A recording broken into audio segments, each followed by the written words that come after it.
The story begins with a female voice speaking on the street.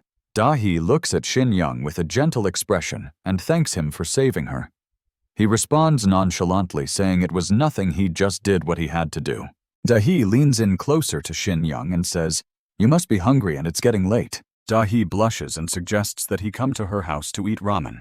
He politely declines, saying he's fine and that eating late at night isn't good for him. It turns out that what just happened is related to a popular comic. An angry voice is heard saying, "What's wrong with the main character?" The person who just spoke is Kang Lim. High school second year, his fingers swiping continuously on the screen, muttering to himself, "This is really unbelievable. It's all rubbish. Why are the main characters all like this?" On the screen, a series of comments appear saying, "This guy must be crazy. What do you expect from a stupid guy like this, and eating late at night is bad for you." Fans of Yu Da-hee are disappointed, and there are criticisms in the comments section. Someone suddenly sits up and exclaims, "I'm not giving up yet.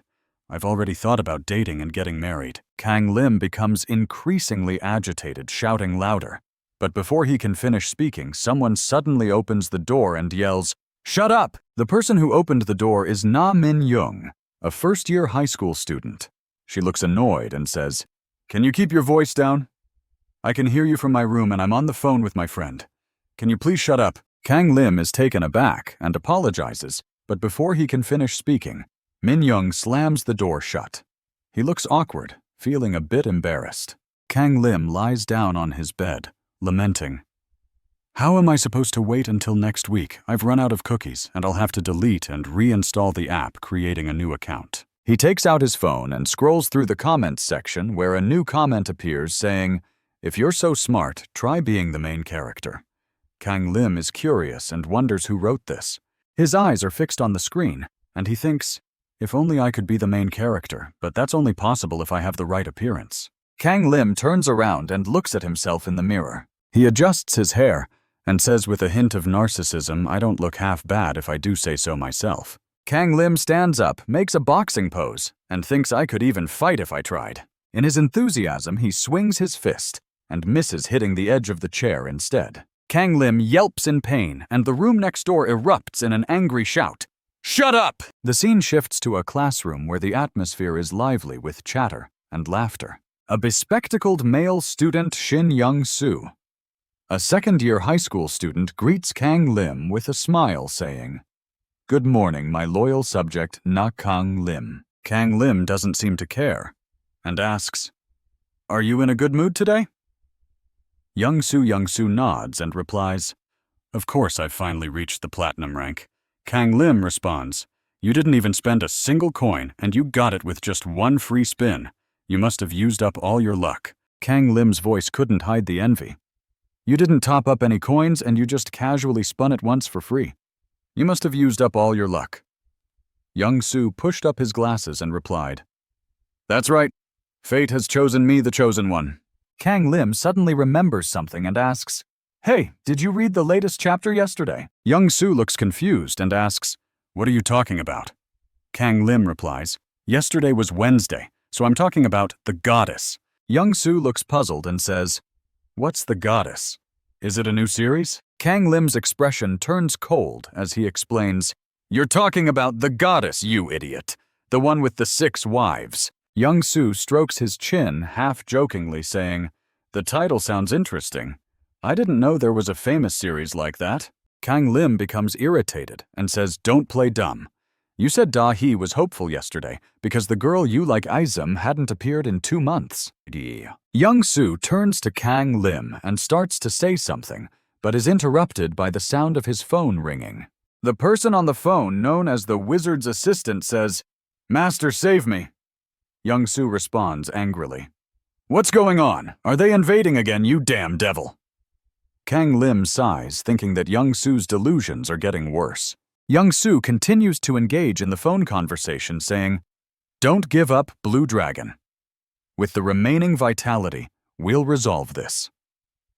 Kang Lim ignores Young-soo, focusing on his phone, and wonders how Young-soo doesn't know about the goddess.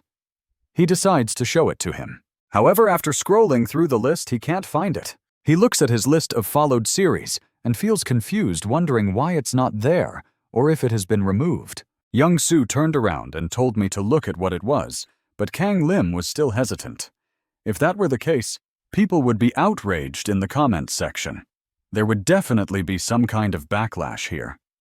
The forum must be in chaos. The teacher standing at the front of the classroom says, "All right, settle down. Take your seats." The teacher announces that there is a new student transferring into the class and that they will introduce themselves shortly.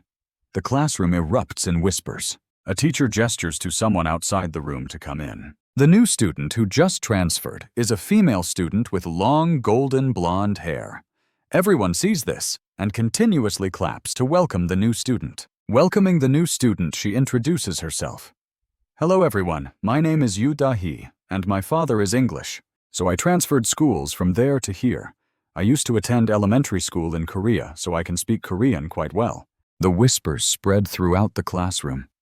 "He's so handsome, his body is so proportional. Is he an idol? He's mixed-blooded, right? His skin is so beautiful." Young-soo was still searching for the story title that Kang Lim mentioned, but couldn't find it.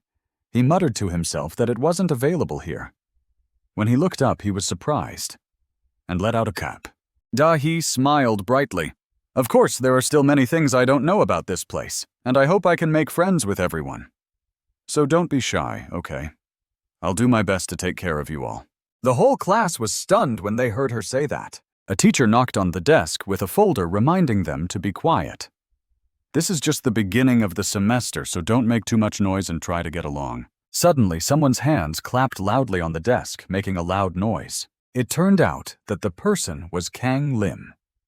He stood up abruptly, looking shocked, and called out, "Yoo Da-hee." The students around him turned their heads to look at Kang Lim's strange behavior. Shin Young-soo asked, "What's going on, subordinate? Do you know the human woman from a different dimension?" Kang Lim's eyes sparkled with suspicion. "I know her, of course I do." Kang Lim looked at this blonde girl standing on the podium, and information automatically popped into his head. Yoo Da-hee, second year of high school.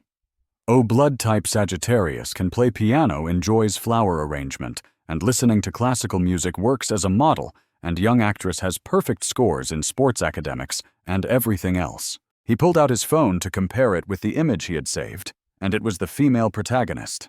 The female protagonist in the Webtoon Escape from Crisis 6 Husbands.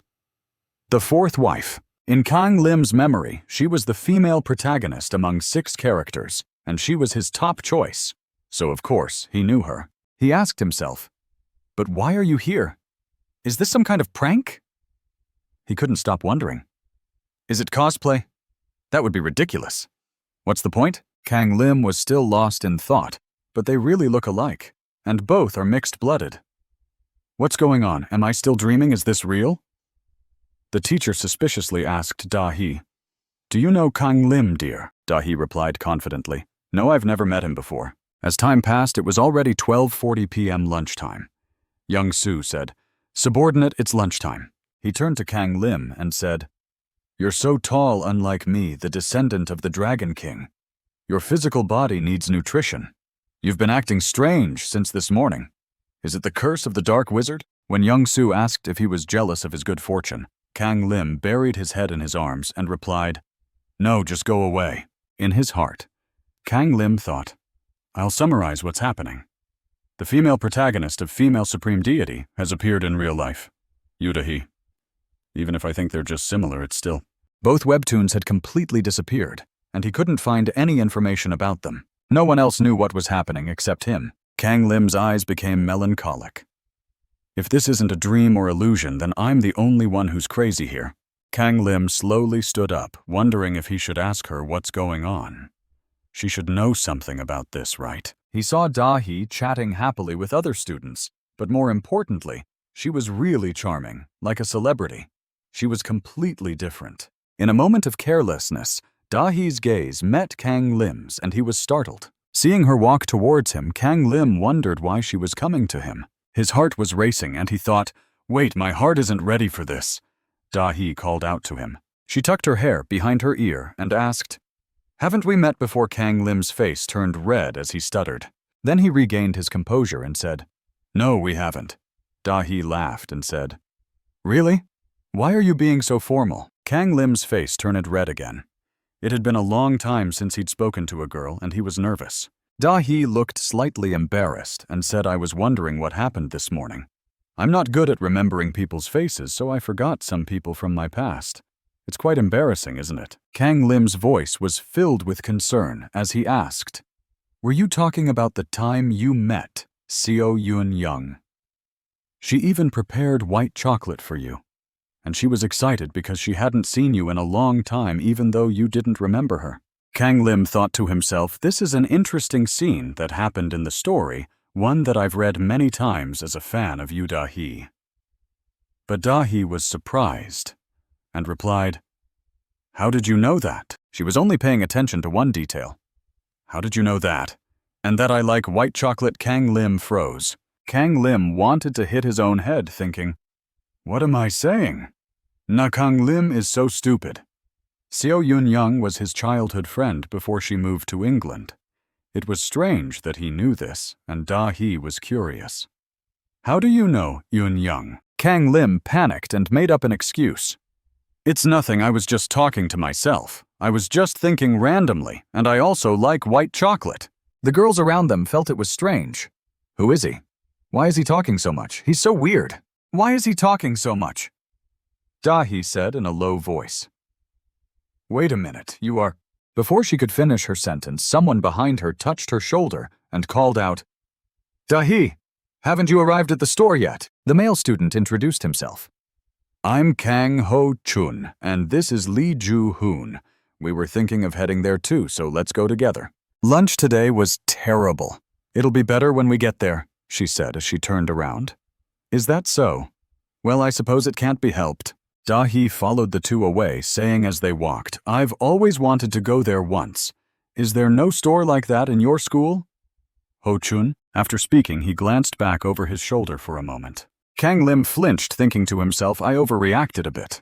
With his hands under the table, gripping his pants tightly, he thought, I know exactly what Da-hee likes and dislikes. Watching her chat and laugh happily with the other two, Kang Lim felt disheartened, thinking, life is so dull. A post appeared on the forum. A Webtoon character has appeared in real life. This is serious. I was reading my Webtoon as usual, and then one day I woke up to find that the female protagonist had transferred to my school. It seems like no one else knows about it except me. The Webtoon has also disappeared. I must be going crazy. Is this real? Below it there were some comments. Recommend some line novels like this one said. You're just delusional, another commented. Kang Lim muttered to himself as he clicked his mouse. Just as I thought. He leaned back in his chair and sighed. I didn't even believe this was happening in the first place. Just then he heard his mother call out, Kang Lim, come down and help me. Kang Lim looked out, seeing the bright lights amidst the crowd, thinking I still can't talk to her during lunch. Am I going crazy or is the world? His mother raised her voice again. Kang Lim, come down. He snapped back to attention, replying, I'm coming. When he got downstairs, Kang Lim asked his mother what she needed.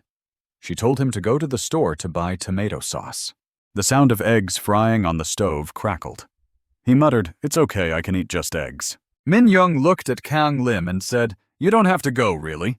Just don't waste your time playing games. Seeing her focused on the TV screen, he thought, She's no different from me. Why is she watching such nonsense? Despite his thoughts, Kang Lim went to buy the groceries. After paying the cashier, said, Thank you, come again. He walked back, lost in thought. As he walked, Kang Lim pondered, I didn't think about this morning.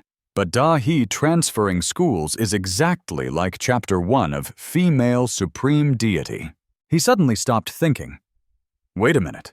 Does this mean the storyline is actually happening in the real world? What happened in Chapter 1? Again, Kang Lim wondered, trying to remember. It's been too long. He continued walking, reassuring himself. It's probably fine. Suddenly, there was a loud crash behind him. He turned around reflexively and a horrified cry escaped his lips. Kang Lim's eyes widened in shock as he remembered I remember now. Escape from Crisis 6 Husbands. Escape from Crisis 6 Husbands was a typical romance story where the male protagonist saved 6 female protagonists from various crises, and Yoo Da-hee was the first challenge, the first stalker. If he remembered correctly, there was a fight with the stalker, and the male protagonist saved Yoo Da-hee, starting the story. Sweat poured down his face like rain, not like in the webtoon. Kang Lim saw blood splattered everywhere and realized in horror that there was no male protagonist here. Others around him took out their phones and dialed 911. Isn't that right? Yes, there's...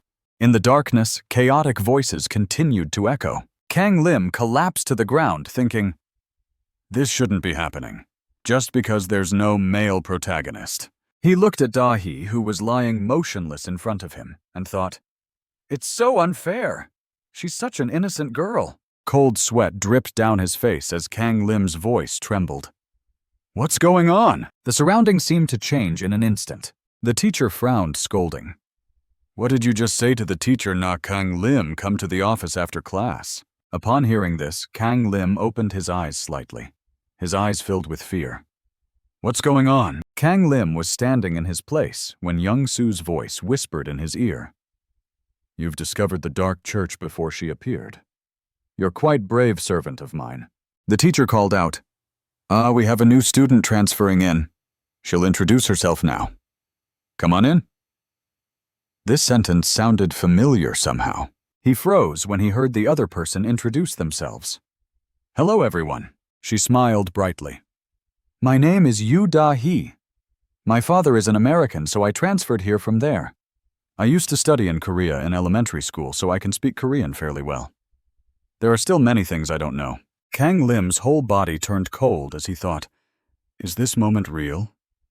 Da-hee's voice continued. I hope I can make friends with all of you, so don't be shy. Watching her smile and say she'd try her best to get along with everyone, Kang Lim was utterly shocked. I've gone back to this morning. The bell rang, signaling the end of the class. The teacher reminded, that's enough for now. Try not to get into any trouble. She glanced at Kang Lim and said, you come with me. He was startled, ma'am. I think there's been a misunderstanding. The teacher cut him off sternly without explanation. Kang Lim was in a daze, thinking, this is strange. There must be a reason why I've traveled back in time. He glanced at Da-hee, but she also caught him looking and glanced back, making him feel like she found him a bit puzzling. He realized that if he had really traveled back in time, then that accident, the scary image that appeared in Kang Lim's mind, didn't happen right. Can I prevent it from happening? At the teacher's office, stop messing around. You know this isn't the street or your home. You're still at school, so try to behave properly. Kang Lim felt desperate inside, but he nodded on the outside, saying, I'll keep that in mind. Kang Lim remembered her words. At school, try to behave properly. Kang Lim felt something was off, but wasn't saving the female protagonist Yoo Da-hee from death, the main character's job. His face darkened. Kang Lim wondered if his words had become reality just because he said them that day. I'm sorry, he said to the teacher in a lowered voice, because Kang Lim knew it wasn't important. This is reality. Do you think I would let the female protagonist I like die like that? His eyes showed determination to save her by his own power. I know what will happen. There will be a problem. Returning to his desk, Kang Lim's mood was gloomy. I think it's a big problem. The paper was filled with the things he had written down, everything he could remember and summarize about the plot. Young Soo thought his friend was acting strange today. What's going on, he said. You're staying awake in class and not playing games.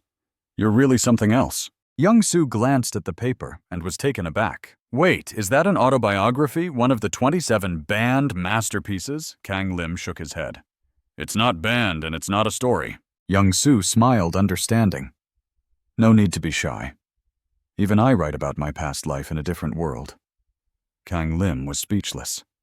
You're the one who should be ashamed, Young Soo said with a tinge of regret. But I've forgotten some parts.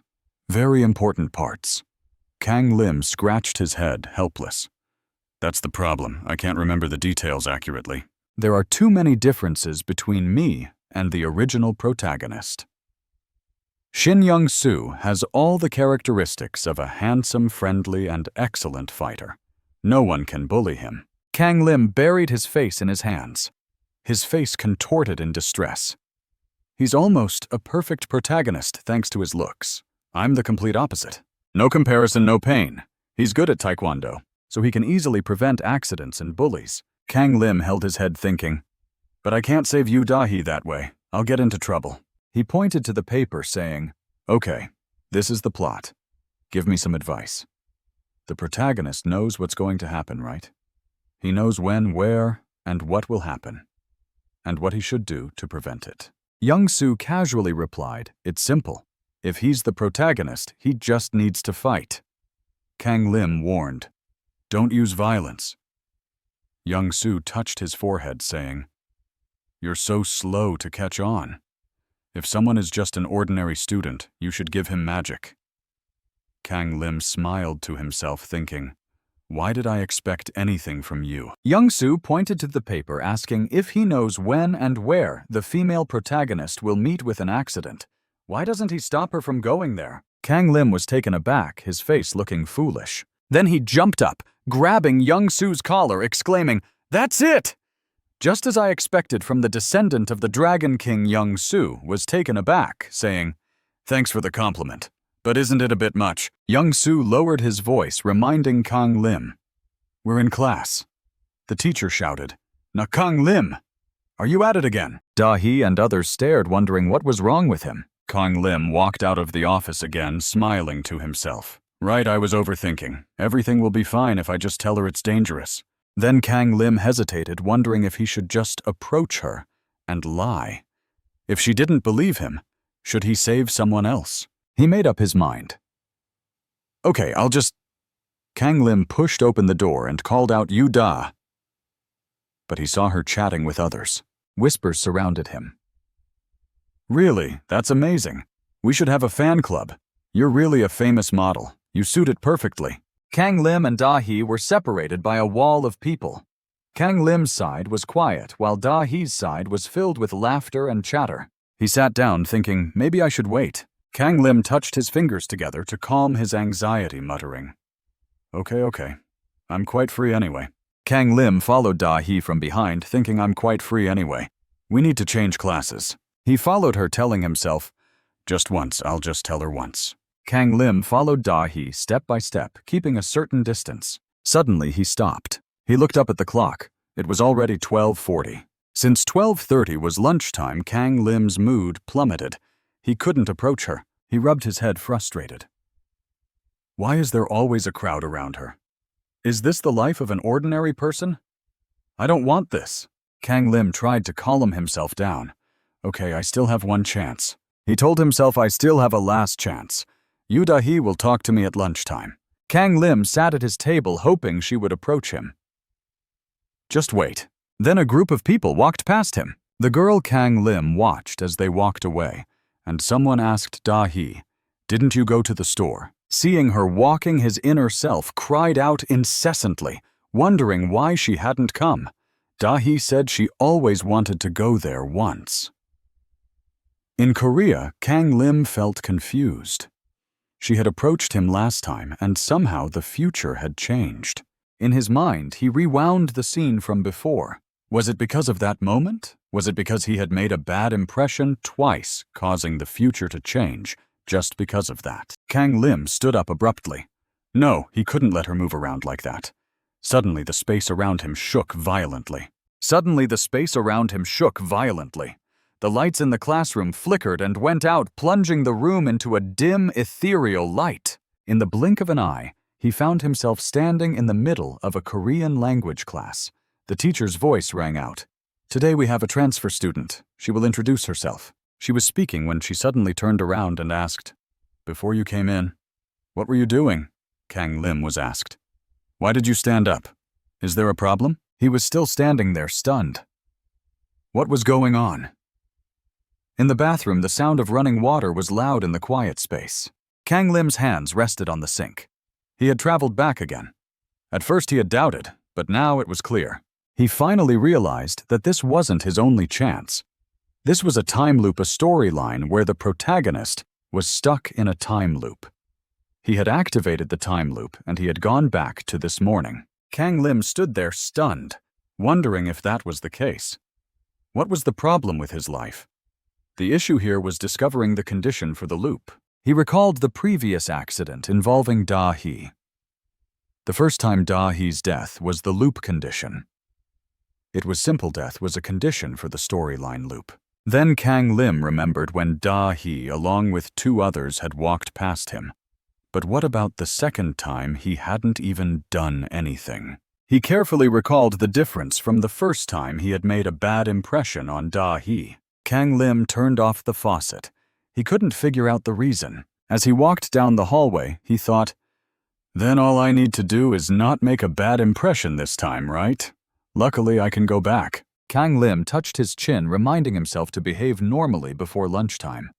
Suddenly, someone called out to him. The girl with an innocent appearance was Park Jung-ah, a second-year high school student. He smiled and greeted her back. "Hi, Jung-ah." She teased him. "Why are you always walking around with a dead fish stare?" Kang Lim joked, "You're always saying that." "Someone might think I'm wearing colored contacts," Jung-ah said. "That's true. I have something I want to show you. I just finished writing the first chapter of my story." He exclaimed in surprise. "You said you wanted to participate in a competition, right?" She nodded. "Yes, I'll send you the link. Can you take a look and give me some feedback?" Kang Lim agreed cheerfully. "Sure, it sounds interesting. What genre is it?" Jung-ah replied shyly. "It's fantasy, but I haven't finished it yet." She covered her face with her phone, trying to hide her embarrassment. "I was planning to tell you at the club, but since we ran into each other here—" "Wait, weren't you going to tell me now?" Jung-ah asked again. "Why not?" Kang Lim suddenly froze. Was this a result of the butterfly effect? He had never met Jung-ah before. He needed to be extremely careful. He hurriedly ran away, turning back to say, "I'll take a look after class. See you later." She clutched her notebook tightly to her chest, looking confused, and replied, "Okay." The clock on the wall showed 12:40. It was now lunchtime. Kang Lim's entire body was filled with a fiery determination. It was time. This was his last chance. He had tried to attract her attention all morning. Here it was Yu Da Hee. He smiled to himself, thinking he needed to stay calm and speak clearly. He had simulated countless scenarios in his head. As Kang Lim focused his thoughts, preparing himself, Da Hee walked towards him, calling out. She pushed her hair behind her ear and asked gently, "Have we met before?" He was taken aback, stuttering. In an instant, Kang Lim's face turned red. He couldn't think of anything to say, stumbling over his words. No. Da Hee smiled brightly and asked again, "Really? Why are you speaking so formally?" "I thought we had met before because you acted like you knew me. I'm not good at remembering faces, so maybe I forgot you." "That's funny, isn't it?" Kang Lim was taken aback. He needed to say something.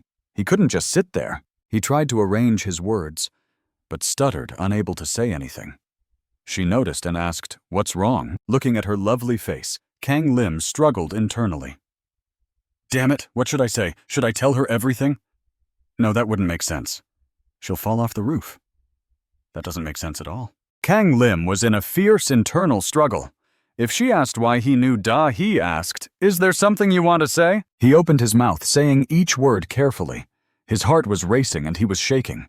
He needed to keep talking, but his mind was blank. Suddenly, someone touched her shoulder and called out, "Da Hee, didn't you go to the store?" The guy introduced himself as Kang Ho-chun, and this was Lee Ju-hoon. "We're going there together." "Let's go," Ju-hoon suggested. The guy muttered that lunch looked terrible today, and it was better to go out. Kang Lim was left feeling disheartened, thinking he had wasted his time again. Da Hee's excited voice rang out. "I always wanted to go there once in Korea."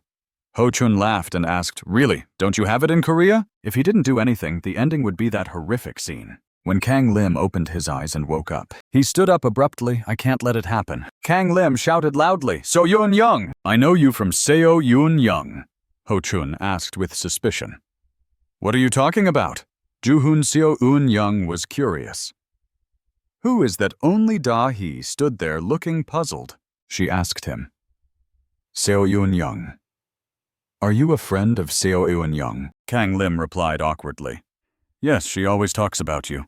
That's why I was surprised this morning. But in his heart, he thought differently. Of course, I've only seen her on screen. I just need to continue the conversation so I can talk about the stalker. As Da-hee walked towards him, step by step, Kang Lim explained, I've just heard about you. We haven't met, she asked suspiciously. Really? You two are close. Don't you know the secret name, the real name of Jung-ah? He replied hesitantly. Of course I do. Wait, are you checking our relationship? Kang Lim said, trying to explain. Chunja must be Seo Chunja, right? She hates it because it sounds so lame. Da-hee slightly raised her head, looking into his eyes. It seems you really know her, so you know about me, don't you? Kang Lim froze as she stepped closer to him. Da-hee lowered her voice, speaking coldly. Shut up and follow me. I'll kill you if you try anything. Kang Lim was dragged away by Da-hee without resistance. He hastily said, Wait you, Da-hee, what are you doing? Kang Lim broke out in cold sweat as he thought about Da-hee pushing him against the wall with a cold gaze. What's going on with that warning? Is she going to kill me? Did I mishear? She seems like a completely different person. Kang Lim thought to himself, his heart starting to waver. He stopped and refused to go further, asking, Wait, can we at least say where we're going? Da-hee didn't turn back, ignoring his resistance as she continued walking ahead. I don't know where we're going now. I want a place with no one around. Halfway through, she suddenly stopped. That's right. Let's go to the backyard. Kang Lim was confused. Is that a place with no one around behind the school? He started to think wildly, his face turning red. No way, this is too romantic. The backyard, a place for confessions. Kang Lim's heart bloomed with the thought, is he going to confess to me? He imagined his mother Young-soo and Min standing and watching him and Da-hee getting married, all three of them tearfully. His mother thought that a kid like him would never get married. Don't make her cry or you'll be in trouble. You may be a traitor, but live a happy life, my subordinate. Da-hee, dressed as a bride, shyly said, I love you. She turned around, speaking gently. What are you thinking about? Kang Lim. Kang Lim smiled foolishly. Nothing, I was just remembering the first time we met. He scratched his head. I didn't expect you to fall in love with me at first sight and confess in the school backyard. Da-hee laughed. That was a long time ago. You make me embarrassed. The officiant said, You may kiss the bride. The two of them leaned in close to each other. Returning to reality, Kang Lim was pursing his lips, looking quite disgusting. Da-hee stood beside him, furious. I'll kill you. Kang Lim was startled, stepping back. Damn it, I was just imagining our future together. He broke out in cold sweat. Wait, what did you just say? Da-hee gave him a murderous look, her voice cold. Didn't you hear clearly? I said, I'll kill you. She faced Kang Lim. All right, if you dare to tell anyone, I'll kill you. Da-hee reached out. Don't misunderstand. I won't kill you directly, but I'll ruin your life in every way possible. Her words left him stunned, his eyes wide open, his mouth agape, his head full of question marks, until you beg for death. Da-hee narrowed her eyes. That's why I'm warning you. Then she spoke loudly. Did you hear that, Kang Lim? Kang Lim hastily interrupted, shouting, Who are you? What are you talking about? His frightened gaze pointed at Da-hee. You're not you, Da-hee. She would never say such things. She would never use such coarse language. She pretended to be surprised, tilting her head. Are you playing dumb? You're close to Seo Yoon-young, don't you know? Da-hee crossed her arms, saying, I'm just playing the role of a good person. Kang Lim was confused. What do you mean? In his mind, he was piecing together the clues about Yu Da-hee from the Webtoon. Kang Lim looked her up and down, evaluating her. Perfect score, excellent physical ability, talented in art. She's excellent in every aspect. Then he thought about the news article from before. The main reason fans called her the mistake of creation was because he remembered the scene where she helped an old man cross the street. She wasn't arrogant because of her innate talent. She always showed kindness whenever she appeared. The old man even smiled and thanked her. People sometimes criticized her for being too perfect. Why not? She was a character from a webtoon. He was shocked to discover that thanks to her image, she had won the first place in the popularity survey for characters. Even he had fallen for her because of her kindness. But Kang Lim still had a hard time believing it. Just as he was thinking, Da-hee's words interrupted him. Damn it. She put her hands on her hips, looking annoyed, muttering, I should have gagged Seo Yoon-young before I came here. Is she having problems? She ruined the dream of high school life even before it started. Seeing her attitude, Kang Lim was shocked. So it was all just an act playing the good person. It was all fake. He blurted out, No way you're not. You Da-hee, are you? Da-hee glanced at him. What are you talking about? Kang Lim introduced himself to Yu Da-hee, saying he was a character created on the spot, someone who likes literature and arranging flowers. He raised an eyebrow, saying that was what his manager had come up with. Actually, he preferred watching professional wrestling.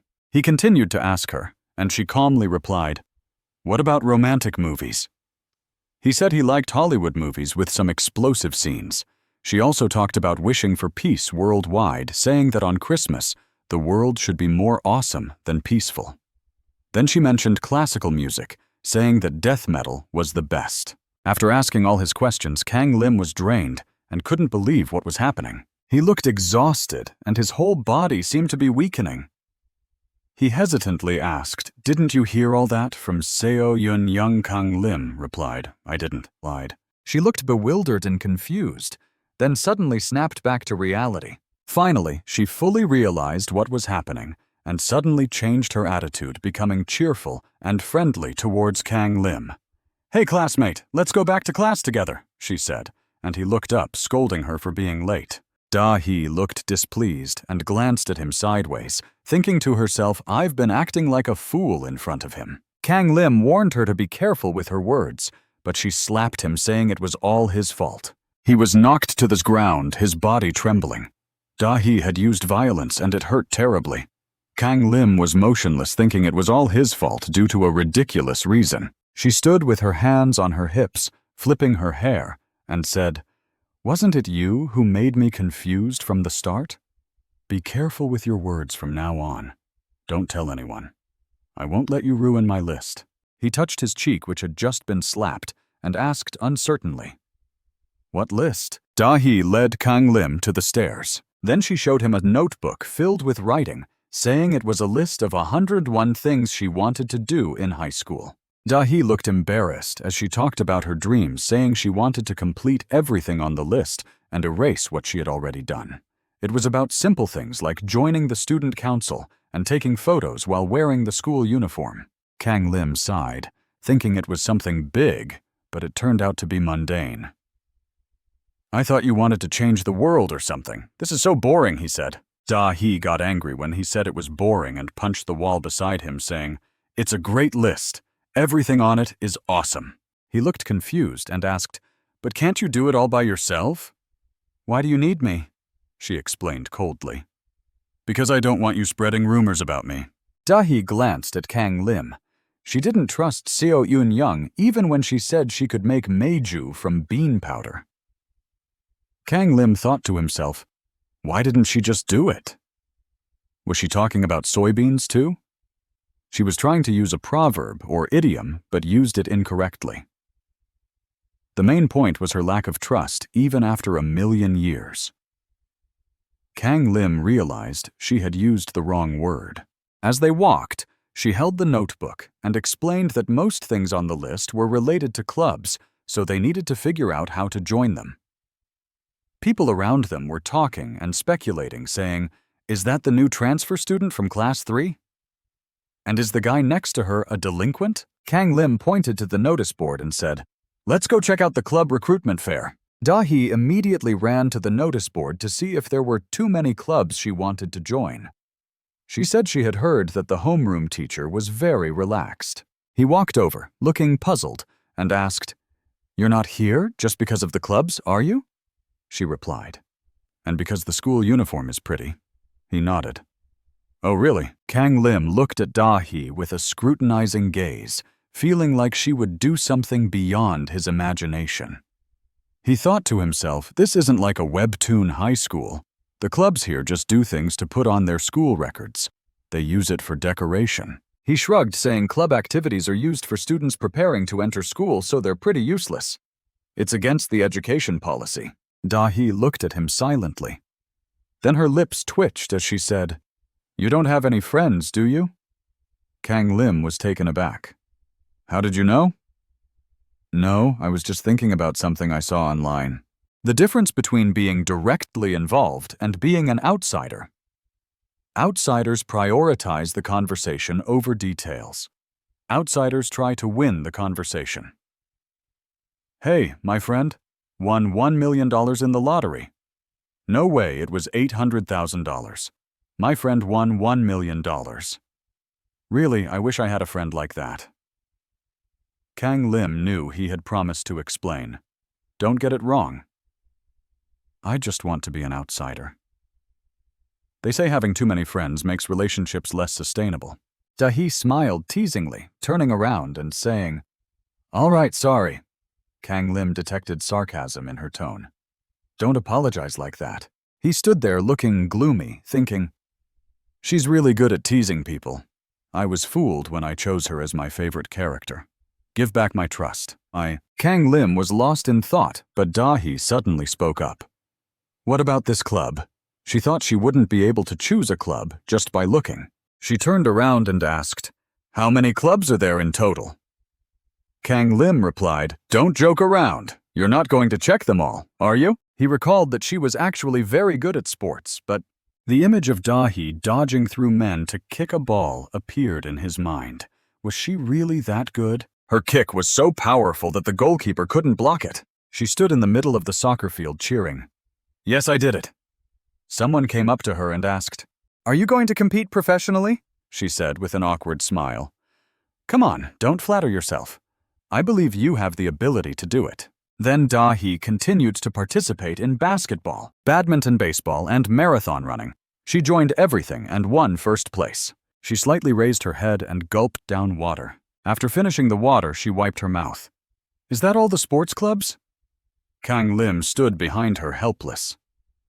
"Didn't you just want to take a look?" Dahi walked closer to the door. "What's this multicultural club? I didn't see this on the board." Kang Lim explained, "This is the club I joined. We didn't plan to recruit anyone."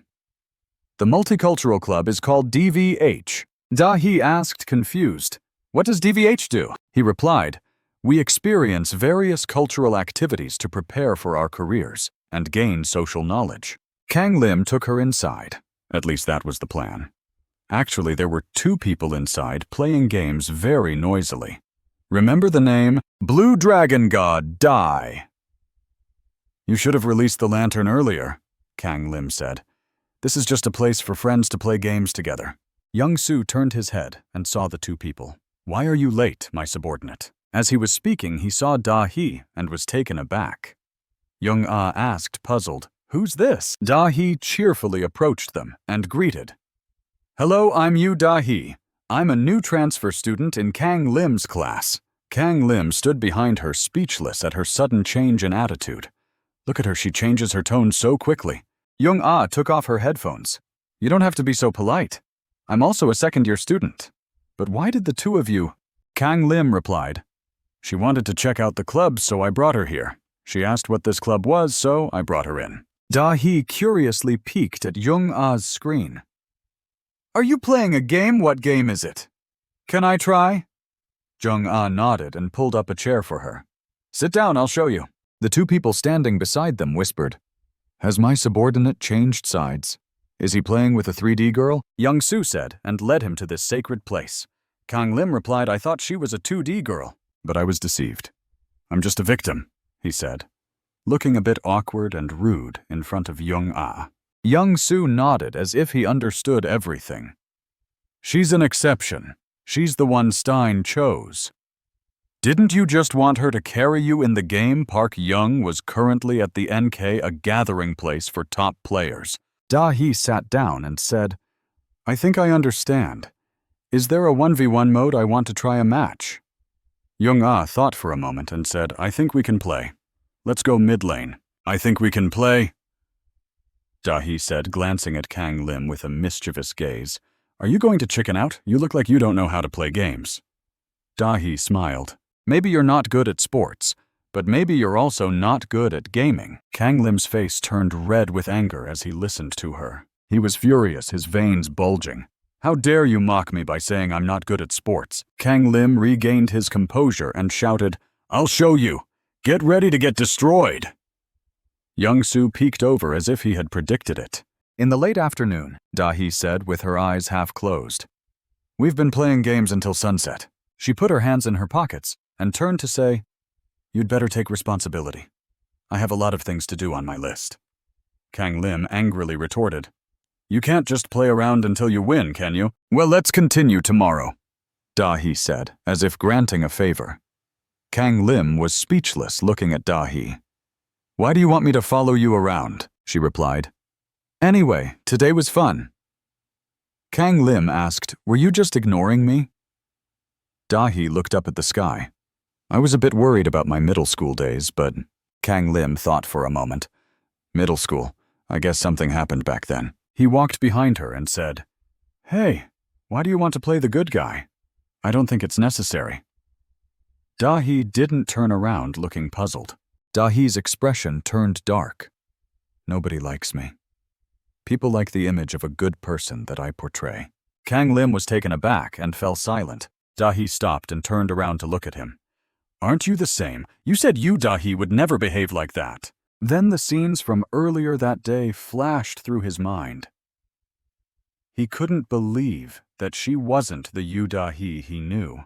Yu Da-hee would never speak like that or be so crude. Da-hee quickly raised her hand and said, "That's not what I meant."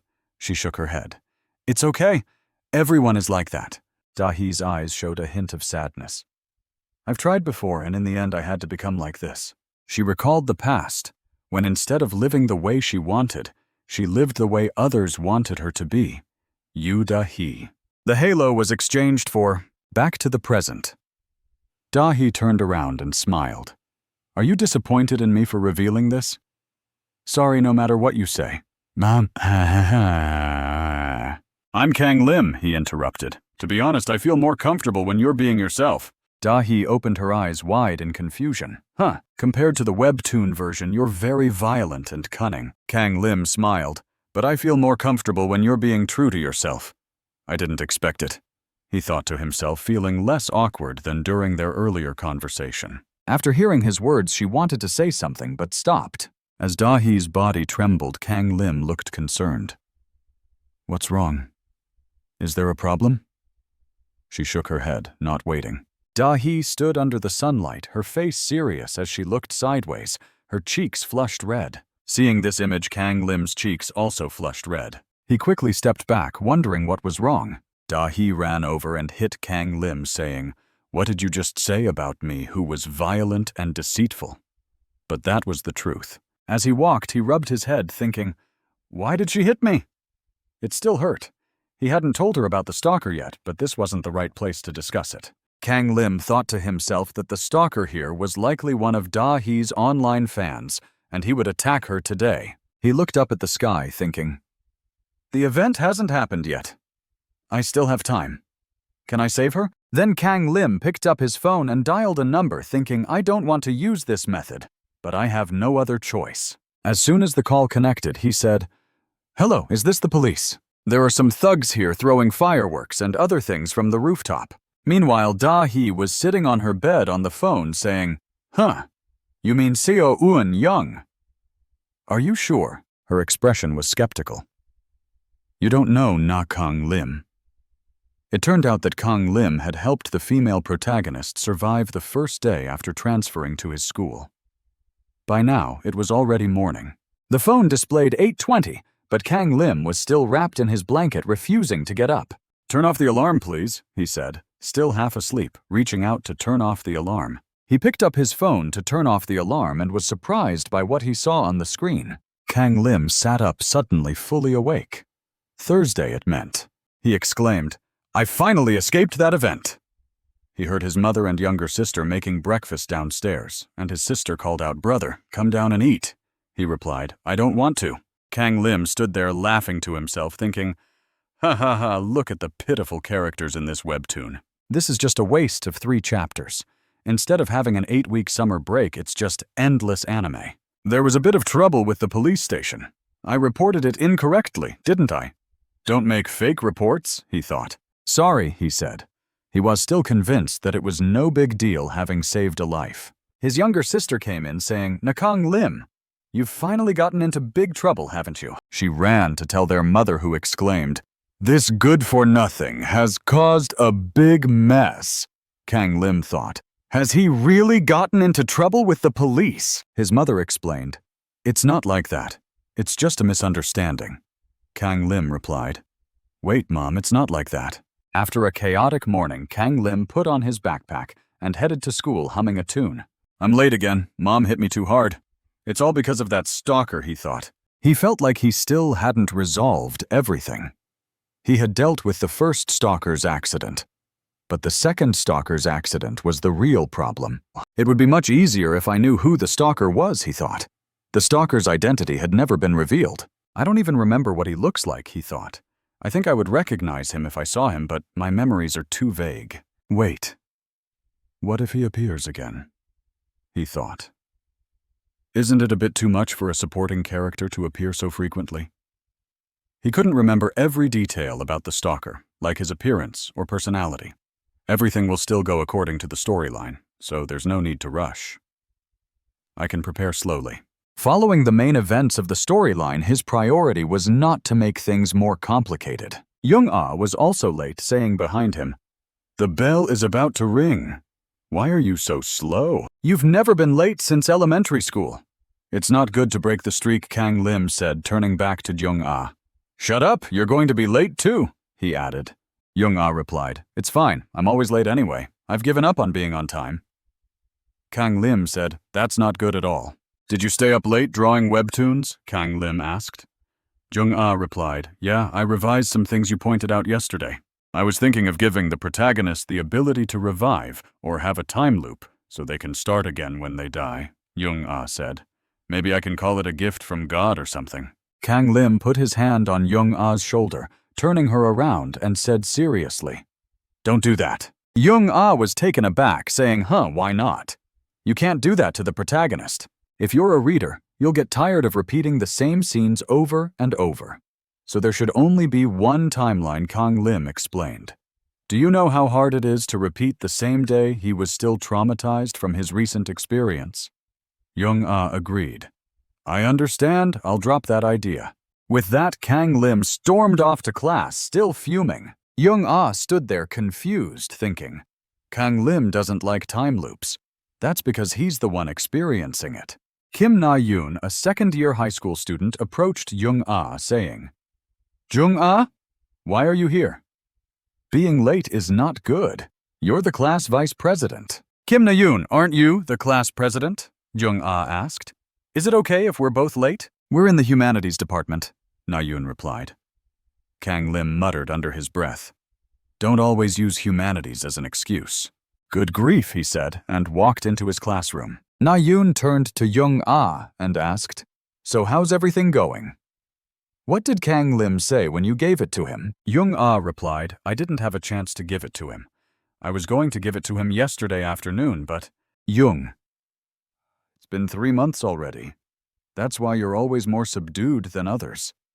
You think this is the first time I've seen something like this?" Jung-ah is optimistic, but Kang Lim is only interested in girls with a certain, let's say, quality. "Yeah, that's also a problem. I don't think he's like that anymore." Jung-ah wondered what you meant. Na-yoon took out her phone to show Jung-ah. "Here it is. It just appeared on Facebook. Min Hyuk High School Update. A new student transferred yesterday. She's extremely beautiful and charming. She's already gone through all the prominent clubs.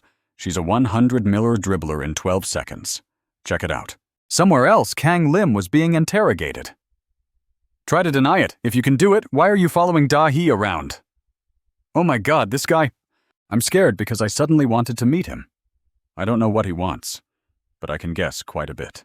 Kang Lim said he didn't cling to her, but she wanted him to follow her. The young man smiled disdainfully. "If you're going to lie, come up with something more convincing." "So why did she want you to follow her around?" "You said it yourself. Even if I told you, you wouldn't believe me. So why bother asking? Why don't you go ask her directly?" The young man replied, "Because I understand her. She's only with you out of pity. Yeah, she's too amazing to be wrong. This idiot is also a victim. She's talented in everything. It's like God made a mistake or slipped up. Indeed, God created a flaw, but not in that sense. He was surprised when Kang Lim walked away. Not knowing is better. If you're done, I'm leaving. He called out, "Na Kang Lim." We're in the same school, Taiwan. Kang Lim was taken aback. The young man boasted, "You might not know me, but I know you. So I'm warning you. Don't do anything stupid. Stay away from Da-hee." Kang Lim was speechless. This would happen anyway, even if you didn't do anything according to the original story. The main character helped Yu Da-hee fit in with her classmates. I'm worried about what to do because the main character doesn't exist here. The main character doesn't exist here, but it seems like that guy is doing okay. This guy listened to Kang Lim confused. I shouldn't distance myself from her too much, or the romantic comedy will end here. He felt confused again. That's what he thought. But why is she here? Why is she here? Da-hee suddenly asked. Why are you getting angry? What's going on? Why is she in the clubroom and eating my food? She ate and spoke. Can you stop complaining about a little food? Don't eat anymore. I've already gotten permission from Young-ah. Kang Lim shouted. I'm the club president. I'm the one with the right to be in this club. I'm the one with the right to be in this club. Da-hee stopped. Didn't you promise me yesterday you said you'd take me to see the rest of the clubs? Kang Lim denied it. I didn't say that. If you're worried about your secret, I promise I won't tell anyone. Okay? You're saying that because you don't have anything to say. Right? You look like someone who can only share secrets with friends. Do you think I brought you along because I like you? There are many people outside who like you. Go play with them. Don't bother me again, Kang Lim said. There are too many people like you. That's the problem. No, I don't want to date. I just want to live my high school life. My dream. I shouldn't have put my phone number on the club application. As a result, many people confess to me, and it never ends. It's so long that I can end this chapter right here. What were you doing 3 minutes ago, confessing just to create a relationship after dating for a while, but confessing without having a conversation? Kang Lim listened and processed it, because people had been asking for advice on love stories from Webtoons and similar things. She's narcissistic. How can I blame them? It's just that I'm too beautiful in their eyes. It's all my fault. Kang Lim was exasperated. Before learning how to be pretentious, why don't you learn how to be a decent person first? It's hard to be humble when you're the best. When you're the best, like me. This is a quote from Muhammad Ali. Kang Lim said, if you're as famous as me. Suddenly, she looked at Kang Lim's angry face and stopped. I'm sorry I said something impossible. Don't apologize like that. Okay, now I have to respond to all the messages. We should put the list on hold for now. Can you wait? Kang Lim wondered. So Kang Lim went first and Da-hee followed. The two walked in silence down the hallway. Da-hee followed Kang Lim seemingly with some intention. Seo Eun-young. You're her friend, right? Yeah, she always talks about you. Seo Eun-young's real name is Seo Chun-ja. That's why I was surprised this morning. Are you serious? You don't know Kang Lim. Da-hee suspected that one of them was lying to her. She had already guessed a little. But Kang Lim just thought she was Eun-young's boyfriend. Then he was tired. He needed to go home and play games. Da-hee recalled that Seo Eun-young's boyfriend had to be 180 centimeters tall, handsome, and a third-year university student. She hated it when she bragged about it in the past. But her real boyfriend was just a guy with dead eyes. If she was lying to hide this, everything made sense. Kang Lim had no reason to lie. He also knew Seo Eun-young's real name. Kang Lim turned around and said, What are you doing? Where are we going? How should I use this information? Kang Lim listened, not understanding. Right now, I don't know where that place is. Kang Lim was puzzled. Why did we finish early today, unlike yesterday? And what about your list? Is it done? Da-hee replied, There's still a lot to do. I have a modeling contract, so someone from the agency will be here soon. She turned back to me. I'm busy, not like some people. Yes, I see. Then you're fired. You're the best. Now go away. Da-hee was on the phone with someone. Hello, yes, I'm standing in front of the gate. Really, that means today? She panicked. Wait, what do you mean? Why didn't you tell me earlier? Kang Lim hadn't gone far and turned back upon hearing this. Almost everyone else had left. Never mind who it is, okay? Kang Lim asked. What's going on? Is there something wrong? Aren't you busy? Kang Lim felt annoyed. Why do you always talk like I have nothing to do? Dahi asked. Are you busy? Kang Lim replied. I'm not. Dahi said, you're right again. Kang Lim replied, I'm not. You're right again. Then you have to be my manager today. He was taken aback. What do what? Be my manager just for today. There's someone following us, and I won't forgive you if you let that happen. How dare he lay his hands on Dahi? Wait, Dahi. He'll come to save you soon. So Kang Lim reluctantly became Dahi's manager. Later, an older woman drove them to their destination. Where's my business card? Sorry, I forgot to introduce myself. She then pulled out a business card and handed it to Kang Lim. I'm Lee Hyun-ju. You can call me Hyun-ju Unni. Kang Lim took the business card and introduced himself. Yes, my name is Na Kang Lim. According to the business card, Lee Hyun-ju worked at Green Window Entertainment. She said, anyway, you really saved us today by agreeing to be Dahi's manager. We're a bit short-staffed due to some planning mistakes. I don't know what to do right now. I even had to change my schedule to pick up Dahi. And you're saying a man amateur? Sorry, it's just been a while since we've been back in Korea. Of course, we'll pay you accordingly. Kang Lim was surprised. Really? Thank you. Kang Lim thought about how he wanted to buy a new mechanical keyboard with his salary.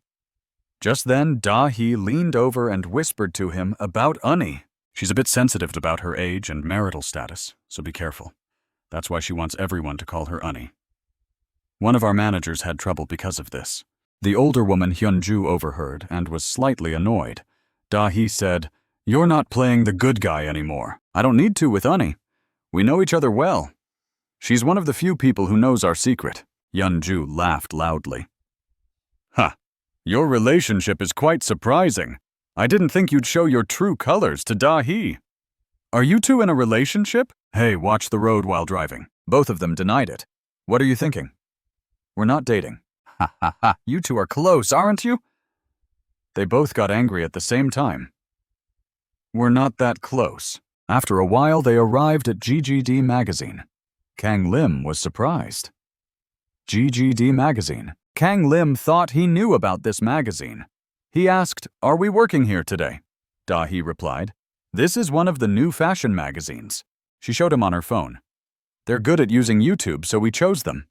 They have a subsidiary that does video production and advertising, so making a good impression could help you in the future. So try your best, okay? He was worried. I don't know what to do.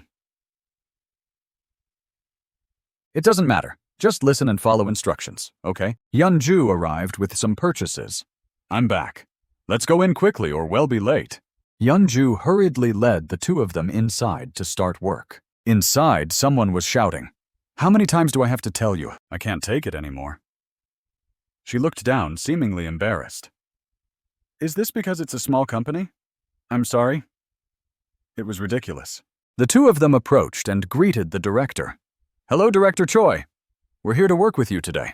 The director noticed Kang Lim and asked, Who's this? As my new manager, she replied, though it seemed like she was about to say something else. The director exclaimed, What, you're joking, right? Do you know how busy a manager is? We're short-staffed and I even changed my schedule because of her. She's still a student. You're not going to belittle us just because we are a small magazine, are you? Of course not, sir. You know we wouldn't do that. I see. That's why you told me to do a good job, huh? He chuckled. Dahi reminded him, Be careful and professional. He won't just give you trivial tasks. The director barked, All right, I get it. Let's get moving. Dahi quickly got to work. Yes, sir. Hyun-ju came over. Sorry to make you handle this, but I have to go. I'll pick you up when you're done. It won't be easy, but I trust you. Since you've come this far, you might as well do it. What else can you do now? Yes, I understand. A moment later in this preparation room, Kang Lim arrived to get ready for work. Suddenly, a few guys came out upset. That damn director, I can't take it anymore. Why does he treat the staff from elsewhere like they're his slaves? This is my 5th year doing this, and those bastards are still the ones I hate the most. He used to have a high position, but because he made the wrong choice, he was pushed down here. That's why he's so sensitive about working for a small magazine. He's really bitter. Anyway, the new guy will experience hell once. It's good for us. He'll take the blame instead of us. Kang Lim, standing behind, heard everything. You seem to have anticipated all this. I'm not surprised. It's within my expectations. I've seen the name of the GG magazine before. Have you tried your best? This is why we hate your generation. You're a character in the female supreme deity. He appeared during Yu Da-hee's modeling career. I'm really disappointed in her. She couldn't do anything with the meaningless conversation, criticism, and arrogance. He became Yu Da-hee's and the viewers' hated character whenever he appeared. Damn that bastard. He just appears and gets cursed. But this character is just that. He doesn't follow Yu Da-hee's life like that stalker. And there are only a few episodes showing Yu Da-hee's problems, so this won't be a problem we need to worry about. But I don't like it when I know what's going to happen. It's really annoying to know a character like him will appear here. It's terrible. Why do I have to work with students? Can't they get anything done when wearing uniforms? Kang Lim walked over and reported, "I've changed it." I knew I couldn't compare to the school manager just by looking at the surface, so I prepared for this. Da-hee also changed and posed in front of the camera, doing an excellent job. The crew members were mesmerized, unable to look away. The old man shouted again. "What are you people doing? Are you used to being yelled at by the old man?" "Yes, I'll do it right away." No, not that one. Change into a jacket. Get number 4. Do you want to stay here all night? I'm sorry, I'll do it right away. Here's number 4, scarf number 8, and hat number 9. Then he turned to Kang Lim. You're free, aren't you? Why aren't you doing anything? This old man doesn't even let us breathe after finishing the task. I've brought the equipment. Not enough light. Add more lamps. He's not very cooperative. I've adjusted the lamp's position. Not high enough. Get it from the storage. Kang Lim hurried. I'm going right away. He ran as fast as he could. Wow, really? He's the first person not to be scolded on the first day. He really did a great job observing and acting quickly. A colleague asked Da-hee, does he usually work with you? No, he just helped out today. Da-hee was puzzled. What's going on? Is this normal for him? The two were discussing something. What are you talking about? Shut up, the director is listening. He held his head. This is not good. Don't you know the director only eats Sunday from that restaurant? Don't tell me. The owner had to close the shop temporarily because the cat was sick. The Sunday rice is delicious, but our cat is sick now. I'll take a few days off. Oh my God, why did it have to be today? This is not good. The two were worried. We're going to get scolded again for not doing our job. Kang Lim walked over and apologized. Can I order food from this place I'm listening? The guys are looking for a Sunday shop. I ate here before. It's quite delicious. The blonde-haired guy frowned. Listen, do you know how demanding the director is if we order food from somewhere else? The guy in green interrupted the one speaking. Let it go.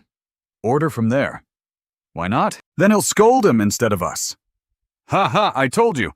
Relax, he won't be angry because we ordered from somewhere else. A moment later, the food arrived, still hot. The old man noticed something was different and wondered, where's this from? Why isn't it from the usual place? Yes, that place was closed today. Damn it, it's one of the few good places in this city. The rest are disgusting. The old man took a spoonful and swallowed his words. The guy quickly apologized. I'm sorry, I'm the new guy. Before he finished, the old man shouted, This is delicious! Wow, where did they get this from? Did they change their chef? This is even better than before. The broth is delicious. It's like they made it like a soup. Who ordered the food here? The staff was puzzled. I've never seen the director smile like that before. Who is that guy Da-hee brought? The old man asked Kang Lim. You know how to eat kukbap, right? Where are you from? Just as he was about to answer, Da-hee interrupted. I'm Yu Da-hee from Green Window. I usually come here to work after returning to Korea. Really, I'm also working on an MV. Is that true? Can you...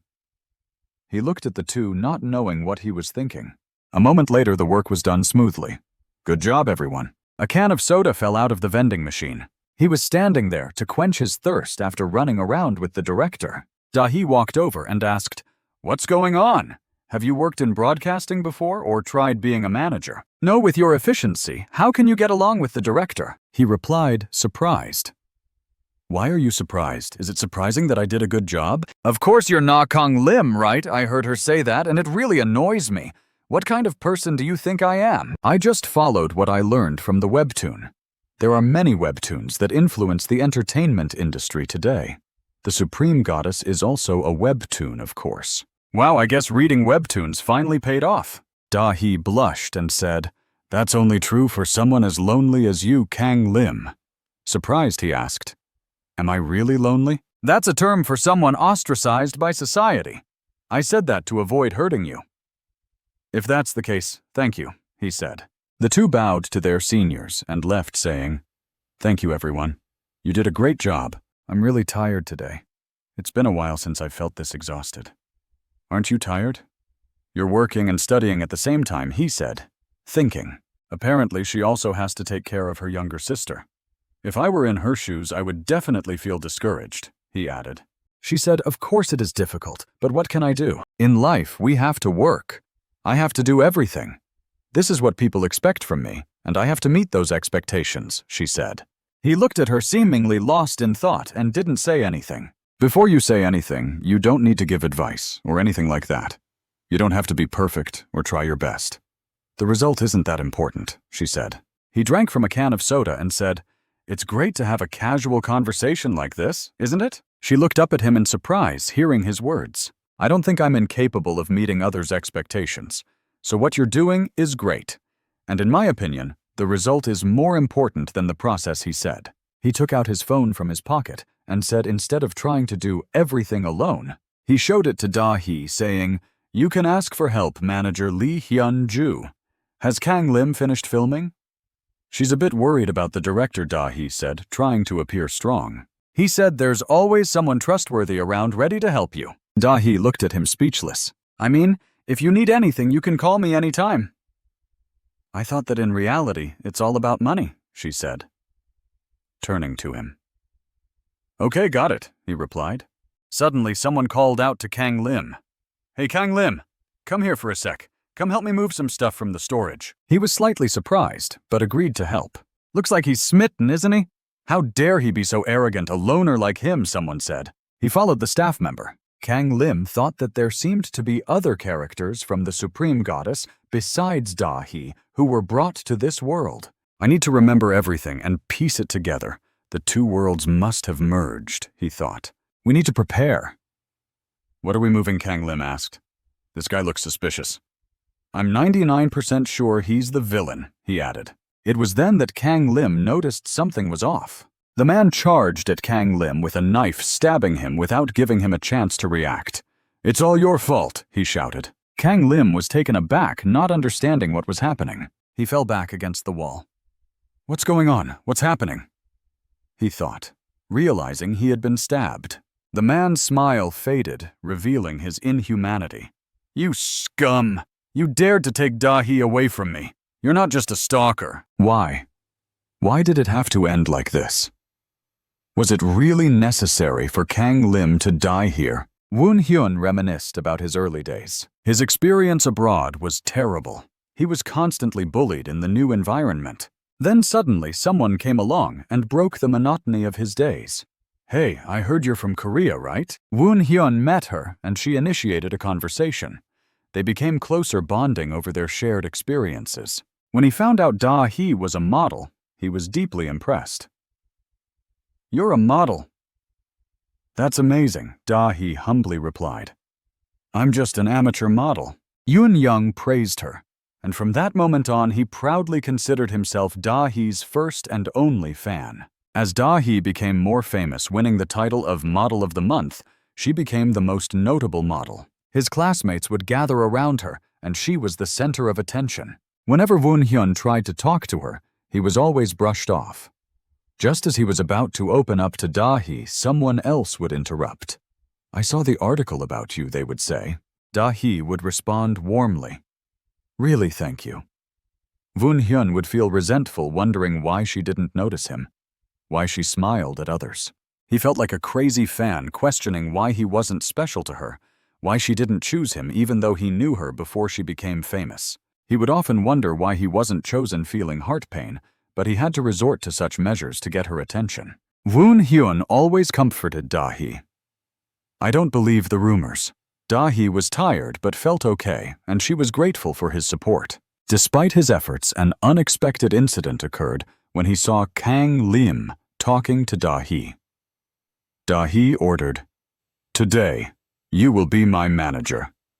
Woon Hyun was furious. "Who is this guy?" Kang Lim strongly objected. "Why should I listen to you?" This was the first time Woon Hyun saw his idol swear. "What did you just say?" "You should be grateful to me," Dahi said. Woon Hyun couldn't believe his eyes, denying the fact that his beloved Dahi could say such things. That's when he decided to take extreme measures, blaming Kang Lim for everything, and went to kill him. "In your eyes showing satisfaction, you damn idiot, you've sullied Dahi." So Kang Lim is dead, but the loop of life is restarted. He comforts himself that he's still alive in the loop. Seeing Dahi's unusual reaction, he becomes curious. Na Kang Lim. She's curious about what's going on. Why she's suddenly feeling so tired. Kang Lim wonders to himself if he's near death or if he's already dead. His mood is like a collapse. Not just this. Dahi sees the male lead like this and is also a bit panicked. "Hey, are you okay?" she shouts loudly, asking people to excuse her. "Can you help over here?" He's suddenly pale. People run over to ask what's wrong. What's happening? Where does it hurt? Woon Hyun is now hiding behind a wall, adjusting his hat. Kang Lim realizes this and panics. Why is the stalker here? Why did he appear here? It seems like things aren't going according to the goddess's storyline. But wait, more importantly, he's still here. Kang Lim suddenly pulls Dahi away. Dahi is surprised. "Why are you acting like this? You're acting strange." Kang Lim urgently takes out his phone to call Hyunju's sister. "Where are you?" The other end responds, "I'll be there in 10 minutes. Dahi is pulled away, feeling that something's not right. This isn't good. "Kang Lim, we can't wait any longer." He looks at the bus stop and decides, let's just get on any bus. Dahi gets angry, struggling free.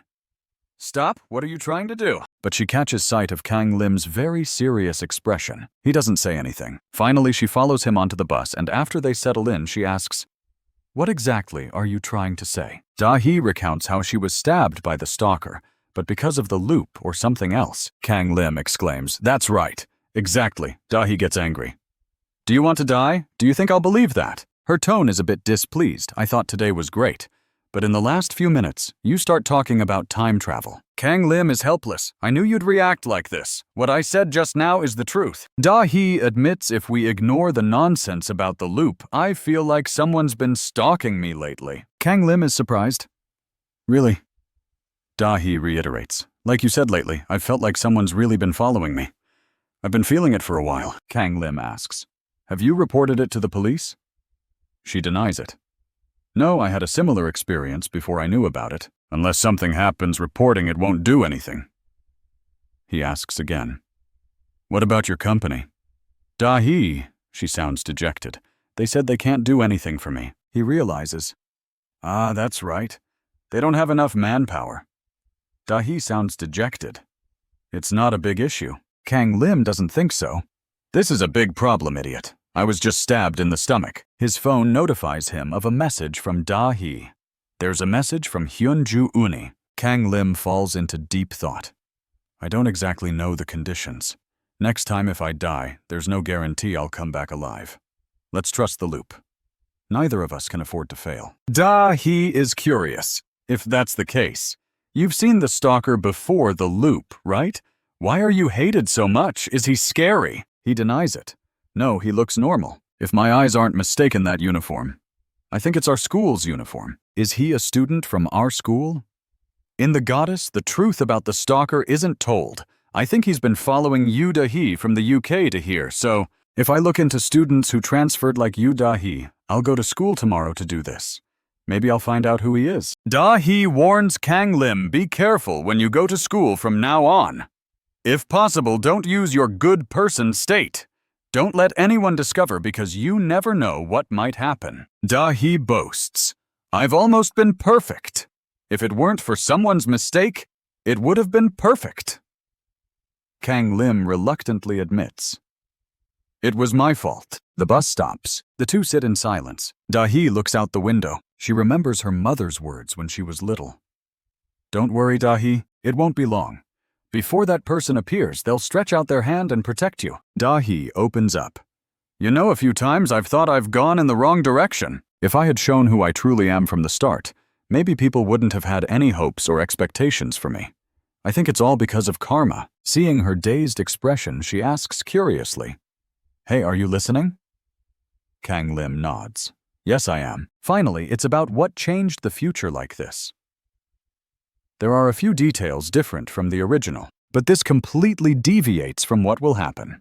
Since I'm not the male lead, I can't follow the original storyline. Dahi falls silent. He has thoughts. But on the other hand, when thinking about it, the storyline still follows the same plot. Just the timing of the accident changes, but the content unfolds exactly as it did. In this case, he can still manage. Dahi speaks up.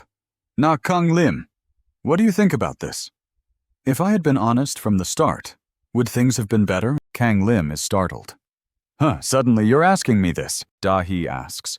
Right now, even if I've discovered my true self, can I still be a model and continue my school life? Kang Lim is silent for a moment, then denies it. No, it's not that bad. In the first case where he had fallen for the kind Dahi he had told her yesterday. One person plays the role of the good one, and the other is violent and hated. Personally, I want you to treat me half as friendly as you do everyone else. But Kang Lim forgot that if he said this, he would get beaten up again. But Dahi didn't do anything, she just silently cried. Kang Lim was taken aback. The speaker on the bus announced that they had arrived at the station. The next station is, Dahi got off the bus here near my house, and I will walk from here. He was quite surprised. As soon as Kang Lim opened the door and stepped into the house, his mother scolded him loudly. Why are you home so late? Didn't you go to extra classes today? But before he could explain, his sister interrupted. He must have been playing at the internet cafe, Mom said. We've eaten everything if you're hungry. Kang Lim entered his room and slammed the door. His mother shouted, What's wrong with you, Kang Lim? Look at you. He fell onto his bed. He kept wondering what was going on in his story. He had never seen her cry in Female Supreme Deity. He thought she would act normally and get angry. But why? No, that's not right. Na Kang Lim. This is why people call you a loner. She was probably asking him sincerely, but he was thinking about something else, so his response hurt her. Suddenly, his phone buzzed in his pocket. Hello, is that Nuna Na Kang Lim? She was driving and chatting. It seemed that the two younger siblings had thought of Nuna before she arrived. What's the relationship between those two? Kang Lim hastily denied it. No, it's not like that. Actually, I wanted to say thank you. I heard you did a great job. You even handled that stubborn old man, so I have to thank you again.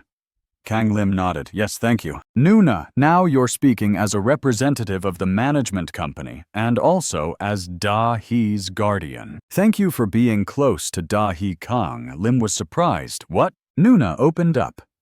Because of your relationship with Da-hee, where she can be herself, I think it's okay to tell you a little about her. Nuna stopped the car. And then Hyunju Nuna started talking about Da-hee the good person. First it was about her life and work, where Da-hee had to wear a mask of a good person.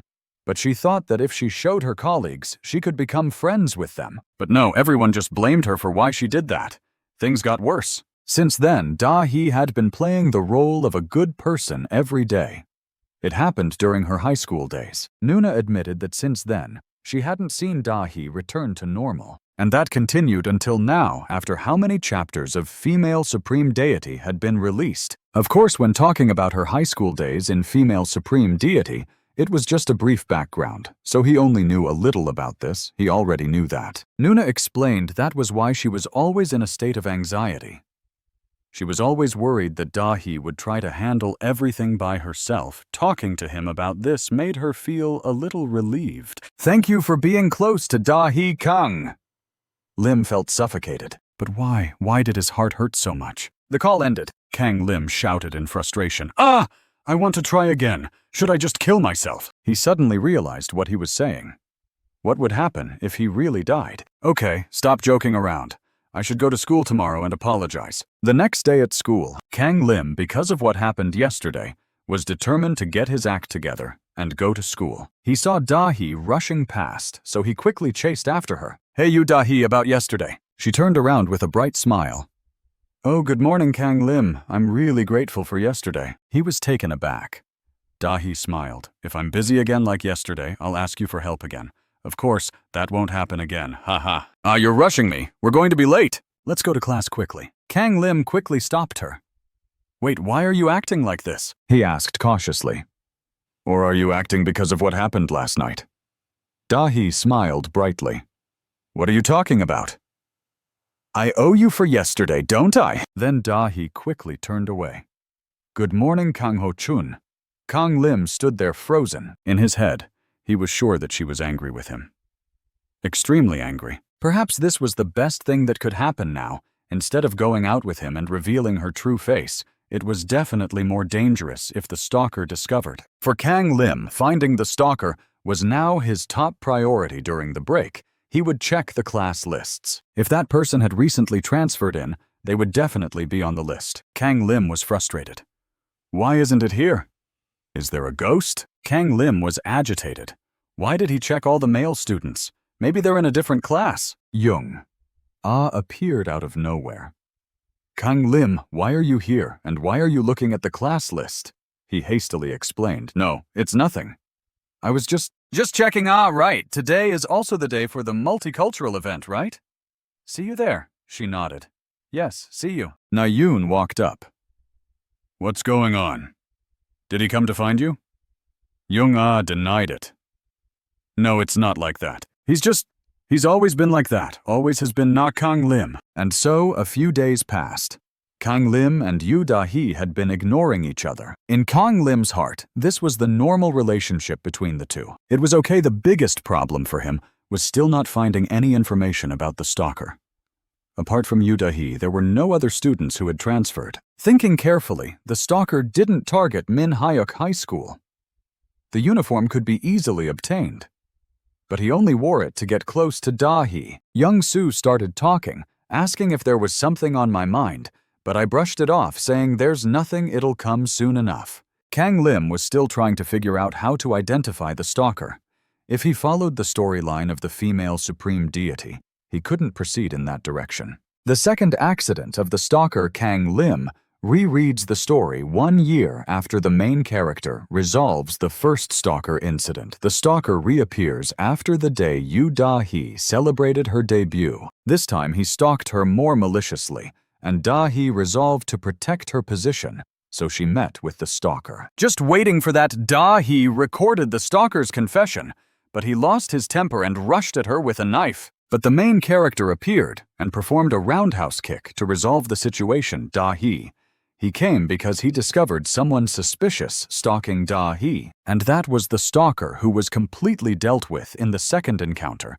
The stalker had to go to prison because of the recording, and that was the outcome of justice being served. After that, Da-hee thanked the male protagonist, and that was one of the most wonderful moments based on the arrangement and plot. This is one of the 3 favorite scenes. No, he reassured her. This is not the time to reminisce anyway. This solution is not feasible at the moment. I need to find the stalker before the meeting takes place. The process will be to investigate and resolve it in my own way. Meeting and confronting the stalker. Quickly recording his confession will be the best if I meet him first. The only thing I need now is Da-hee's help. The stalker will try to approach Yu Da-hee by any means possible. So Kang Lim decided to meet her. He sent a text message to propose a resolution, and if she cooperated, everything would be very easy. But Da-hee refused to read the message. Necessity is the mother of invention. Kang Lim found a way to solve this problem. The next day, he went to her and made a proposal. Yu Da-hee, I have something to say to you. Can you spare some time? People saw this and started gossiping. That's not Kang Lim. Why is he talking to Da-hee? At this point, he thought Da-hee couldn't avoid him anymore, although this method was a bit cowardly. Da-hee smiled. Really, I know what you're going to say, so let's go somewhere else to talk, shall we? Outside. Da-hee spoke up first. What's going on? I'm busy playing volleyball, so can you be brief? Kang Lim was surprised. Why do you have to pretend like that? Is there anyone standing here? She reminded him, You should be a bit more careful. I'm doing my best. He bowed his head as you wish. Kang Lim started to talk about the stalker, but before he could say anything, Da-hee interrupted him. You don't need to worry about that. Kang Lim was curious why. Da-hee smiled. I've already told Ho-chun about this and asked for his help. Ho-chun is the trump card of the Taekwondo and Judo club. What rank does he have? I think he'll be recognized soon with him. I think I've got a good plan in place. Kang Lim agreed. I think he'll definitely be useful. Da-hee was taken aback.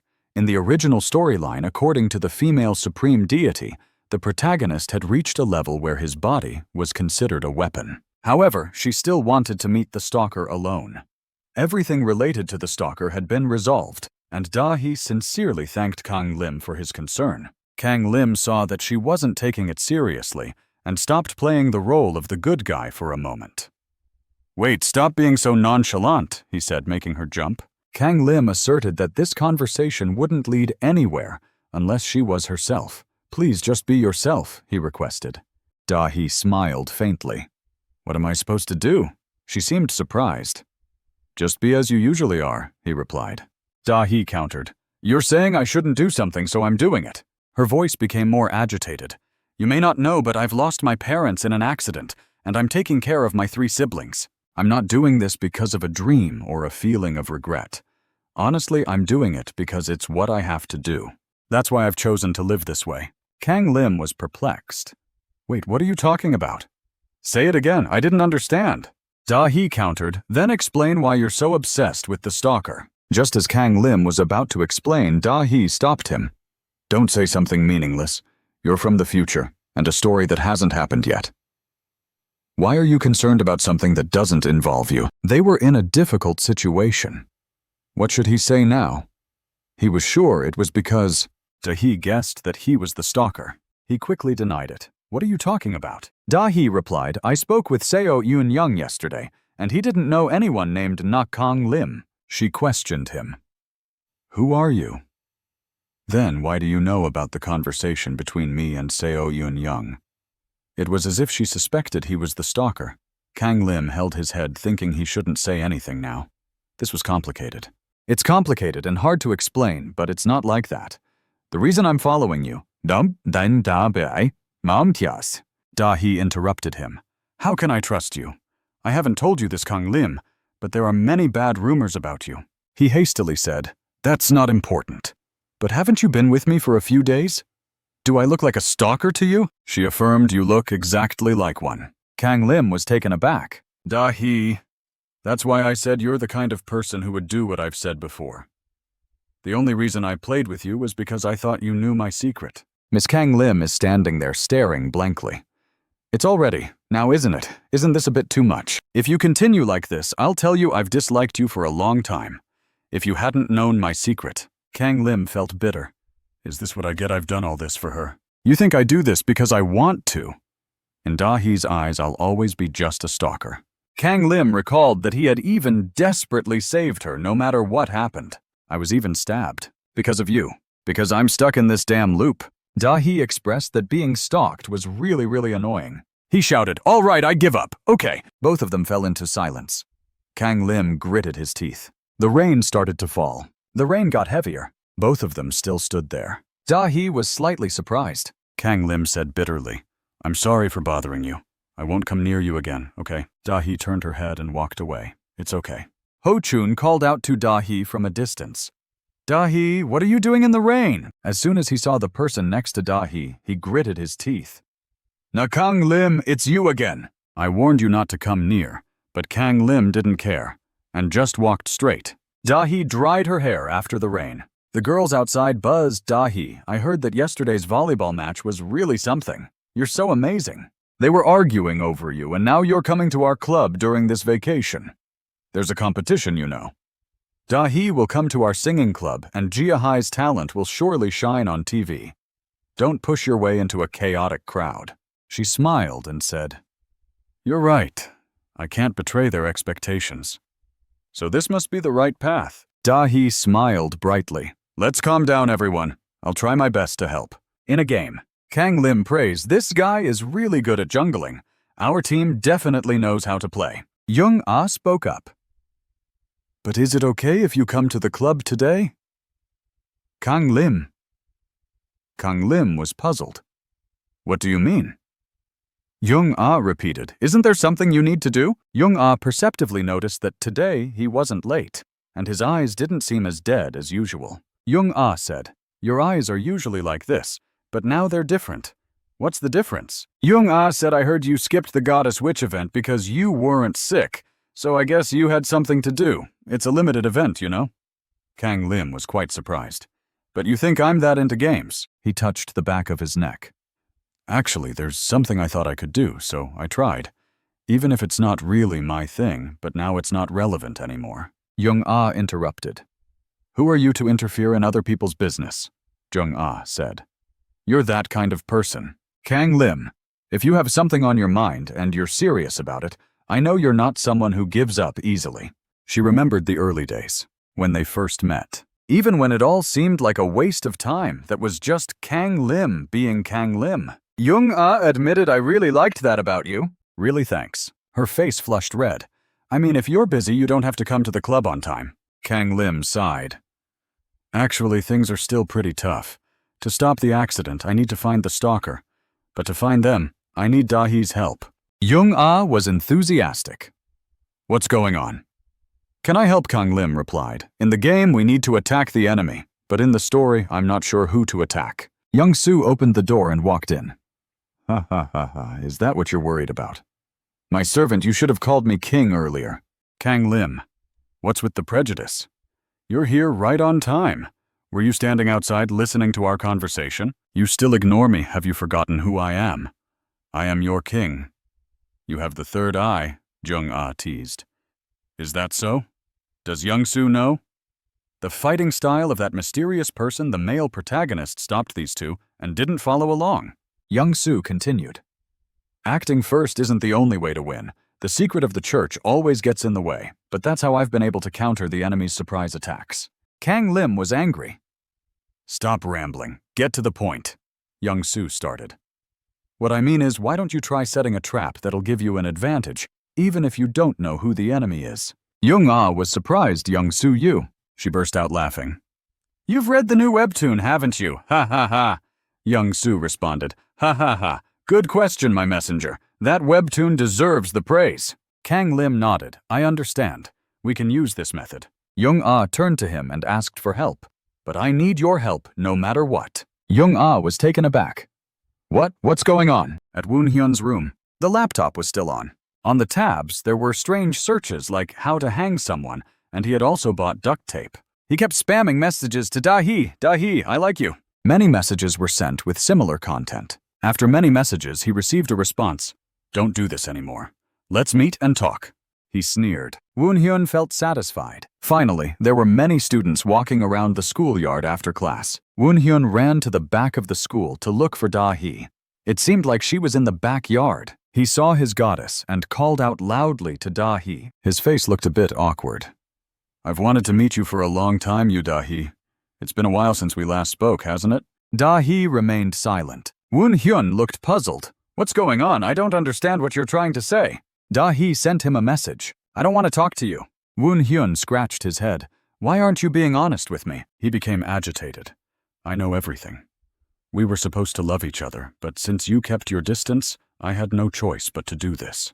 Dahi responded with confusion, mentioning middle school. Woon-hyun admitted to spreading dirty rumors about Dahi in middle school. At that time, people at school gossiped about Dahi, thinking she had done something shady, which was why she became famous so quickly. Woon-hyun admitted that he was the one who spread those rumors. It was easy to use those idiots to mock you. When they badmouthed her, this crazy person was the one who added fuel to the fire, making things spiral out of control. Woon-hyun's expression didn't show much remorse.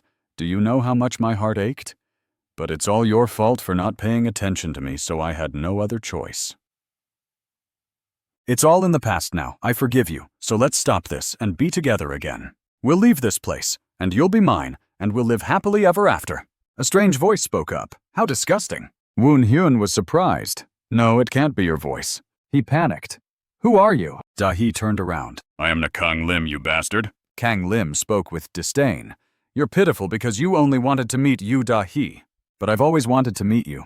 Last night I woke up in the middle of the night because I dreamed that you stabbed me."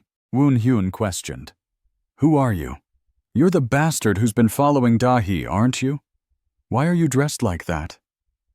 This is where Da-hee and I were supposed to meet, Kang Lim clarified. I told you I'm the one who sent you the messages. It was all a trap to lure you here. Woon-hyun was shocked. What all the messages were from you? Don't joke around. I got Da-hee's number from the club participation form and contacted her. Woon-hyun sneered. You were prepared. Kang Lim remained calm. The trap set by Young-soo worked. I was sure he would show up to meet Da-hee. I had to meet him before he met her. Then there was a problem. How to stop him from meeting Da-hee, so I set a trap. I found all the club participation forms Da-hee had filled out and secretly changed the contact numbers to mine. He wasn't a student at Haikuk High School. The reason he wore the uniform was to be close to Yu Da-hee all the time. In the goddess, to contact Yu Da-hee, he must have looked for her contact information in the club participation form because he didn't know her number. Just as I predicted, he contacted me. I pretended to be Da-hee to lure him here. I needed to keep up the act until he confessed everything. Even if it wasn't enough to be used as evidence, it was enough to start an investigation. Honestly, if he hadn't contacted the male protagonist in a few days, I would have given up. The club president also contacted me thinking I was Da-hee.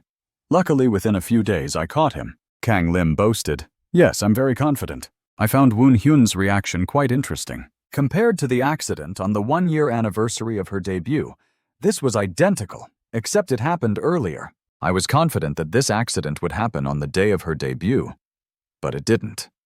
It happened earlier because you're the kind of person who makes this day significant. A stalker, huh? Woon-hyun was furious. You bastard, how do you understand the feelings I've had for Da-hee? You've always bothered me, and that's great. Kang Lim looked at him with confusion. Woon-hyun pulled out a knife from his backpack. Since you've done dirty things to Da-hee, I'll give you a chance to meet the god of death. Woon-hyun charged at Kang Lim. Kang Lim thought to himself, no matter how difficult it is, there's always an answer. Unlike the male protagonist in The Goddess, I don't have superpowers. Although I tried to learn how to fight by watching tutorial videos on YouTube, I gave up after just 3 minutes. The crazy person was still charging towards him. Kang Lim put on a wig again. It was because his fighting skills were non-existent that he chose this method. He shouted. Finally, a person as strong as the male protagonist in The Goddess, Ho-chun rushed in and kicked Woon-hyun. Woon-hyun fell to the ground. Ho-chun was furious. You bastard, what have you done to Da-hee? Ho-chun turned around to check on Da-hee. Are you okay? But he was met with a fan's excited shout. Kang Lim, why are you wearing that? Ho-chun was confused. What if it was Da-hee? I came because I received Da-hee's love letter. She said to come to the backyard because she had something to say. Kang Lim muttered to himself.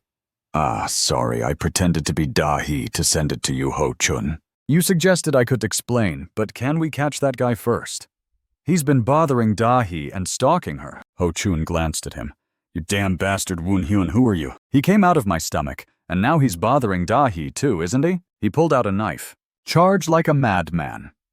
Don't disturb our happiness. Ho-chun was already in a ready position. He kicked again, hitting Woon-hyun's head. Woon-hyun's face distorted. But that wasn't the end of it. Ho-chun grabbed his collar and used a judo technique to throw him down. Woon-hyun lay flat on the ground. Ho-chun breathed lightly. Kang Lim was stunned. Wow, is he still a student? He's the strongest in school now. Ho-chun asked cautiously. What's going on? Kang Lim sighed. It's a long story. After being encouraged, Kang Lim began to explain, I've been preparing for this situation. I accidentally discovered the stalker. I had delusions of justice because I read too many Webtoons, so I got involved. I was considered a delusional person with a superiority complex. This explanation should be enough for him and the police. Woon-hyun refused to give up. In the future, I will definitely be happy with Da-hee. He couldn't get up. Ho-chun was skeptical. What you're saying? The other guy ran away. Ho-chun panicked. You damn bastard, stop! Ho-chun shouted, but Woon-hyun had already escaped. Kang Lim calmed him down. It's okay. There are no more classes after school, and all the main doors are locked. I chose this place for a reason. First, let's report it to the police. Kang Lim saw a horrific scene waiting for him. It was Da-hee on the rooftop. She breathed a sigh of relief. It's done, isn't it? Drawing was harder than I thought. She reopened the message from the drama club leader, apologizing for not being able to attend. Da-hee comforted her, telling her to rest well. Da-hee looked at the chat screen. She remembered the previous conversation with Eun-young, who asked, "Aren't you expecting him?" Da-hee reacted, "What are you talking about? Who am I expecting?" Eun-young said calmly, "That guy named Kang Lim. You've tried him out, haven't you?" As expected, he likes the better version rather than the real one. Da-hee replied, "Of course I've tried him out." Eun-young was curious. "And you're angry with him?" Da-hee insisted because he's a stalker. But in her heart she thought differently. Actually, I can say he's not a stalker based on what I've heard. If he really was a stalker, he would have done many things by now. Of course, he knows about our relationship, so he must be hiding something. Returning to reality. Da-hee sat down to finish her painting, muttering, "That bastard is making me confused again. What am I expecting from him?" Woon-hyun went up to the rooftop, calling out loudly, "Da-hee! I don't need anything. I just need you. Let's go somewhere no one can disturb us." Da-hee was taken aback. How did you get to Korea?" Woon-hyun was ecstatic. "What do you mean I came to see you? We love each other, don't we?" Da-hee was shocked. "Wait, what are you talking about? You're the stalker." Woon-hyun panicked. "Why would I be stalking you? I just love you and you should only pay attention to me." Da-hee was horrified. "Are you crazy?" Woon-hyun shouted. "Shut up. My Da-hee wouldn't say such things." "It's okay if you're tainted. I can clean it up. If it's you, I'll always accept you no matter what." Da-hee was terrified. "What's wrong with you?" "If he didn't have a knife, I could handle it. The best way to deal with a weapon is to run away." She decided to stall for time. "Don't come any closer." Before she could think further, the railing broke. Da-hee was horrified. She felt like she was falling. Da-hee was falling. Woon-hyun panicked. He shouted, "Da-hee." Da-hee thought to herself, "This is it. I'm going to die. I'm falling. Can it be that I'll die because of him?" So this is what it feels like when your whole life flashes before your eyes. If she knew this was going to happen, she would have. Da-hee remembered her mother's words from the past. "Don't worry, Da-hee. Someone will reach out to help you." Kang Lim rushed to her shouting, "Grab my hand." Da-hee was startled. Kang Lim called out loudly. Da-hee's eyes widened. Kang Lim grasped her hand. The railing had already fallen to the ground. Da-hee was suspended in midair. Kang Lim gritted his teeth. The psychopath shouted, "How dare you grab Da-hee's hand?" But before he could say anything else, he received a punch. Woon-hyun fell down. Ho-chun was furious. "You crazy bastard, do you want to die?" The crazy guy was motionless. Ho-chun turned around and asked if they were okay. Da-hee breathed a sigh of relief, thinking they were still alive. Ho-chun spoke up. "He seems to have fainted. Keep an eye on him. I'll go report to the teacher." Kang Lim agreed. Da-hee was curious. "How did you two know to come here?" Da-hee was shocked. "Wait, why are you dressed like that?" Kang Lim quickly explained. This uniform I'm wearing." Da-hee's face turned pale. "You have a weird hobby, don't you? You like doing this, right?" He denied it. "No, it's not like that. I'm just—" Da-hee was agitated. "I respect you, but don't come near me. Stay away." Kang Lim was irritated. "I just saved you. Why are you acting like I'm filming a movie?" "Kandam-gua." Da-hee was taken aback. "Wait, why is it my fault?" "Kang Lim, what's going on with you?" Kang Lim's face was pale. "I don't know. Maybe I ran too much and couldn't breathe." Da-hee was alarmed. "Breathe, don't die on me." He reassured her. "I'm not going to die. I really didn't die. I did my best." A loud scream was heard in Kang Lim. In the teacher's room, the teacher held Da-hee's hand, tears welling up in her eyes. "Da-hee, will everything be okay? The teacher will take care of it from now on. Your guardian and manager just called and she's on her way. Everything will be fine. You can talk about this later. Your safety is the top priority." Da-hee saw the teacher's overreaction and waved her hand. "No, I'm fine. It's all thanks to Ho-chun arriving just in time, right?" "Ho-chun helped, didn't he?" "Yes." The teachers praised. "Really, Ho-chun, you're amazing. You even handled the person with the knife." "Ha ha ha. Of course you're the trump card of the taekwondo team. I'm really looking forward to the national competition this year." Ho-chun was about to deny it, but the teachers patted him on the back. "Good job. Don't be shy." Kang Lim thought to himself, I handled that trash, but I'm not the one who saved Da-hee. On the rooftop, Ho-chun realized the stalker was targeting Da-hee. When he discovered this, he was about to rush up.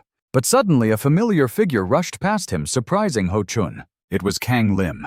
Although Kang Lim was much weaker physically at that moment, he ran faster than Ho-chun. Young-ah arrived at the infirmary. She opened the door and called out Kang Lim. Kang Lim was playing with his phone.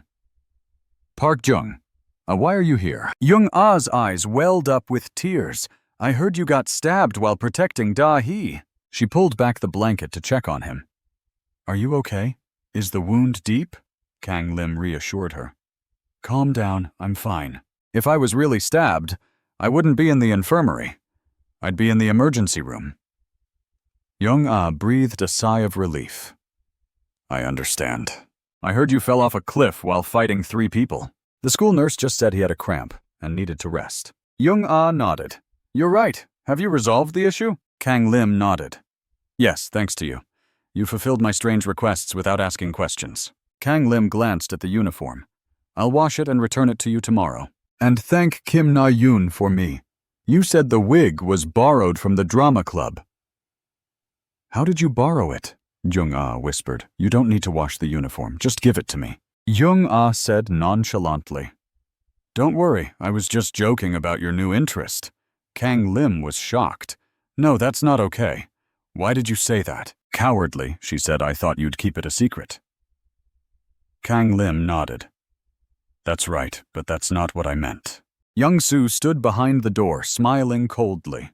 You're worthy of being my subordinate.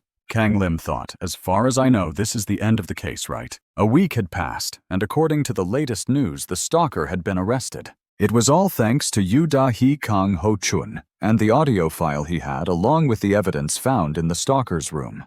The stalker would be sent to a juvenile correctional facility. If he had known the stalker was responsible for the high school accident and that Yu Da-hee knew him, things wouldn't have gotten so difficult. In class, the students were buzzing.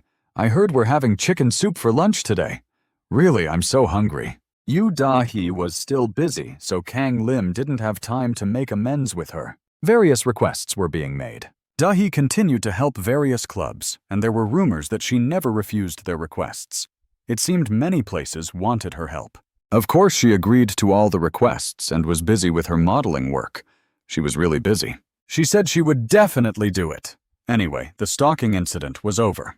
Kang Lim went to the cafeteria to eat lunch. A few days later, he received some unexpected news. Just as he was about to take a bite, his phone buzzed. It was a text from Yu Da-hee asking to meet after school. The door opened. Kang Lim was already at the meeting spot. He asked, "What's going on? You're always working." Da-hee replied, "You're here. The TV club asked me to write a script for them. Is your chest okay?" "Is your chest all right?" Kang Lim replied. "I texted you, but I'm fine. I just had a stomach cramp." Kang Lim sighed. "Leave me alone. It's none of your business. If you want to do something, learn something new, like martial arts or boxing. You're still working like that. You should go exercise. You're so weak that you get a stomachache after running." Kang Lim sighed. "Leave me alone. It's none of your business. If you want to do something, learn something new, like martial arts or boxing." Da-hee laughed loudly. Hayu boxing Kang Lim got annoyed. "Why did you call me out here?" Da-hee put down her pen. "I said I wanted to meet you here because I have something to tell you. Even if it's just a coincidence or a bother to you, thank you for saving me." Kang Lim interrupted. "Wait, let me speak first." He bowed his head and apologized. Da-hee was surprised. He continued. "I'm talking about that time on the bus. I said something I shouldn't have. I thought it was just a joke, but I realized it wasn't. I didn't know I hurt you. I'm sorry. I'm sorry for saying harsh things to you. Obviously, everyone likes the better version of you, Da-hee. Now, can I answer the question you asked me? The question last time.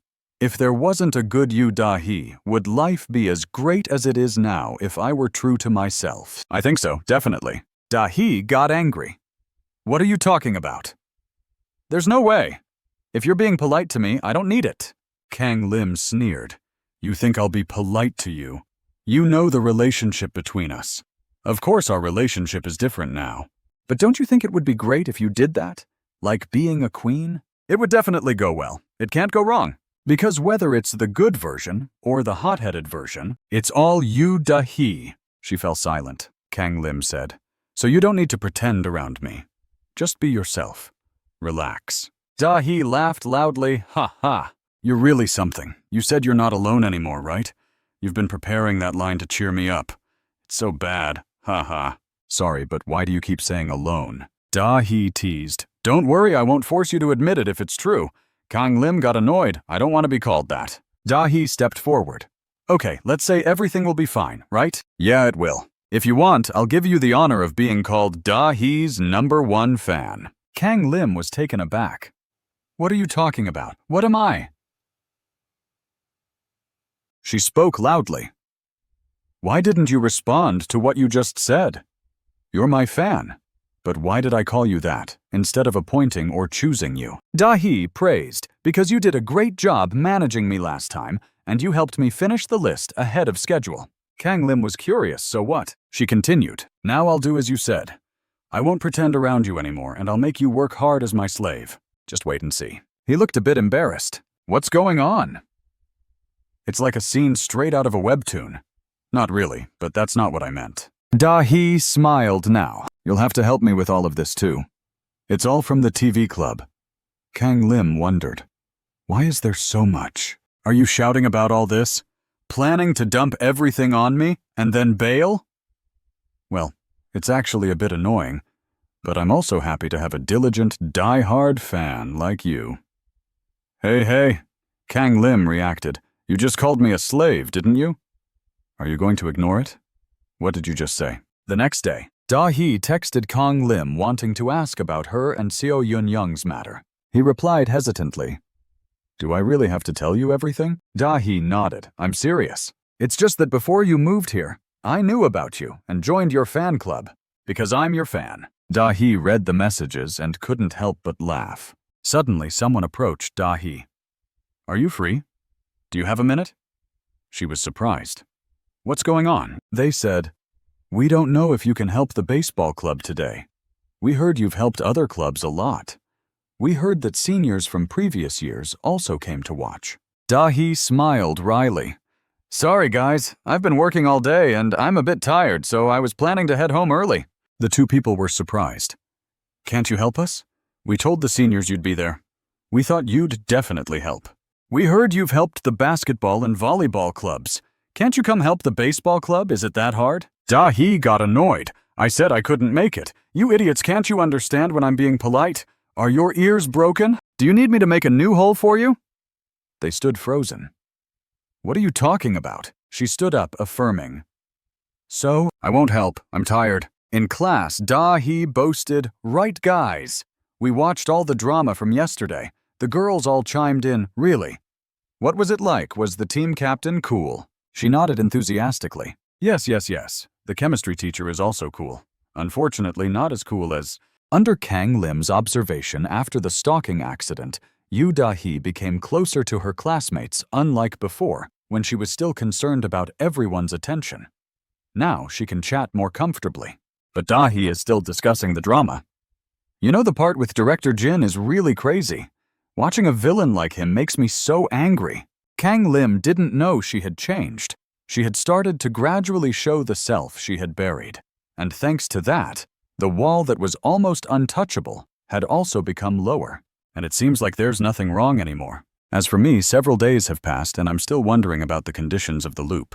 I'm thinking about game over. Up until now, the loop has been activated 3 times when Yu Da-hee died, when I died, and when the relationship between me and Da-hee was never formed. If this were a game, those situations would be game over. Either the loop works like that, or there's still a possibility of bad engine or dead engine occurring. For example, last time, when Kang Lim and Da-hee's relationship was completely broken, he had completely given up on saving Da-hee. If it continues like that, Yu Da-hee could be harmed by the stalker. But if she doesn't die, it's not dead engine. And if she's injured and becomes a vegetable, does that become bad engine? But in that case, nothing can be certain that the loop will work and bring both of us back. In other words, the game is over, even if she doesn't die. And if the loop works, we'll really die. Kang Lim hopes that this nonsense won't happen, but he can't stop worrying about the loop. If this isn't a webtoon but reality, it's better to prepare for the worst-case scenario. Therefore, he needs to prepare thoroughly. According to the female supreme deity, the next event will occur with the new female protagonist. Drake 1 lost the chain, so Rosanti won't be able to participate in the next round. Young-ah was embarrassed. How is it? Na-yoon honestly said, "To be honest, I like the webtoon you drew, but I'm not really sure. This one is probably better than the previous one." A male classmate stepped forward and snatched the phone. "Is this Kim Na-yoon? Did you draw this? Do you want to become a webtoon artist?" "Let me see it." Na-yoon shook her head. "No, it's not me, it's Young-ah. Haven't you guys read it?" "What do you think?" They scratched their heads, feeling awkward. Is it Young-ah's?" "Yeah, it's pretty good, I guess." Young-ah looked down understanding. The class leader came in and called Young-ah. The teacher wanted her to come to the teacher's room for career guidance. As she stepped out of the classroom, she met someone she knew. "Oh, it's Kang Lim." Young-ah observed enthusiastically. "Today, your dead eyes are looking good." Kang Lim turned his face away. "Young-ah, is that you?" "Hello." She was taken aback. "What's wrong?" "Your face looks weird. Your dark circles are less noticeable than before." He was surprised, she could tell. Young-ah didn't answer. "Anyway, what's going on with you and Da-hee? You look dangerous even though you're not injured." Kang Lim sighed. "You've heard the story right. It's a bit dangerous, to be honest." Young-ah looked at him longingly. "If you had told me earlier, I could have helped you more, Kang Lim. You're curious, that's good, but I don't want you to get hurt." Kang Lim hastily realized. "No, it's not like that." Young-ah was surprised. "Really?" Deep down, Kang Lim felt a bit bad for making Young-ah worry unnecessarily like that, but he couldn't reveal the truth about the female idol. Kang Lim changed the subject. "Anyway, it's midterm and we're in our second year. We should focus on our studies." Young-ah suddenly called out a phone number. 119, right. "This is Kao Chung Min Hook." Kang Lim was annoyed. "You're calling the emergency services. I'm saying we should study, not that it's an emergency." Young-ah wiped away tears. "It's okay, Kang Lim. Modern medicine will cure you." He spoke loudly. "Don't treat normal people like psychiatric patients." Seeing Young-ah's reaction, Kang Lim felt a bit relieved. She didn't call the emergency services.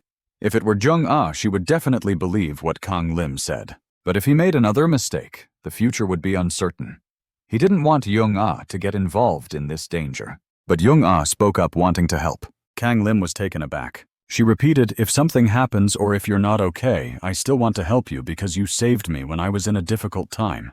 There was a secret reason why Young-ah didn't give up drawing webtoons, and it was because of Kang Lim. Young-ah said, "If you're worried or thinking about something, don't try to solve it or do it alone. Instead, tell me everything and I'll help you." The distance between the two was getting closer. Kang Lim's face turned red. "Young-ah, you're getting a bit too close." She quickly turned away. "Sorry, I'm just a bit too excited." Kang Lim waved it off. "No, thank you for worrying about me. Thanks." He scratched his face. "To be honest, you helped me a lot last time. But since you said that there's something, I've caused some trouble. Do you want to hear about it?" Young-ah was enthusiastic. "Tell me." Kang Lim was embarrassed, and to be honest, this was a bit awkward to discuss. "I just went to the teacher's room, and they said the multicultural club was about to be disbanded. Immediately, an emergency meeting of the multicultural club was called. After announcing the news, Kang Lim reiterated that according to the school's rules, if we couldn't find new members within 7 days, our club would be disbanded. They said that, and the advisor also said he was done with it. Young-soo was furious. "Damn it, the people from the Black Association can't be trusted. They're using dirty tricks." Young-ah was gloomy. Not a single first-year student joined the club. "With just the three of us, it's not going to be okay." Da-hee propped her chin up. "If this place disappears, it'll be a bit of a hassle. Even though school life is pretty peaceful, this is still the best place to relax." Kang Lim realized that someone who wasn't in the club was sitting here. Da-hee was surprised. "Aren't you in the multicultural club?" Kang Lim shouted, "Shut up! If you keep this up, why not just join the club? You can continue to hang out here and the club won't be disbanded." Da-hee declined, "I don't want to. I'm still interested in joining other clubs." Of course, if you want me to help, you have to beg me to join. I wouldn't want to see the club shut down. Da-hee winked. Young-ah, I'll let you use my name. Kang Lim wasn't too concerned. From now on, we should just recruit new members. Young-ah's expression turned slightly gloomy, but most first-year students have already joined other clubs. Kang Lim looked up curiously. What's with the look? Do you have a good idea? Da-hee burst out. Never mind, it's nothing. Young-soo suggested, let's try this. Having fewer members doesn't necessarily mean the club will be disbanded. Kang Lim was surprised. Really, Young-soo continued, if we regularly submit our annual activity reports with the Black Association's certification, the club can still exist. Kang Lim looked around annual activity reports. It should be around here somewhere. He pulled out a stack of documents. Here it is. Da-hee was curious. What's written in it? Let me see. The annual report was filled with trivial matters with nothing particularly noteworthy except for a few lines of half-hearted effort. Da-hee was furious. This is why the club is being disbanded. Kang Lim was naive, but I wrote it sincerely. Da-hee scolded. You were too honest. You need a plausible reason. It wouldn't be bad to include some of the goals we discussed earlier. Da-hee recalled, that phrase wasn't mine. I borrowed it from the former club president. She sighed. I'm really not good with this, but it's my specialty, so let me help. Young-ah was grateful, really. Thanks, Da-hee. Da-hee didn't beat around the bush. Just tell me what the club is about, and I'll know what to do. Kang Lim boasted our club isn't just about appearances. We have diverse activities from online games to board games.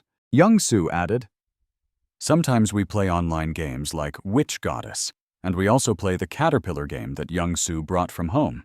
Da-hee forced a smile. You guys really want the club to be disbanded, don't you? It's all just games. Kang Lim defended, we don't just play games, we also read a lot of webtoons. Da-hee sighed. So you're not giving up on being an otaku. He introduced Park Jung-ah, also draws comics. Da-hee was excited. Really, that's amazing, Jung-ah is a webtoon artist. Jung-ah waved her hand. I'm not really an artist. I just want to be one. Da-hee was curious.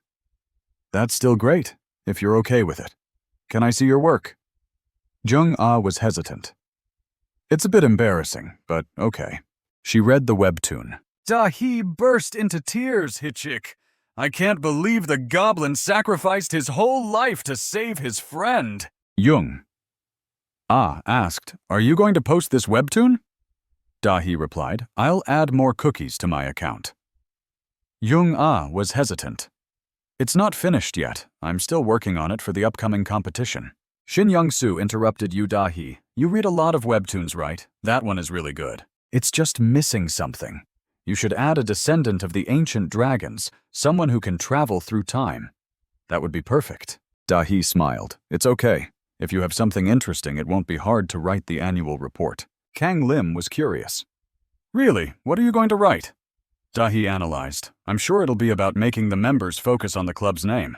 Jung-ah observed silently. That afternoon, Da-hee held a form and went to find the teacher. She asked, why can't I? The teacher explained, there's no problem with the list, but having only 3 members in a club is too few, and larger clubs still need more rooms for their activities. If we don't count what you just said, the club still needs 2 or 3 more people. Da-hee nodded, I understand. The teacher was curious. Da-hee, you're not a member of the multicultural club. Why are you doing this? Da-hee smiled. It's just... So Da-hee joined the club. On her way, she muttered to herself, I'm not doing this to help him. It's just because of what happened last time, and I hate being indebted to someone. Jung-ah came down the stairs and saw that scene. Da-hee was curious. Why are you still here? Jung-ah explained. I was just talking to the art teacher about career advice. How's the list? Are you going to join the multicultural club? Da-hee was slightly embarrassed. Well, I was thinking of joining. It's a place I often hang out. Besides, Kang Lim helped me a lot. Jung-ah was curious. Helped you? Da-hee explained. You know how I had a problem with that stalker? He helped me and I felt like I owed him. Jung-ah realized that whenever Da-hee talked about Kang Lim, her mood changed. Da-hee was startled. What's wrong? Jung-ah asked. Can I ask you something? Da-hee, do you like Kang Lim? Da-hee was taken aback. Jung-ah's eyes were expectant. Na-yoon rushed in out of breath, standing in front of Hyun-ju and Un-young panting. have you guys seen Jung-ah? Hyunju shook her head. No, why? Jung-ah's phone suddenly beeped with a message from Na-yoon on Naver chat. Jung-ah, where are you? Jung-ah didn't respond, so Na-yoon sent another message. Jung-ah, where are you? Tell me I just got rejected in the first round of the Webtoon contest. Jung-ah was on the rooftop, curled up muttering to herself. I'm so humiliated. I was too full of myself. Next to her was an iPad still displaying the comic, and her phone was still showing the notification. Jung-ah glanced at her phone. I really should stop this. In another location, Jung-ah stood in front of Da-hee. After hearing Jung-ah out, Da-hee was incredulous. You like Na-kang Lim, that guy? Jung-ah nodded firmly. Yes. Da-hee put her hand on her forehead, massaging her temples. Huh? I think I still don't understand Korean very well. You're asking if I'm interested in him, like, romantically. Jung-ah stared at Da-hee, watching her reaction. Yeah, that's what I'm asking. Da-hee was taken aback by Jung-ah's seriousness. She bit her lip, trying not to laugh. But she couldn't help it. She burst into laughter. Ha ha ha ha! I like Na-kang Lim, ha ha Jung-ah looked a bit awkward. Da-hee, are you laughing too much? Da-hee couldn't stop laughing. She was laughing so hard she was crying. Ha ha ha! This is ridiculous. I like someone like him. Jung-ah was skeptical. Isn't it obvious you two seem close, and you both joined the club together? Jung-ah defended. That's not it. We just know each other through mutual friends. Da-hee smiled. I got a bit of help from him in school life, and joining the club was just a way to return the favor. She smiled at Jung-ah and said that she had received some help from him in her school life, and her participation in the club was just a way of returning the favor. Jung-ah understood when he heard this. Da-hee waved her hand. I don't have any feelings for him, not even a little. Even if the sun rises in the west and sets in the east, that'll never happen. Jung-ah corrected her internally. The sun usually rises in the east. Da-hee's expression turned serious. To be honest, he's not my type. Even if he was a bit better than when we first met, he's still not it. Jung-ah listened and then put her hand on her chest, breathing a sigh of relief. I understand now. I'm sorry for asking you that. Da-hee smiled and shook her head. It's okay, ha ha ha. It's good to laugh this much once in a while. As they went down the stairs, Da-hee was still curious. But why did you suddenly ask me that? Jung-ah nodded shyly. Da-hee didn't notice Jung-ah's flushed face. I was just joking. How could you? Then she realized what Jung-ah said and froze. Da-hee's eyes widened in shock. Wait, what? Jung-ah mumbled, I like Na-kang Lim. Da-hee shouted. Really? She grabbed Jung-ah's shoulders, shaking her. Why, what's so special about him? Is he super rich or something? Jung-ah calmly replied, You're underestimating Kang Lim. Jung-ah looked away. It's not what you think. How do I put this? Da-hee was taken aback by Jung-ah's hesitation. Without waiting for Jung-ah to continue, Da-hee gave a thumbs up, her eyes shining. I got it. Don't worry, Jung-ah. I'll support you. Jung-ah was confused. Support. The next day, Kang Lim and Young-soo stood in front of a closed room looking puzzled. What's going on? On the door was a sign that said, Tactical Meeting in Progress. Kang Lim asked Young-soo to keep out. Young-soo raised an eyebrow. I see. Young-soo struck a detective pose. Our base has been taken over. I've been working hard to reach Lockstyle's LV7. Kang Lim didn't believe it. He went forward and turned the door handle. To his surprise, inside was... Da-hee was slapping her hand on the table. Then they came up with a passionate plan called the Love God Plan, where they would become the Love God and connect Jung-ah with Kang Lim. The tactical meeting was about to begin. Jung-ah sat below, intently looking at him with an enthusiasm that even surpassed hers. Upon hearing this, Da-hee held her cheeks and smiled, saying, Honestly, I've always wanted to play matchmaker for my friends like this. I've always wanted to have a conversation about girls once. As she said this, she pointed towards Jung-ah. Don't get me wrong, I'm not doing this for fun. Da-hee confidently replied, Since I have no dating experience, I've called in an expert. Jung-ah looked surprised and asked, An expert? Really? She gestured towards her side. Come on out, love expert. The person who appeared was Na-yoon teacher Kim Na-yoon. Na-yoon winked and said, I heard from Da-hee, so I'm here. Young-ah's eyes widened as she looked at the locker beside her, where Na-yoon emerged from. Why is Kim Na-yoon coming out of there? Da-hee said. They met at the drama club, right? That's what I was told, so I'm glad. Na-yoon looked dejected and touched her nose. It seems there's someone else who wants to share Young-ah's hopeless love story. It's a tough battle, and it's been a lonely journey until now. Young-ah asked, Is that all you're thinking? Na-yoon picked up a pen and wrote on the board. But love is about the details.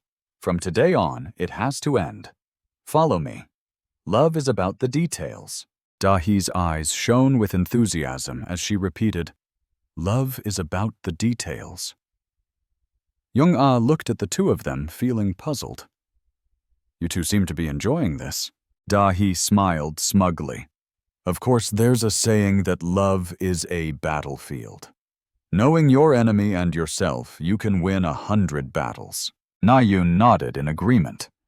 That's right. So I have a few questions. What is it about Na Kang Lim that you like? Young-ah stuttered. There are many reasons. If I had to say, maybe it's his kindness. She finished speaking, looking embarrassed, and lowered her face. And his thoughtfulness, too. Na-yoon looked skeptical. His kindness and thoughtfulness, huh? Da-hee interrupted. Stop there, Jung. Sorry, but I think there's been a misunderstanding. Jung-ah looked confused and asked, What do you mean? Da-hee's mouth twitched. Is there someone else in school named Na Kang Lim? I thought you were talking about Na Kang Lim, the one with the dead fish eyes. Young-ah looked taken aback and nodded. It's him! There's no one else with that name.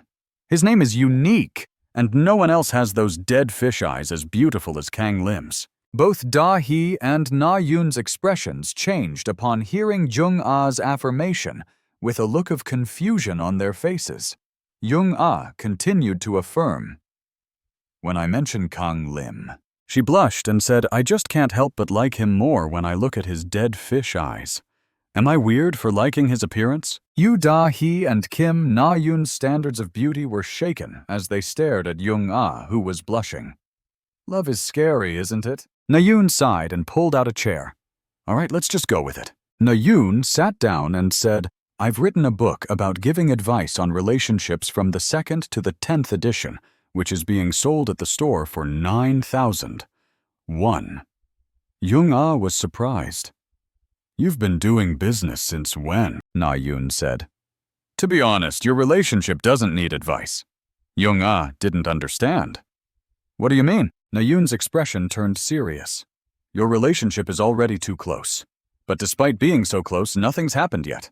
The three of them sat around Na-yoon, who said, What we need is just a small push. Da-hee looked down, looking sad. If you need a small push, why don't you ask him out, or give him a special gift? Na-yoon's eyes widened in shock, and Young-ah looked down embarrassed.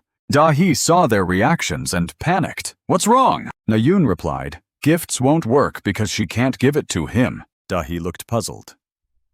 Young-ah, get up and go to your bag. You still have it with you, right? Young-ah got up and retrieved something from her bag. Young-ah slowly took out from her bag the gift she had prepared a long time ago. It was a bag of homemade chocolates. Da-hee walked forward. What's that, homemade chocolates? Young-ah blushed and said, I made them for Kang Lim on Valentine's Day. Young-ah looked puzzled. Valentine's Day is on February 14th, right? It's already April, so why? She looked confused. You still haven't given them to him? Young-ah nodded. Yeah. Da-hee bit her nail. This isn't good. We need to use more extreme measures. Na-yoon leaned in and said, The only way is to lock them in a room together. The two of them were pushing Jung-ah to take drastic measures, but Jung-ah felt left out and protested. You two are going too far. The two of them gave Jung-ah a killing look. You're the one who's going too far. The chocolates are ruined. 2 months is too long. Jung-ah quickly bent down. I've made up my mind. I'm going to do it today. I'm going to give him the chocolates. Da-hee was excited. Good for you, Jung-ah nodded. I'll do it. Na-yoon watched the two of them thinking. This might not be a good idea. She still doesn't seem to realize. Na-yoon raised an eyebrow. Even if she realizes I'll be on Young-ah's side. On the rooftop, Young-ah and Kang Lim stood facing each other. Jung-ah held the chocolates behind her back. They stood there for a while, but Young-ah didn't say anything. She blushed and looked away. Kang Lim asked, "Is there something on your mind?" Young-ah thought about giving him the chocolates, but her mouth was frozen, and she couldn't say anything. Instead of confessing, Young-ah asked, "I wanted to ask about the multicultural club. I heard that the annual activity wasn't approved, so is our club going to be disbanded?" Young-ah nodded. "That's right, because Da-hee participated, we got some leniency. They said they'd give us another month to sort things out." Young-ah nodded. "I understand. Luckily, because of that, Da-hee was very happy this morning." Kang Lim replied, "Even if everything she writes is a lie, you can't trust her." Young-ah thought to herself that even if Da-hee didn't have feelings for Kang Lim, when Young-ah's eyes dropped, Kang Lim might have started to like Da-hee, who was beautiful and good at everything. Kang Lim asked, "By the way, how did you open the door to the rooftop?" "There have been some incidents in the building before, so all the paths to the rooftop are locked." Young-ah made up a reason. "The door was just broken. You just need to use a bit of force to open it." Kang Lim looked skeptical. "Really?" Young-ah nodded. "Yeah, I've been coming up here alone since my freshman year." Young-ah placed her hand on her chest. "And I realized that the first time I met you was—" Just as she was about to confess, a teacher's voice echoed. "Hey, the door is open again." The teacher stood at the stairs, shouting up. "Who's up there?" Kang Lim heard the voice and panicked. "This is my homeroom teacher." Young-ah was shocked. "Why did you come up without closing the door?" Kang Lim's face turned pale. "I forgot to close it." Young-ah was frightened. "What are we going to do if we get caught? We'll be in trouble." Both of them panicked, looking around for a place to hide. The teacher, angry, burst open the door and scolded, "Don't you know you're not allowed up here? Who broke the door?" But when the teacher looked around, there was no one there. The teacher looked around, puzzled. "Where did they go? I could have sworn I heard someone's voice." The two of them were hiding behind the door. Kang Lim and Young-ah hid behind the door, not daring to breathe loudly. They were sweating, fearing they would be discovered. The teacher, still puzzled, left. "This is strange. I could have sworn I heard a voice on this floor." Young-ah apologized. "Sorry, we had to hide quickly." They maintained their position, pressed against each other. Kang Lim, his face red, looked at Young-ah, who was leaning against him. Then he regained his composure and stepped back. Young-ah placed her hand on her chest. "This is the feeling. More than giving chocolates. I want to confess this feeling." Young-ah exclaimed Kang Lim. Kang Lim looked puzzled. "What's on your mind?" "You seem to be holding back a lot." Young-ah mustered her courage. "Actually, I have something to tell you." Young-ah stuttered. Kang Lim. Kang Lim was taken aback. "What is it?" Young-ah placed her hand on her chest. "I have something to tell you." She took a deep breath. "Actually, Kang Lim, I—" Just as she was about to confess, the teacher, who had left, returned, knocking on the door. The teacher, still angry, shouted, "I've got you now," making both of them panic. The teacher scolded Park Jung-ah. "And you from class 1, right? You're still freshmen and you don't know you're not allowed up here." Both of them looked down, especially Young-ah, who said, "We're sorry." Kang Lim glanced at Young-ah, thinking, "Wait, what was Young-ah about to say? I felt like she was going to confess or something." Kang Lim thought to himself, "Don't get your hopes up. Now Kang Lim isn't someone to be misinterpreted. Why would Young-ah confess to me?" The teacher, seeing they weren't responding, said, "Do you understand now?" Young-ah bowed her head. "Yes, we understand. We promise not to do it again." The teacher glared at Young-ah. "Park Jung-ah, follow me. We're going to continue the career guidance counseling." Da-hee and Na-yoon were walking and eating. Da-hee said, "I wonder how it went. Do you think Young-ah succeeded?" Na-yoon raised an eyebrow. "Let's not get our hopes up. Even if Young-ah is calm, she'll still need to think a lot." As they walked past the staff room, they heard a loud scolding. "Young-ah, are you crazy?" The teacher was scolding Young-ah. "When will you stop with this habit? You're preparing for your future, aren't you? You're in your second year now." The teacher continued. "Even when you were a freshman and participated in a few competitions, your grades dropped. Don't you remember? You need to focus on your studies." Na-yoon and Da-hee curiously peeked inside to see what was going on with the teacher. Da-hee wondered why she scolded Young-ah for that. Na-yoon replied worriedly that she was their homeroom teacher and had previously advised the drama club that Young-ah was part of before she switched to it. Dahi said she had a lot of preconceptions like the old folks. The teacher asked her what she thought about how many people could make a living by drawing webtoons, and she didn't think she should just prepare insurance. Yes, the teacher raised an eyebrow. First, you need to get into college, and then you can draw webtoons as much as you want. Besides, your parents also want you to go to college. Young-ah remained silent with her head down, not saying a word. The teacher knew it was good that she had discussed it with the art teacher. She knew Young-ah was having trouble with career counseling, but Na-yoon's guess was that she didn't expect the teacher to make such a fuss. Da-hee frowned. Damn it, this is infuriating. How can they impose their wishes on others like this? The teacher handed her a piece of paper. Understand. Think about it again and resubmit the survey form. Young-ah nodded and took the paper, saying yes. When Young-ah walked out, the two of them stepped back and fell silent. Na-yoon and Da-hee asked Young-ah worriedly if she was okay. Young-ah was startled. Da-hee, Na-yoon, what are you two doing here? Na-yoon widened her eyes and said, That's not important. The problem is we overheard your conversation with the homeroom teacher.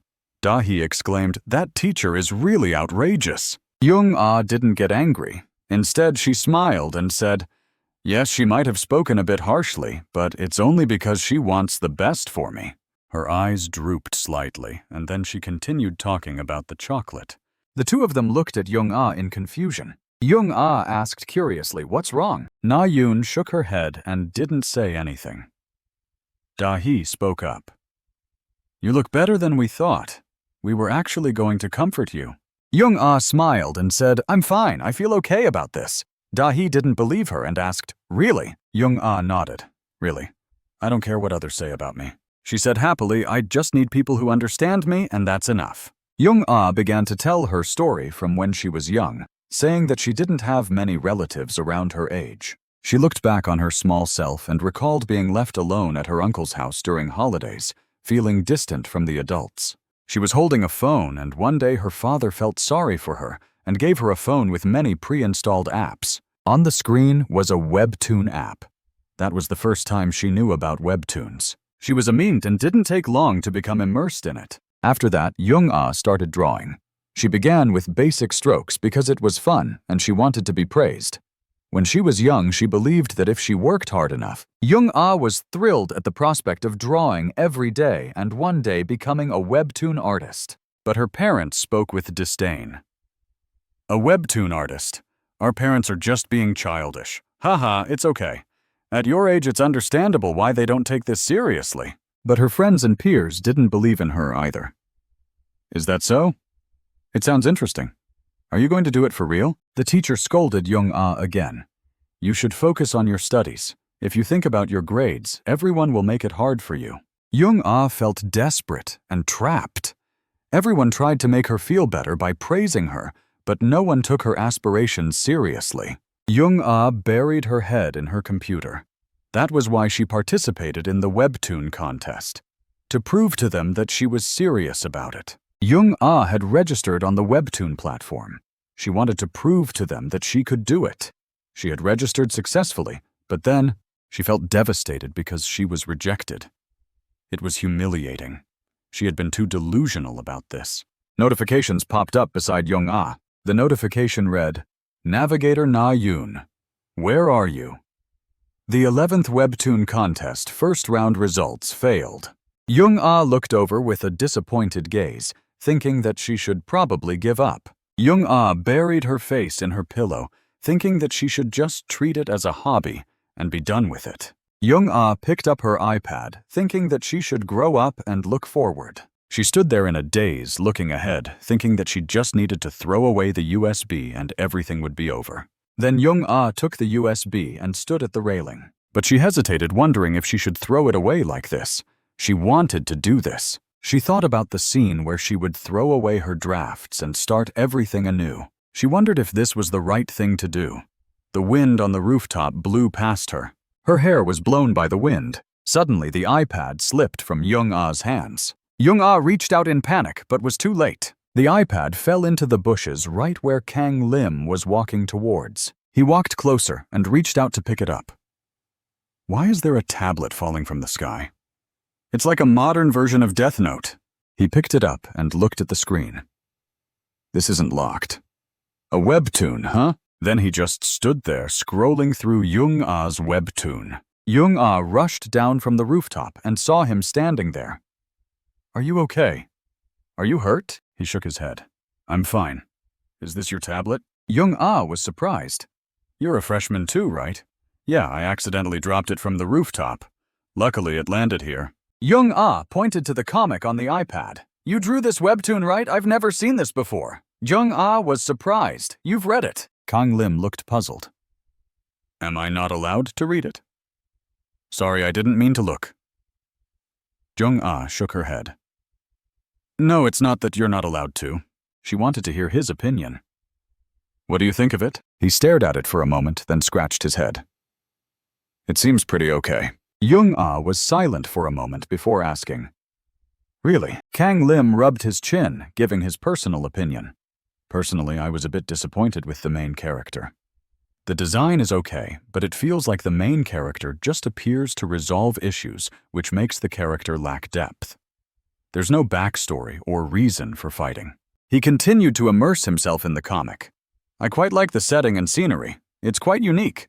But in Chapter 1, there's a lot of narration. Personally, I prefer ending with the main character's dialogue, talking to the point where Young-ah was wide-eyed with surprise. And that's not all right here at the end of Chapter 2. He suggested I think it would be better if you changed the commanding tone to a suggestion at the beginning of Chapter 3. Anyway, if you do that, the number of pages will be reduced to less than 80. Upon hearing his words, she suddenly burst into tears. Hic! Seeing her cry, he was taken aback. I'm sorry, did I say something wrong? I didn't mean to. Young-ah said I'm terrible. He was confused, huh? Young-ah bowed her head. I'm really terrible. That's why I failed the contest. A myriad of question marks appeared in his mind. Why is she crying like this? She clenched her fists and said, But I still don't want to stop drawing webtoons. He saw her crying louder and panicked. Hey, wait, don't cry. Kang Lim hastily tried to comfort her. I'm sorry. Your main character is really good. Young-ah felt deeply grateful to him from the bottom of her heart because Kang Lim was the first person to truly respect her dreams. Young-ah recalled that day when she met him, and she had continued working on her webtoon. From then on, she had been consistently. After opening the door and stepping inside, she looked puzzled. She saw Kang Lim sitting on the chair. Kang Lim, weren't you supposed to be busy with classes today? He turned his face away. You just sent me the revised webtoon, and I thought it was because of me that you got in trouble. He was silent for a moment before asking, Did something happen at the staff room? Recalling when Na Yoon asked her what she liked about Na Kang Lim, she now confirmed that it was this. Young-ah took out something from her bag. It was the chocolate she had made for him. It's nothing. Anyway, Kang Lim. Kang Lim smiled and replied, You made it. I thought you bought it from a store, Young-ah said. You have a habit of making chocolate? But in his mind, he thought I didn't expect you to make chocolate for me, especially not on a random day. Then he remembered Valentine's Day. Wait, homemade chocolate, what's going on? Isn't that a confession girls give boys homemade chocolate as a gift? He recalled the scene in the staff room and on the rooftop when Young-ah wanted to say something to him. Haha, could it be? He inadvertently blushed. Could she really? Then he shook his head repeatedly. No way. Last time with you, Da-hee-jung. Saw him making a weird gesture and said, Kang Lim, I can only give you chocolate.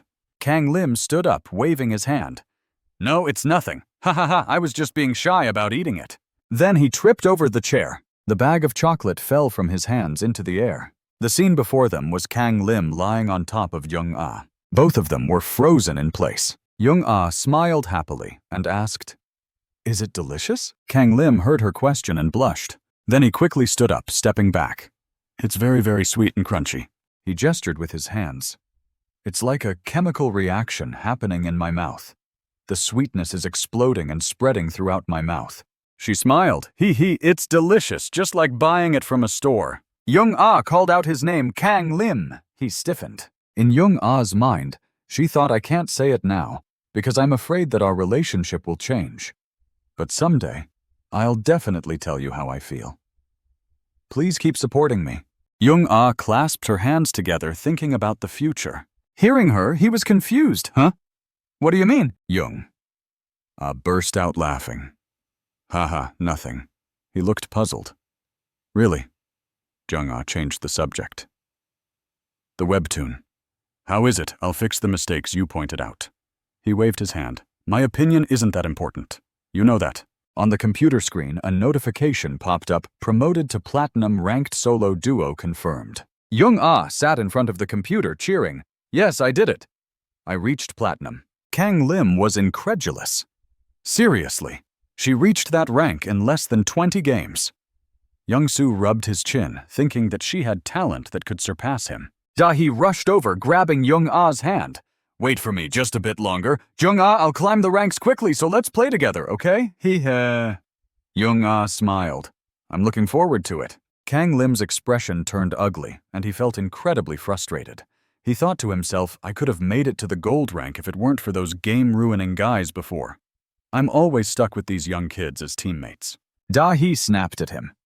Hey, why are you blaming your teammates? Didn't you say there's a system called MMR? That's just the logic of low-ranking players. Your MMR just matches you with players of similar skill levels. After listening, Kang Lim's face twisted in anger, and he cursed under his breath. Da-hee ignored his reaction and turned to Young-soo, saying, By the way, Shin Young-soo, you're around the same rank as me, right? Want to team up? Shin Young-soo pushed up his glasses and said, All right, I'll accept you as a worthy opponent. Jung-ah looked at Da-hee with admiration and said, You're really good, Da-hee. Since you don't have much time to play games due to work, you must watch a lot of YouTube videos like those of professional players. There are many similar videos, right? Da-hee replied, I just learn from what I see and figure out ways to win. Kang Lim felt like he wanted to hide after hearing this thinking. He just learns from what he sees. That's rich. Da-hee's slender fingers clicked the mouse. The cursor on the screen moved continuously as he watched videos about games, mainly videos of a particular player. It seemed like this player's videos were the most popular. Kang Lim was taken aback. Jung-ah exclaimed in surprise, You're watching Rosenti's videos. That makes sense now. Da-hee pointed to the account on the screen and said, This person is really famous, right? Jung-ah said, Not just famous. She's one of the best professional gamers out there. Jung-ah introduced. Her nickname is Rosenti, and her real name is Cha Serene. She's around our age and dominated the gaming scene when she first debuted. Jung-ah admired Cha Serene, saying, She won the cup and is considered the pinnacle known as the Queen. She's one of the rare female professional gamers and her name is known worldwide. Jung-ah continued, She's also appeared in non-gaming commercials and has fan meetings. Jung-ah looked at Young-soo and said, Especially her last birthday event, right? Young-soo nodded seriously. I still remember it. There were rumors that she used macros and cheated, causing a big fuss with the journalists. Da-hee's eyes widened. That's amazing. She's really our age. I need to watch her play next time, Jung-ah said. But recently there were some reasons she didn't participate in matches. Da-hee asked curiously. What happened? Jung-ah shook her head. I don't know. It seems like her team didn't let her participate, and there's no clear reason yet, so the fans are worried. Young-soo chimed in. Even someone like me, considered a gaming descendant, feels angry. This affects the queen. Jung-ah wondered. Really, someone even dug up and posted her ranking score. Kang Lim, who had been silent behind them, finally spoke up.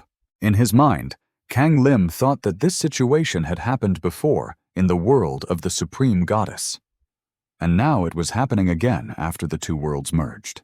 Kang Lim thought that the topic they were discussing was also present in the Supreme Goddess. Noticing Kang Lim's silence, Jung-ah turned around and asked Kang Lim, What are you thinking about? Da-hee raised an eyebrow. Yes, why are you suddenly so quiet when talking about games? Kang Lim scratched his head. I was just lost in thought. Without waiting for their response, Kang Lim grabbed his bag and said, I'm heading out first. I think it's time to recruit new members for our club. As he left the room, Kang Lim was lost in thought.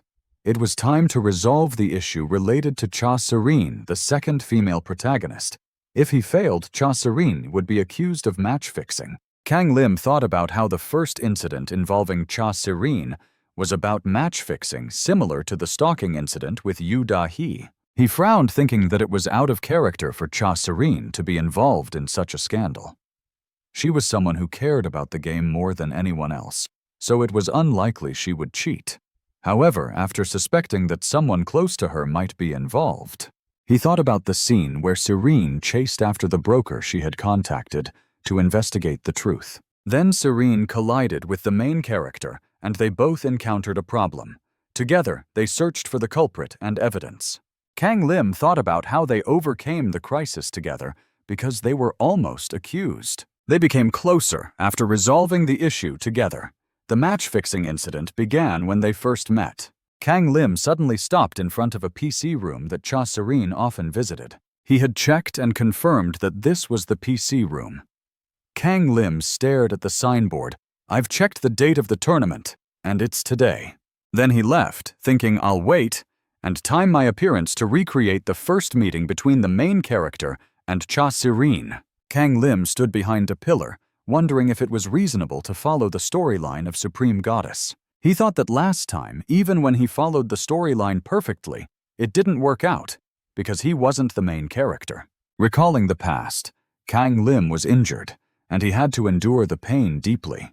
So he wanted to use the information from Supreme Goddess to make things easier. Luckily, he escaped the crisis with the 6 brides. If there was a way to resolve things more quickly, he wanted to try it. Kang Lim stood against the wall, peeking out. He thought, even if I get caught by the broker, it won't solve anything, so I'll just follow the first meeting scenario. He smiled cunningly. Yes, I'll hide and wait patiently until Cha Serene arrives.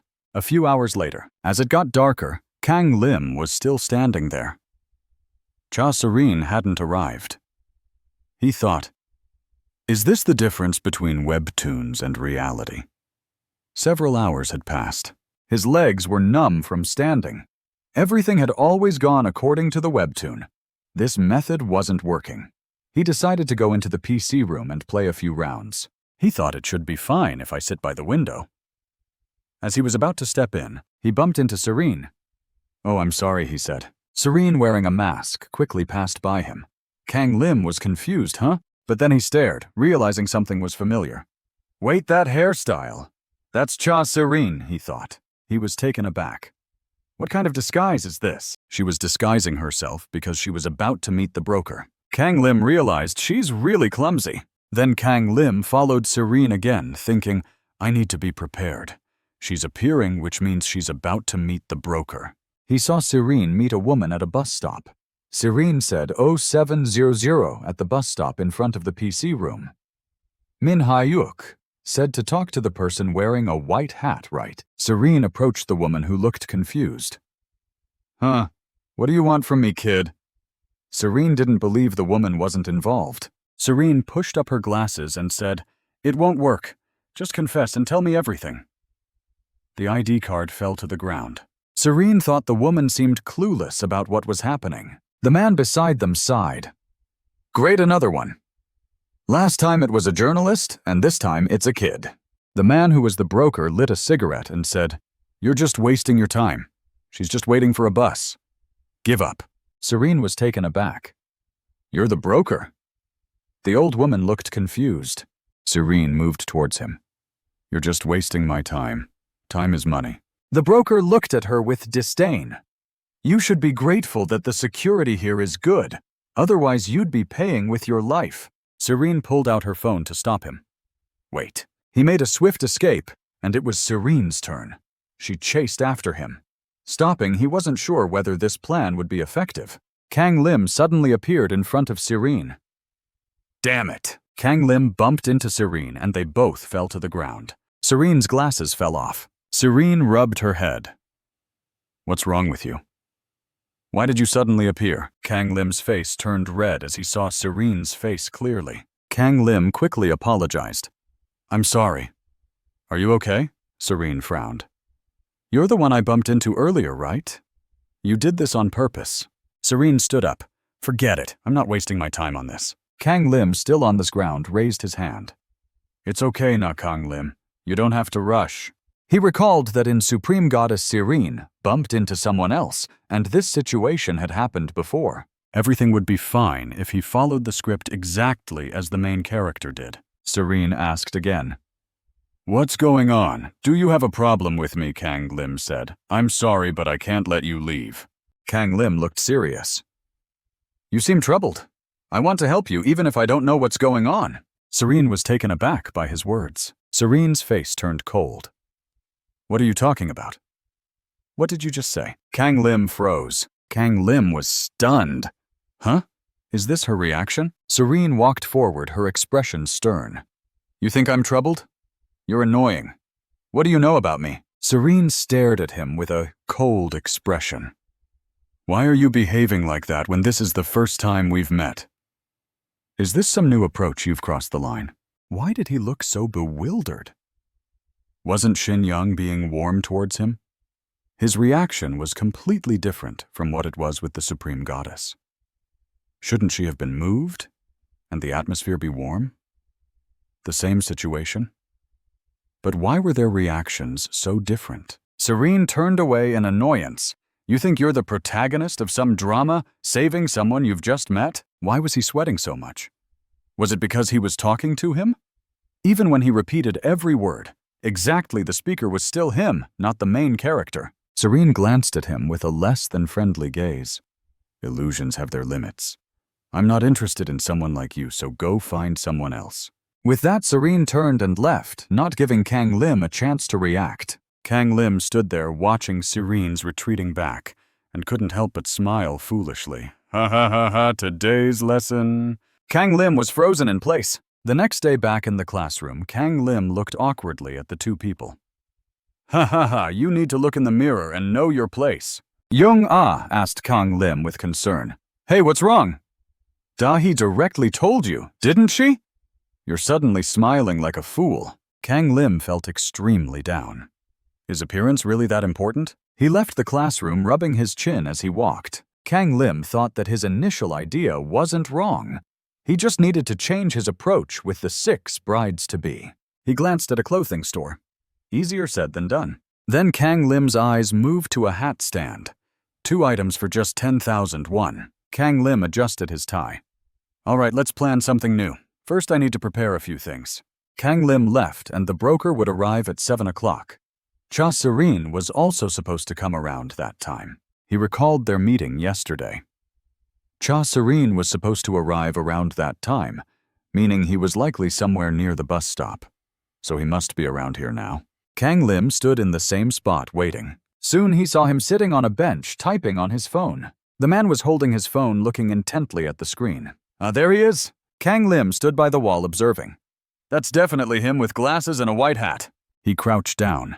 "Now I need to make him leave." Pretending to be on a call, Kang Lim walked towards the man. "Yes, sister, I'm almost there. I'm near the park. I know you're going to report on the wasteful outcome, right?" "Kang Lim, I'm almost there. I'm near the park now. I knew you were going to report on the wasted results, right?" The man watched him silent. Kang Lim continued, "Yes, I'll record him for you. When you meet him, don't forget to pay me."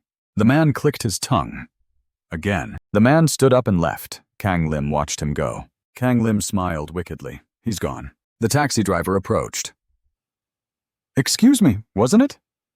"The old lady who called the taxi." Kang Lim raised his hand. "No, it was me." Kang Lim called a taxi for the old lady and helped her with her bags. "You have a lot of luggage. You remind me of my grandmother, so I'll pay for the taxi. Just go comfortably." The old lady smiled. "Thank you, young man." Kang Lim watched as the taxi drove away. Then he checked his phone for the time. Right on schedule with 2 minutes to spare. He sat down on the bench waiting for the bus. Kang Lim took out a white hat from his bag and put it on. He checked his appearance in the phone's camera. Preparation complete.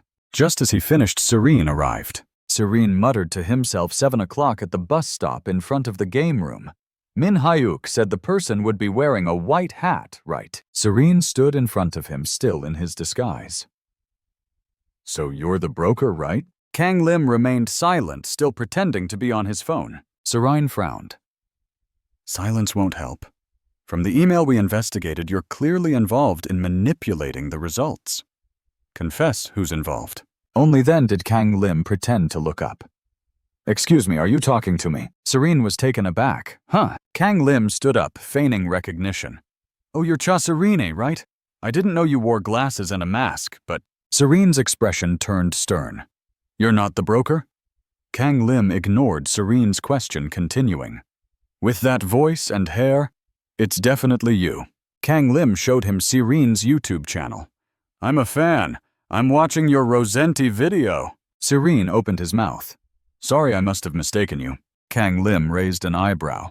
"But what about the broker and the result manipulation?" Kang Lim pretended to be shocked. "So Cha Serene is really involved in manipulating the results?" Serene hastily shook his head. "No, it's not like that." Kang Lim continued to feign surprise, tapping on his phone. "Damn, so even when you won the world championship, it was like this." Serene couldn't listen anymore and covered Kang Lim's mouth with his hand. "I said it's not like that," Kang Lim mumbled under Serene's hand. "But you just said..." Serene removed his hand, sighing. "There are two problems here, but I'll explain the misunderstanding." Serene suggested, "Let's talk about this somewhere else. Follow me." Serene led Kang Lim into a PC room. Serene sat down at a computer. Kang Lim looked puzzled. "Why here? I thought you'd want somewhere quieter." Serene glanced at him. "I couldn't think of anywhere else." "You're a high school student, right?" "What year are you in?" Kang Lim replied, "I'm in my second year, same as you." Serene nodded. "All right, we can talk normally then. I'm used to being formal, so don't mind it." Kang Lim smiled. "I understand. You've had to be careful with your interactions, especially with the media around. You're really a fan, aren't you?" Just as Kang Lim was about to take out his notebook, Serene snatched it from him. "I'll give you an autograph. Give me something to sign." Serene asked for his name. Kang Lim replied, "Nakang Lim." Serene's interest was piqued. "Your name is unique." The shop owner brought out the food. "Here's the soy sauce ramen and coca for you, Serene." Serene separated her chopsticks. "I rushed out earlier, so I haven't eaten yet." She pushed her hair aside and blew on the noodles. Kang Lim watched her eat, looking a bit dazed. Noticing his gaze, Serene asked, "What's wrong?" Kang Lim shook his head. "Nothing, just watching you eat. It looks delicious." Serene offered him the bowl. "Try some. The soy sauce ramen here is great. They adjust the broth perfectly." Kang Lim declined. "No, I'm good. So about what you said earlier." Serene began to explain. "I'll tell you everything, but it's just a misunderstanding. I never manipulated the game results. In fact, I'm trying to clear up this scandal." Serene asked. "You've heard about the rookies, right?" Kang Lim wondered and asked again if the rookie was talking about trainees or potential athletes who had not yet been debuted on any team in the sports world referred to as young talents. Serene nodded. "Yes, in our team we don't emphasize hierarchy much. We focus on communication and exchange. The rookies and veterans often hang out together." Serene continued. "When I was a rookie, we would often gather practice together and even help train the new rookies. Since our dorms are nearby, it's common for us to meet up. But last month when I visited the rookie dorms, I saw something." Serene's expression turned serious. "On the public computer, I saw an email about a transaction related to match fixing." Serene explained the email was about a deal to manipulate the game results. They used fake accounts, so we couldn't identify the culprits. The email mentioned a deliberate loss in an upcoming rookie tournament and a transaction after the game. As she read the email, Serene felt her anger rising. After reading, her eyes blazed with anger. "How dare you guys! After all the effort I've put into this industry, you just betray our fans like this." Serene decided to investigate further and went to meet the rookies. As she entered the room, she was met with the cheerful faces of the rookies. She saw the happy faces of the new recruits smiling and talking to her. "Sister, you've just watched us, right, sister? We played quite well this game, all thanks to your guidance." Serene looked at their innocent faces and felt a pang. Returning to the present, Serene looked down.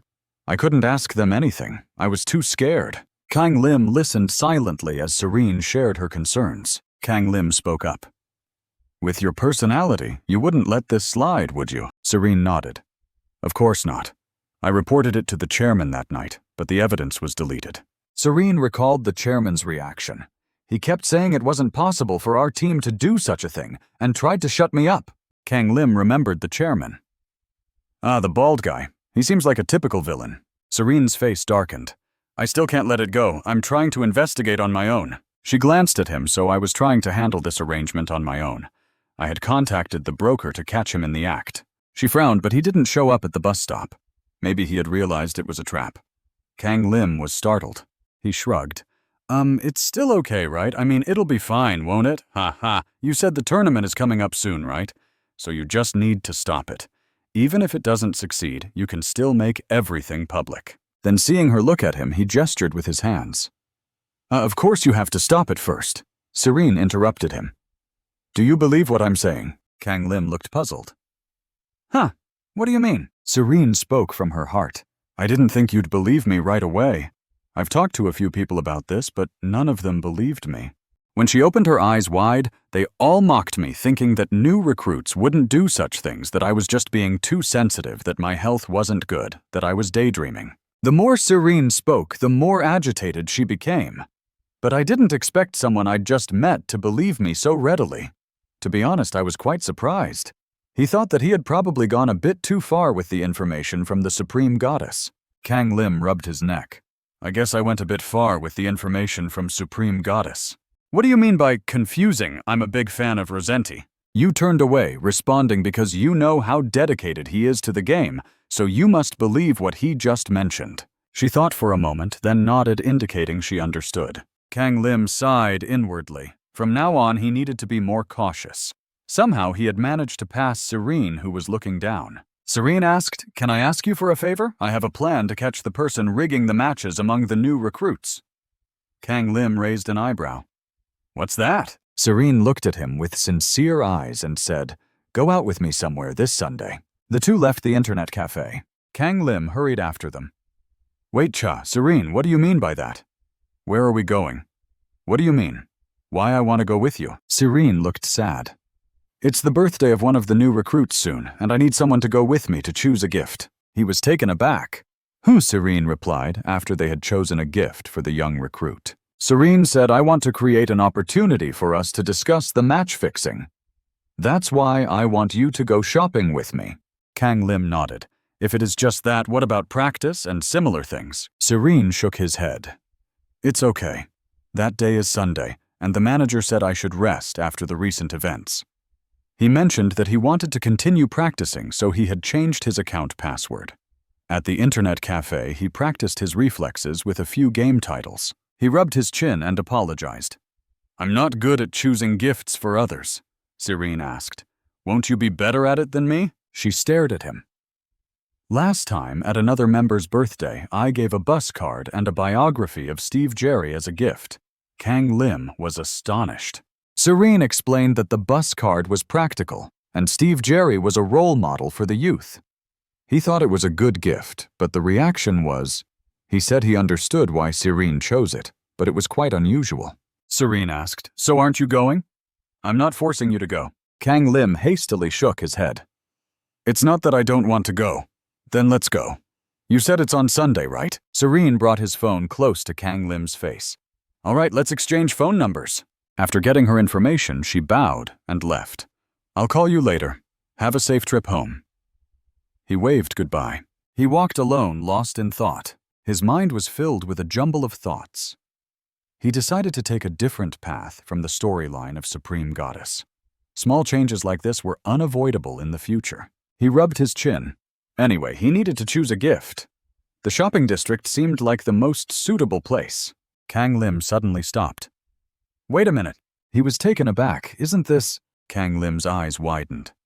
A date. He panicked, thinking he had read too much into Supreme Goddess and hadn't realized that going out with a girl on a day off was definitely a date. His heart raced with excitement.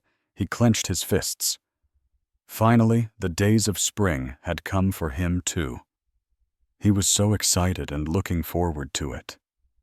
Was it okay? Kang Lim jumped with excitement, thinking he needed to prepare for the date, starting with his outfit. But then he realized, damn, what am I wearing? He didn't have any nice clothes. Should he wear his school uniform? That was probably the best option, rather than wearing something quirky. He rubbed his chin, thinking that as a student he shouldn't dress too flashily.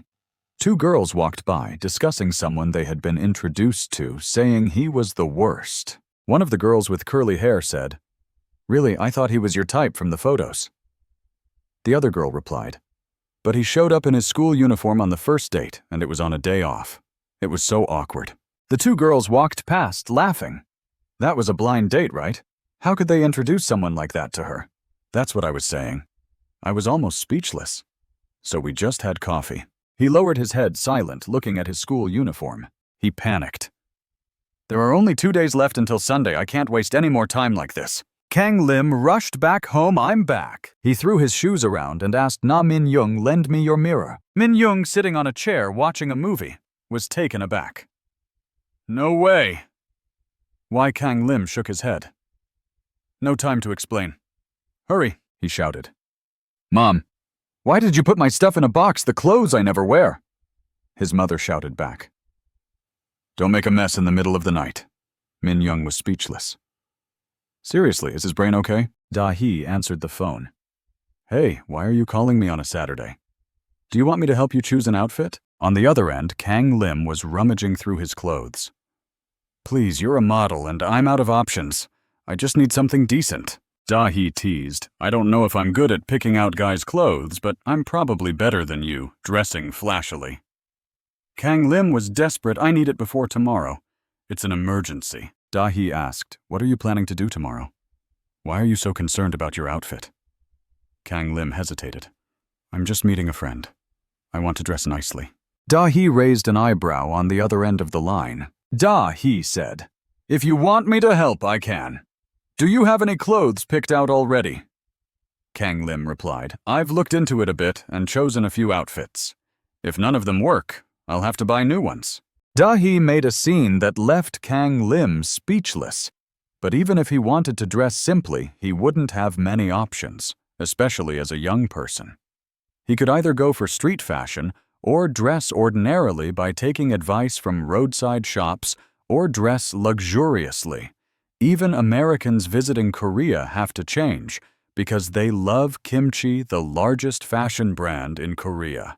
It's the standard for everyone. My boyfriend thinks being a dumpling suits him best in terms of personality, and it also helps save money. Kang Lim shouted, "Stop lecturing me like that." Da-hee said, "I've sent you some pictures. Choose one of the three." She looked at her phone. It shouldn't be that hard, as men's fashion is relatively simple.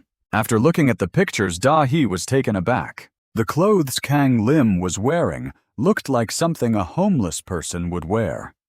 The color combination was jarring. Da-hee exclaimed, "None of them are good." Da-hee was furious. "Get rid of all that rubbish, are you kidding me?" On the other end, Kang Lim was confused. "Is it that bad?" He scratched his head. "I thought I was good at picking out clothes. At least I avoided buying flashy shirts." Da-hee's voice came through, out of the frying pan, into the fire. She continued, "You said you wanted to dress simply, but you still managed to look unique. If you don't know what you need, just pick a simple t-shirt." He thought it was reasonable, and obediently listened, holding the white shirt on his hand, and casually asking, I'll try it." "What about the school uniform?" However, Da-hee reacted even more strongly to that idea. "Don't even think about it. That outfit is not suitable for going out at all. Even if you unbutton the top button, the visible clavicle area will ruin everything." Kang Lim sighed, losing patience. "I know I asked for your help, but you're being too picky," Da-hee retorted. "You're acting like a stubborn kid." Da-hee suggested, "Just pick some casual clothes with plain pants and you'll be fine." Kang Lim asked, confused, "What do you mean by plain pants?" She helplessly held her forehead again when Kang Lim questioned her, saying that he had already told her to look stylish and handsome. But what did he mean by that? He wasn't lying when he said he didn't know how to choose men's clothing, was he? At this point, Da-hee could only sigh inwardly. From the start, there had been no clear answer from this guy. She sat on the long chair so angry that she shouted loudly, while he just said that he had picked out clothes that were more beautiful than hers. Just then, Hyunju walked in and announced, "Da-hee, we need to prepare for the photo shoot." As soon as she finished speaking, Hyunju leaned down and whispered in Da-hee's ear. "Is everything okay? Why are people afraid to come in? They're scared of you." Da-hee was startled, and she hastily apologized. "I'm sorry. It's nothing. I'll go get ready right away." After turning off the machine, she called out in frustration. Hyunju, standing beside her, immediately responded, "What's wrong?" Only then did Da-hee begin to explain herself. "Do you remember my friend from last time who helped us?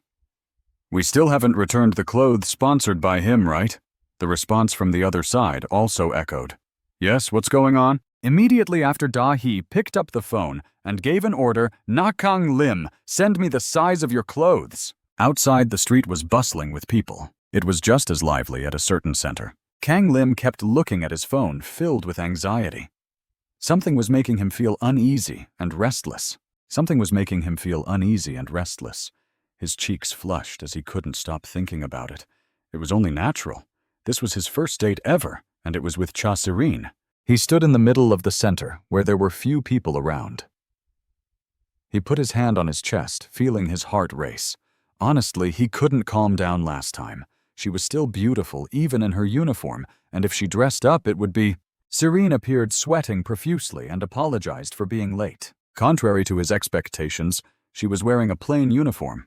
"I got lost on the way here."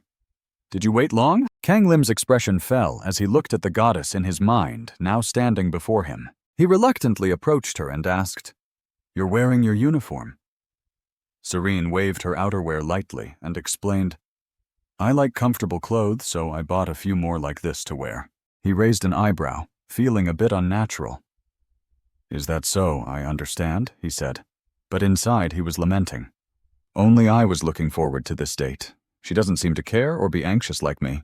Then Serene tilted her head and called out to Kang Lim innocently. At this moment, he could only sigh and try to smile. Immediately after, Kang Lim brushed off the negative feelings and said, "Let's go. This shopping area is quite large, so if you're tired, just let me know." She walked beside him, nonchalantly, listing things they needed to buy. "I've been thinking about buying a biography of Nikola Tesla. What do you think?" He was curious. "Why do you seem so passionate about biographies?" In the midst of the shopping center, their conversation continued. Tesla was the most searched keyword last year, and this year. But it's not just about Tesla. Maybe it's a suggestion from YouTubers. "You should stop relying on YouTube," he said. Kang Lim stood there directing Serene. She was holding a product and looking at him uncertainly. Kang Lim rubbed his chin, observing.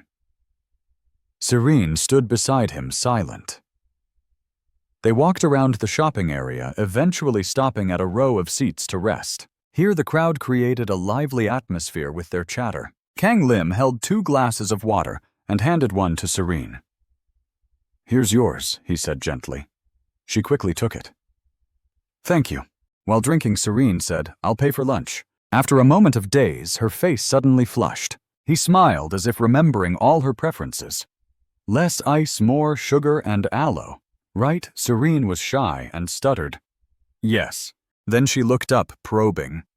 "How did you know?" Kang Lim opened his eyes wide. "Huh? Then." He chuckled and tried to explain naively. "I guess I thought you'd like it." Looking at the crowd around them, Kang Lim changed the subject. "This shopping area is really big, isn't it? It's getting busier during lunch hours." Serene also looked around and slowly commented, "I feel glad I asked you to come with me. I could have gotten lost and gone straight home if I were alone." Then she continued, "I think we need to choose between the 3 things we eyed just now." Kang Lim quickly listed them. "A Starbucks cup, perfume, and AirPods, right?" Upon hearing her hesitation, "Yes, it's hard to choose because all 3 are good."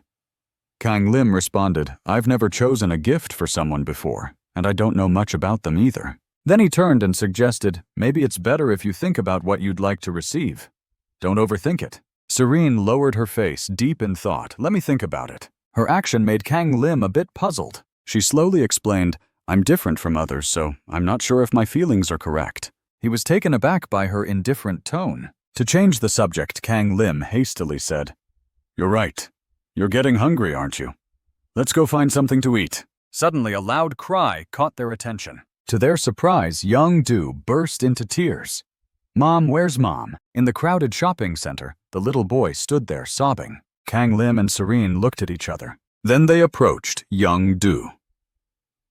Kang Lim asked, "Little brother, are you lost?" Serene, standing behind, also echoed, "A lost child." The boy cried so hard that his face turned red. Mom was just here. Serene still held her glass of water and stepped closer. "If you're lost, shouldn't we take him to the Lost Child Center?" Kang Lim, sweating, agreed, "Yes, but..." Kang Lim looked at young Do, who was still crying, and suggested, "Let's calm this little guy down first, then take him to the Lost Child Center." He sat down, opened his water bottle, and coaxed, "Hey, little guy, want to try this? It has no chocolate in it." But the boy just reacted indifferently. Mom said not to take food from strangers. Kang Lim felt embarrassed and continued, "Right, we just met. That's true." To Kang Lim's surprise, the boy walked to Serene and raised his hand. "But maybe I'll drink from you," he said, making Kang Lim curse inwardly. This little brat. Seeing the boy calm down and sip his drink, Serene asked, "Don't you have a phone?" Young Do replied obediently, "I do, but it's out of battery." Upon hearing this, Serene offered her phone.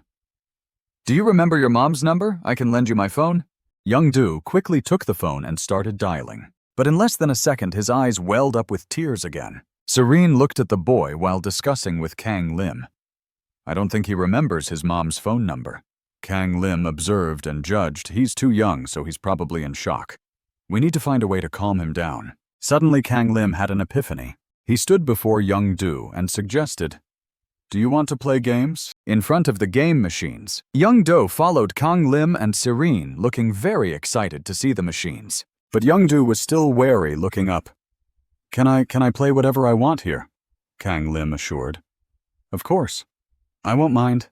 I changed a lot of coins for us to play." Upon hearing this, the boy, like other children, rushed towards the game machines. Kang Lim walked beside young Do, marveling. "This Stone Fist game is a 2-player fighting game. You're a doctor and you know how to play this." Young Do responded enthusiastically, "I know how to play this. I'm the best in my class." Finally, Kang Lim pointed to Serene and suggested, "Do you want to play with her? She's very good at games." Young Do was amazed. "Really?" But Serene hesitated. "Is this okay? Shouldn't we take him away?" Kang Lim put his hands in his pockets and explained, "I think it's better if we take young Do here." "So can you stay and watch him?" Serene agreed. "All right, got it." Young Do sat down eagerly and requested, "Let's start." Serene also sat down and nodded in response. Meanwhile, Serene began to observe and judge. "He's just a kid. Should I let him win? It'll be boring if it's one-sided." 10 minutes later, the game machine announced the result. Young Do pouted, "So boring." Serene was puzzled. "You're complaining because I'm too good, so you feel bored." Her words made Serene's face darken. Young Do's affirmation shocked Serene, and she blushed. "What?" Serene's expression turned ugly, and she emitted an intimidating aura. "What did you just say?" But young Do didn't notice, shrugging. "Playing with you is boring. You can't even win a game when I let you." Serene got angrier when she heard I'd rather play with the machine than with you. Serene burst into a strange laughter. "You dare say I don't know how to play games?" She tried to stay calm and asked, "What's your name?" "Young Do," stuttered Si Choi. "Young Do." Serene challenged, "If you can beat me at the arcade game on the 2nd floor, I'll buy you a playbox and any games you want." She stopped for a moment, then continued, "I will buy you a playbox and all the games you want." Hearing this, Young Do's eyes lit up with excitement, cheering at the mention of playbox and all the games he wanted. Both of them, one excited and one nonchalant, continued to banter. "Are you serious?" "Of course I'm not joking." Currently, Serene had taken off her jacket and was warming up her hands. "Only if you can beat me." The game screen showed a character who had lost. Young Do played enthusiastically, while Serene controlled her character calmly. A little while later, Young Do shouted, "Stop cheating." The game continued, with Serene's slender fingers moving swiftly over the controls. Outside, the sky was getting darker, with lights starting to appear. Young-do's face was sweaty as he held the controller, feeling discontent. How can I not win a single game? Serene half praised, half teased, you played well, but that's all. She looked at Young-do confidently. Do you understand the difference between you and me? Young-do knelt down, not satisfied. No way. He gritted his teeth, making a sound. Serene noticed this and was surprised. She thought to herself, I might have gone too far. I don't need to win so overwhelmingly. Serene bent down deep in thought. I made another mistake. I should be normal. Suddenly, two muscular men appeared from behind. Hey, I've been watching you. You're quite impressive. Serene was startled, turning around. Who are you? Seeing this, the two of them looked confident as they gazed at her, answering. The question is great, but don't be surprised when you find out who we really are. Their hair was stylishly cut, and their thick eyebrows complemented their confident demeanor as they stood opposite the largest fighting game club in Korea, the 4-time consecutive champion of the amateur bottom stone fist tournament. Their proud tone didn't stop there. They had spent the whole day at the game center using up just one coin, a nightmare for game center owners all over the country, known by the name. They bowed, smiled confidently, and introduced themselves as the Devil Twins. Serene raised her head curiously and repeated, Devil Twins. The Devil Twins asked disdainfully, Aren't you afraid of us? We're quite famous. No one in the gaming world doesn't know us.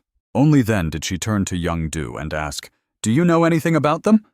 He shook his head, eyes wide open, replying, No, which surprised them, and they exclaimed, What? If the Devil Twins keep causing trouble, it seems you want us to prove it.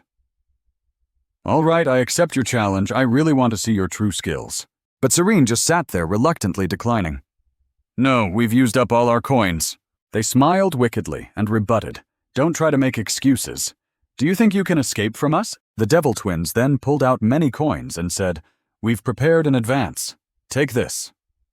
She was taken aback. Ah, yes, thank you. Seeing this, they chimed in unison. Let's start the 2 versus 2 battle now. The rules are, we'll play 5 rounds and need to win 3. We can't choose restricted characters. Just then a voice interrupted, Wait, we'll choose the other side. Serene looked at Young-do for his opinion. What should we do now? Should we leave? He was full of excitement, saying, Let's play a few rounds. They've given us coins anyway. People began to pay attention to this situation. What's going on here? More and more onlookers gathered, asking, Is there someone famous here? Aren't they? The famous Devil Twins? Why are they starting to get excited about our match? But the excited voices haven't stopped yet. Really? Who are their opponents anyway? I don't know.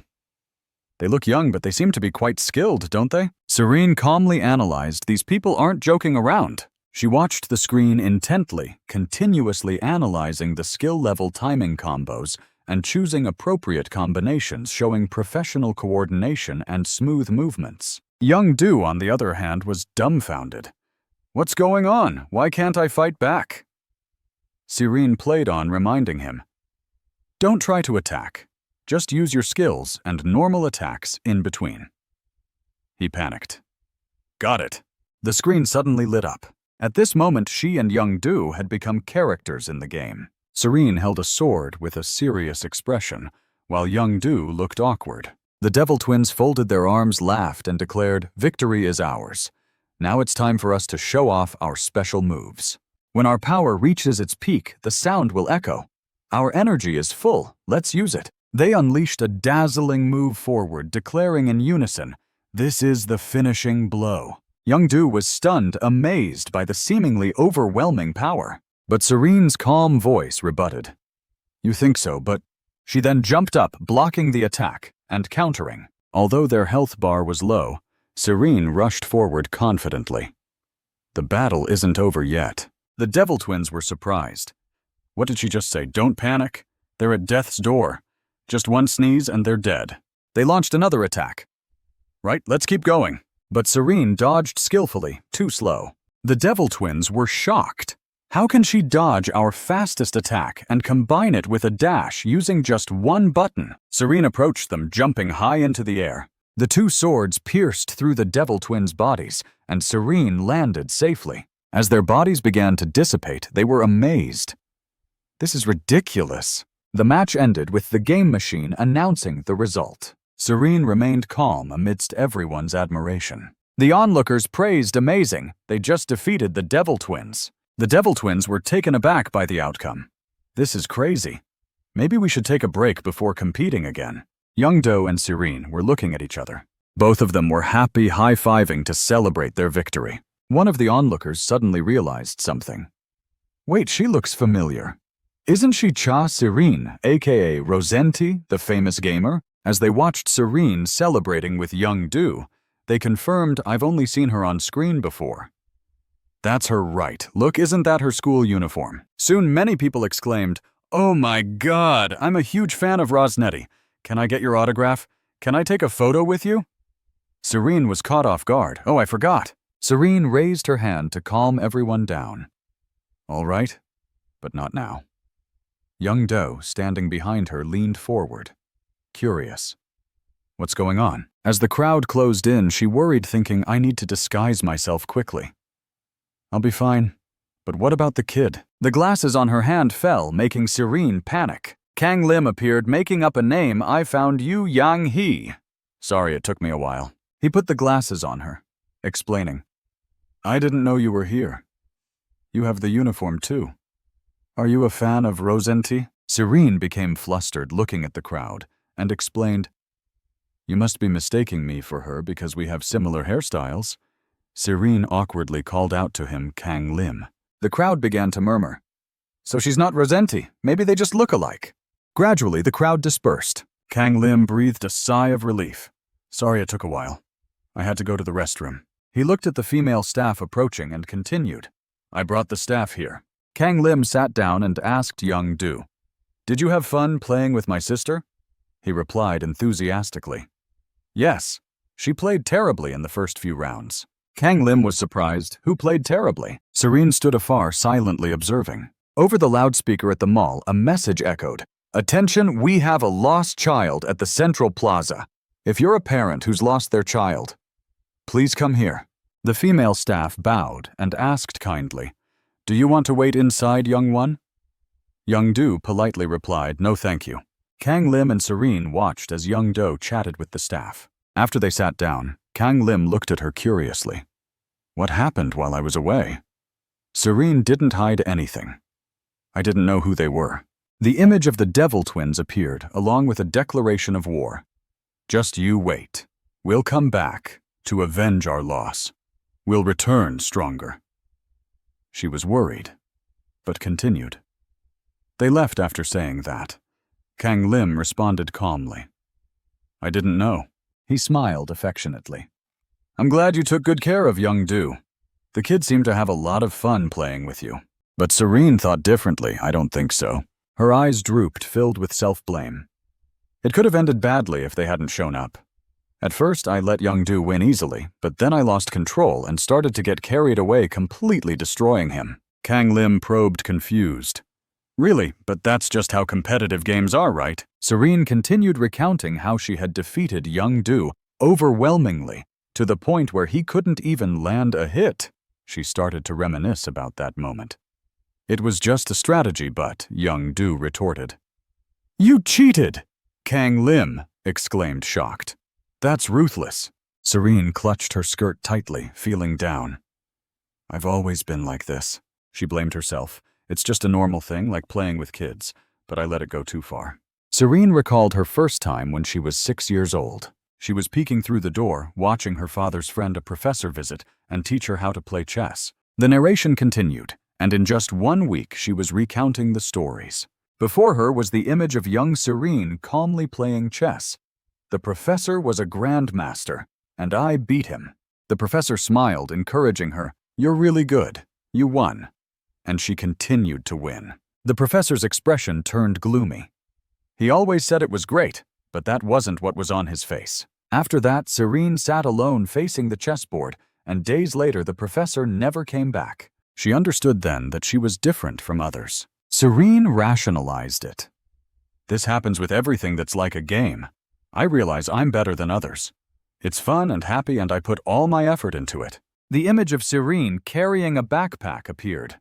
Of course, there must be something I'll lose. Serene stood facing other students who were puzzling. You really don't know this song? Really?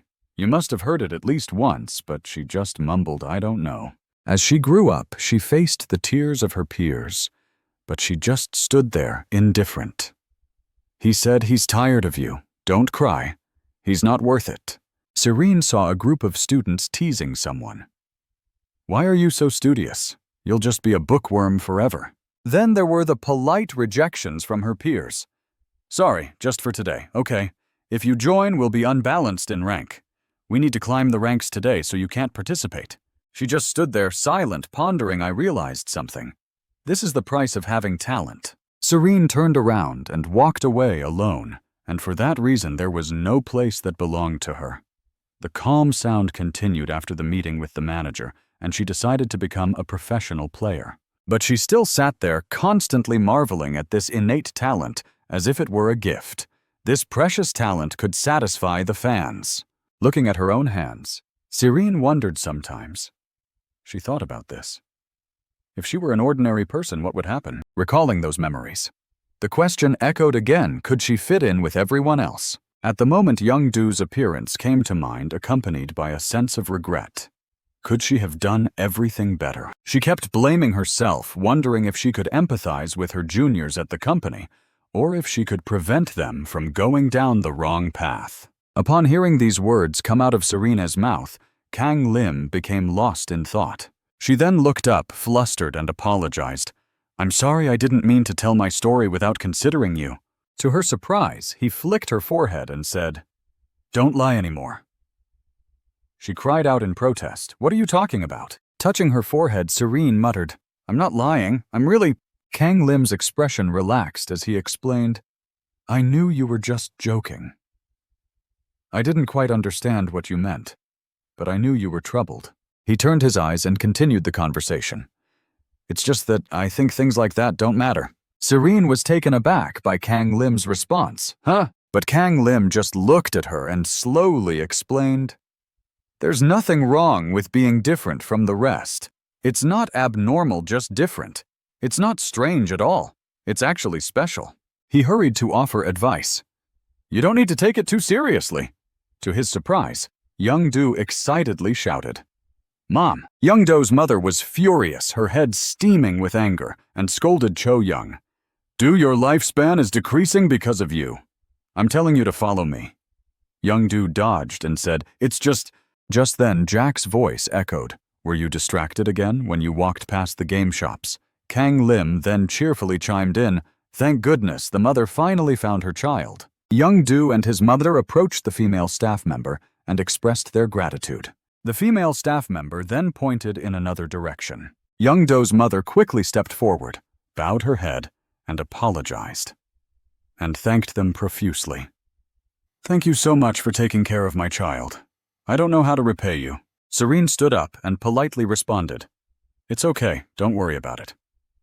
But before she could finish, Youngdoo's mother interrupted, Tell your sister thank you. While Youngdoo was awkwardly mumbling, Serene was about to, but then she pointed at Serene and declared, Don't be arrogant just because you won a few games. Next time I'll win against you. Serene simply replied, Okay.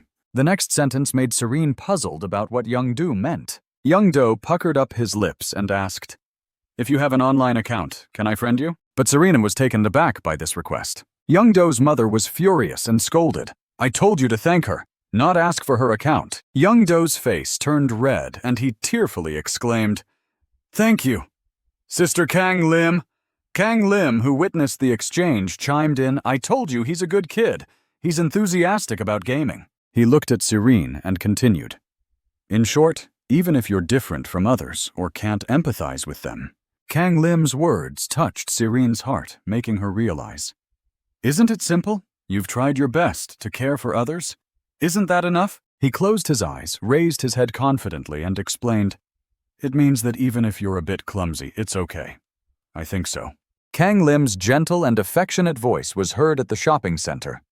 Thank you very much for today. Kang Lim looked at the bags in Serene's hands and asked, Did you really buy all of them? Serene quickly responded, I think they all suit me. She added, and they're not that expensive.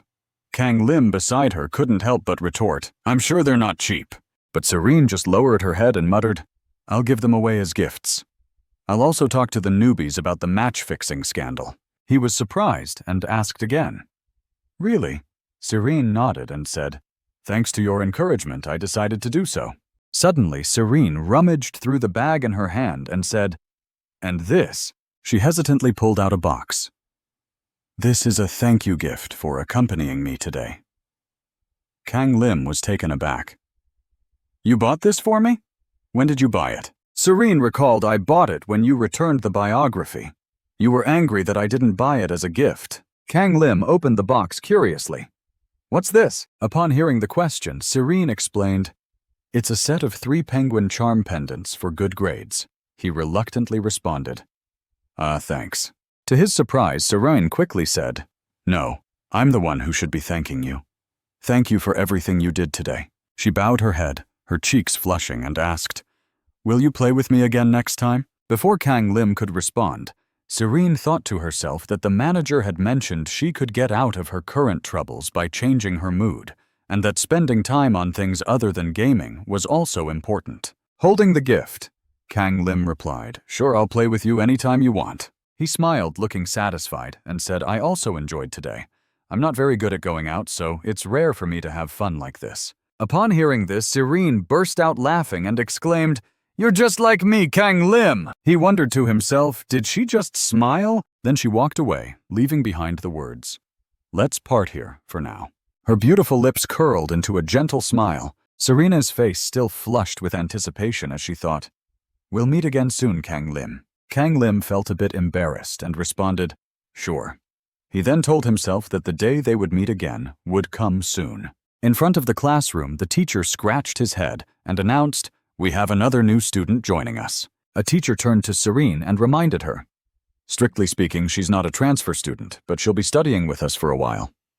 Introduce yourself. She stood on the podium confidently introducing herself. My name is Cha Serene. I'm a professional gamer. I was previously living in a dormitory and changed my address to this area. After a while, I'm starting school here today. Then, as if noticing something Serene's attention was drawn to, it turned out that Kang Lim was also studying here. The sound continued, I'm looking forward to. Serene smiled gently and said, Getting to know everyone. After Serene finished her introduction and waved goodbye to everyone, the classroom erupted in cheers.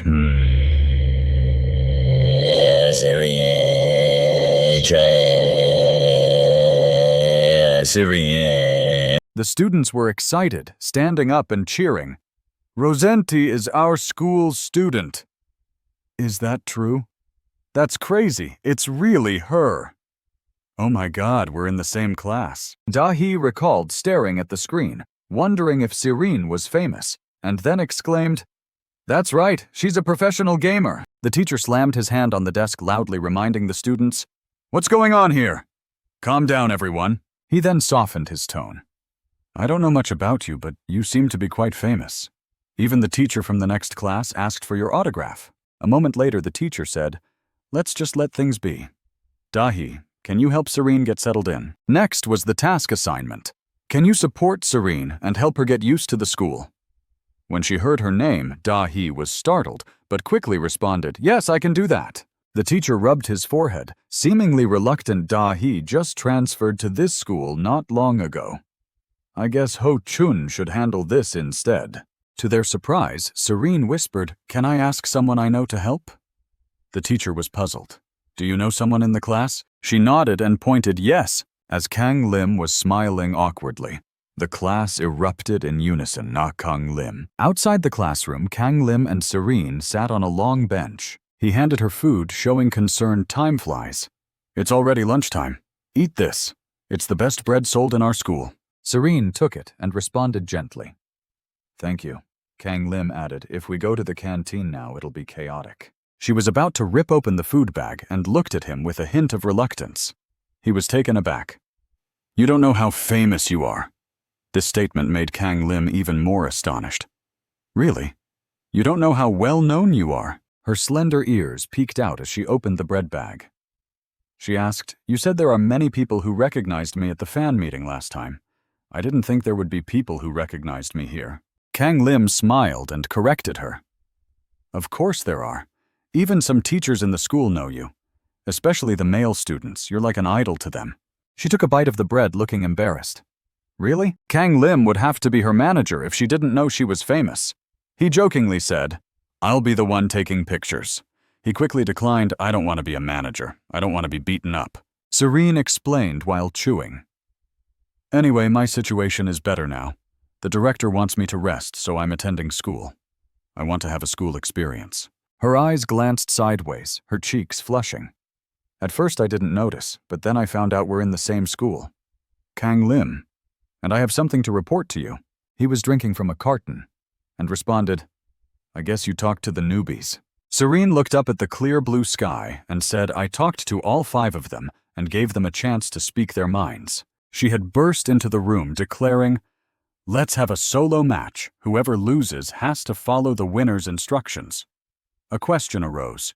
Do people prefer fighting rather than talking?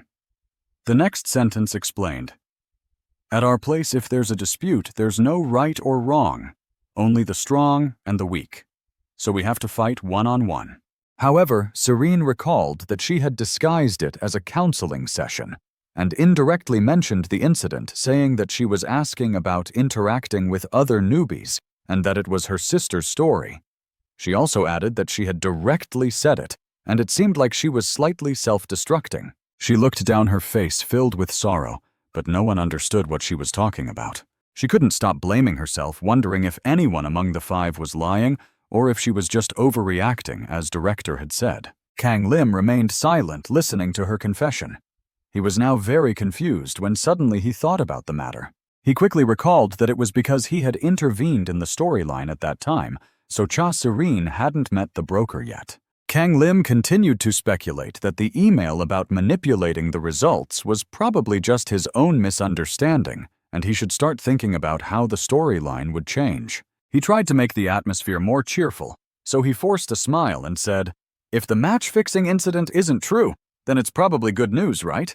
But if the culprit was really among the newbies, they would do something because he had suspected them." Kang Lim also gave some temporary advice, saying they should keep an eye on them. Upon hearing this, Serene agreed, saying she would do that. Suddenly, a scream echoed through the school campus. Really, 2 male students were talking to each other. "Rosenti is at our school." "Yeah, I heard she's in a second-year class. Let's go get her autograph." Meanwhile, Serene was still enjoying her hamburger. Finally, she stood up and announced that they should head back to class. She felt guilty for avoiding her fans like this. "Okay," Kang Lim said, looking at Serene with concern. "Will you be all right? Answering questions is one thing, but your hand might get tired if you sign too many autographs." She promised to do her best. She clenched the hamburger wrapper in her hand and declared, "Until the value of my autograph drops." Kang Lim casually replied, "All right, I think they won't drop in value." Then he stood up, looking a bit embarrassed. "But if you want to serve your fans, can you prioritize your friends first? At some other place?" Young-ah exclaimed in surprise. "You're saying the 2 of them just—" Da-hee beside her quickly added, "ran into each other at a PC cafe." Kang Lim recalled his conversation with Serene. "We have to keep this a secret, so let's tell everyone we met by chance at a PC cafe before meeting at the Multicultural Club." She agreed, saying, "Got it." Young-ah and Da-hee were still skeptical. "If not, how did we meet Rosenti? I don't go out much." A moment later, Young-ah's eyes widened. "That makes sense, doesn't it?" Da-hee agreed. "It seems a bit suspicious to others, but if it's you, it's probably true." Elsewhere, Young-soo smiled awkwardly, wondering, "I didn't expect to meet her in the territory of the Black Church. Is it because of the war I had with the king of the Red Kingdom not long ago?" He rubbed his head, feeling embarrassed. "I guess the barrier has weakened over time. It seems our meeting was due to the attraction of the loss." Serene looked puzzled, not understanding what was happening. Kang Lim explained, "That's just how she said it was nice to meet you. She wanted me to introduce you to her when we were in class." He took the paper and pen in her hand, nodding. "I understand. What's your name?" Young-soo fiercely introduced her idea again. So the real name of this body is Green Dragon God. You're not suspicious at all. Kang Lim's expression was full of reluctance as he spoke up. Fine. I'll tell him. He won't bother you anymore, so just write down what he says. Upon receiving the autograph, Young-soo smiled joyfully. Finally, I have it in my hands. A 1,000-year-old treasure made by the goddess herself. Jung-ah stepped forward looking embarrassed. Nice to meet you.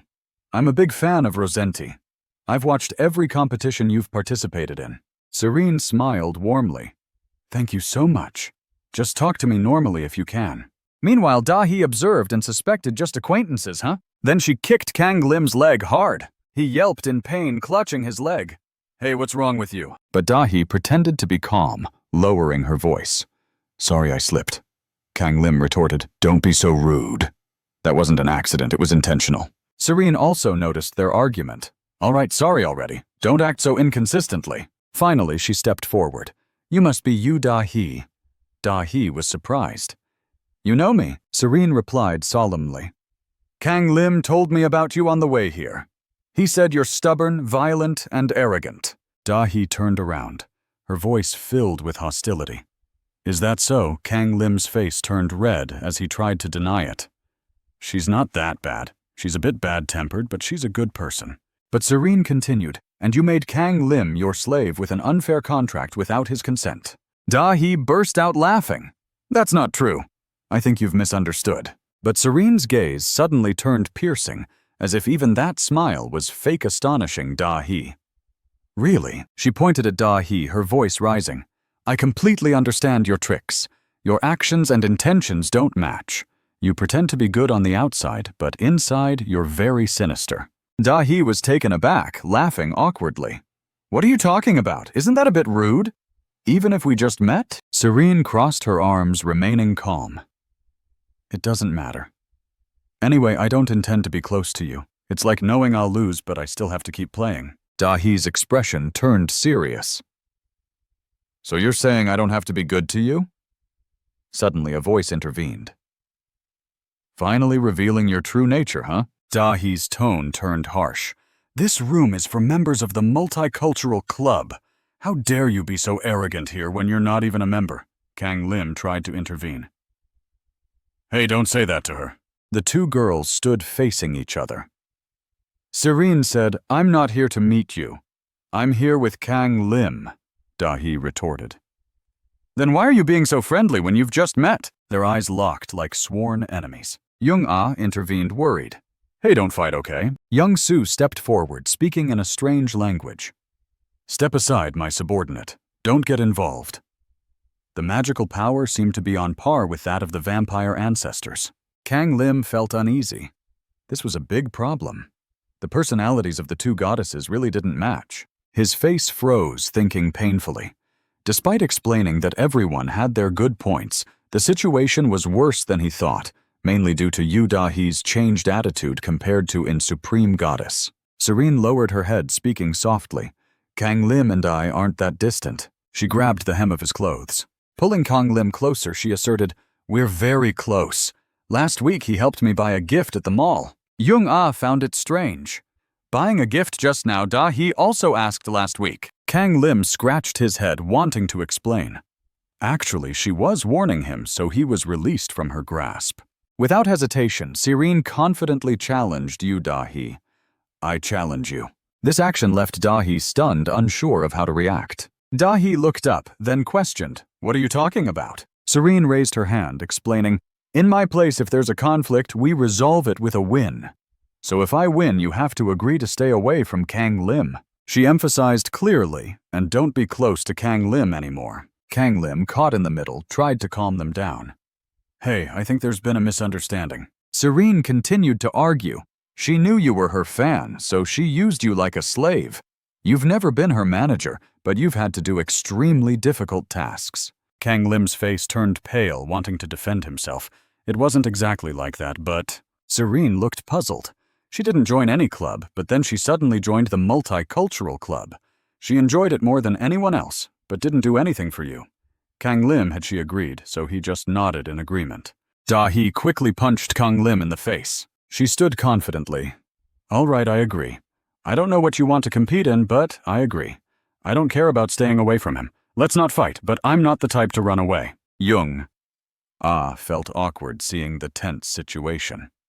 Da-hee, Serene, why don't you two sit down and talk? Young-soo suddenly said. The two of them are too similar, so they can't coexist. The contrast between them was like comparing two strong individuals. This was the moment when the two goddesses appeared in real life. This would be a battle of the gods. Young-soo pushed his glasses up. It'll probably be dangerous. In situations like this, we should stay neutral so we don't get destroyed. Da-hee looked at Serene, then asked, What do you want to compete in? Do you want to play a game? Serene quickly declined. That would be unfair to you. If we play a game, I don't want to hear any excuses if I lose, so let's choose something else. Just as Serene was about to suggest something, the class bell rang. She added, Let me think about it. Serene called out to Kang Lim, who was lying on the ground. Let's go, Kang Lim. Though his head was spinning, he replied, All right. While supporting Kang Lim, Serene declared, Prepare yourself for next time. Our meeting will mark the end of your reign. A sharp retort followed. Is that so? You speak as if I were the villain. Aren't we classmates? Of course we'll meet again. Young-soo also helped support him and then spoke up. So stop trying to provoke us. Upon hearing this, Da-hee felt indignant. Why are you siding with her? She continued to speak with resentment. You just want to be supported like Jung. Supports you, right? Young-soo responded in confusion. What are you talking about? Someone like me doing that, Jung-ah interjected. Everyone calm down. At this moment, the male students were complaining to each other. Why is our next class physical education? I'm so sleepy. I wanted to play soccer, but now we have to play badminton.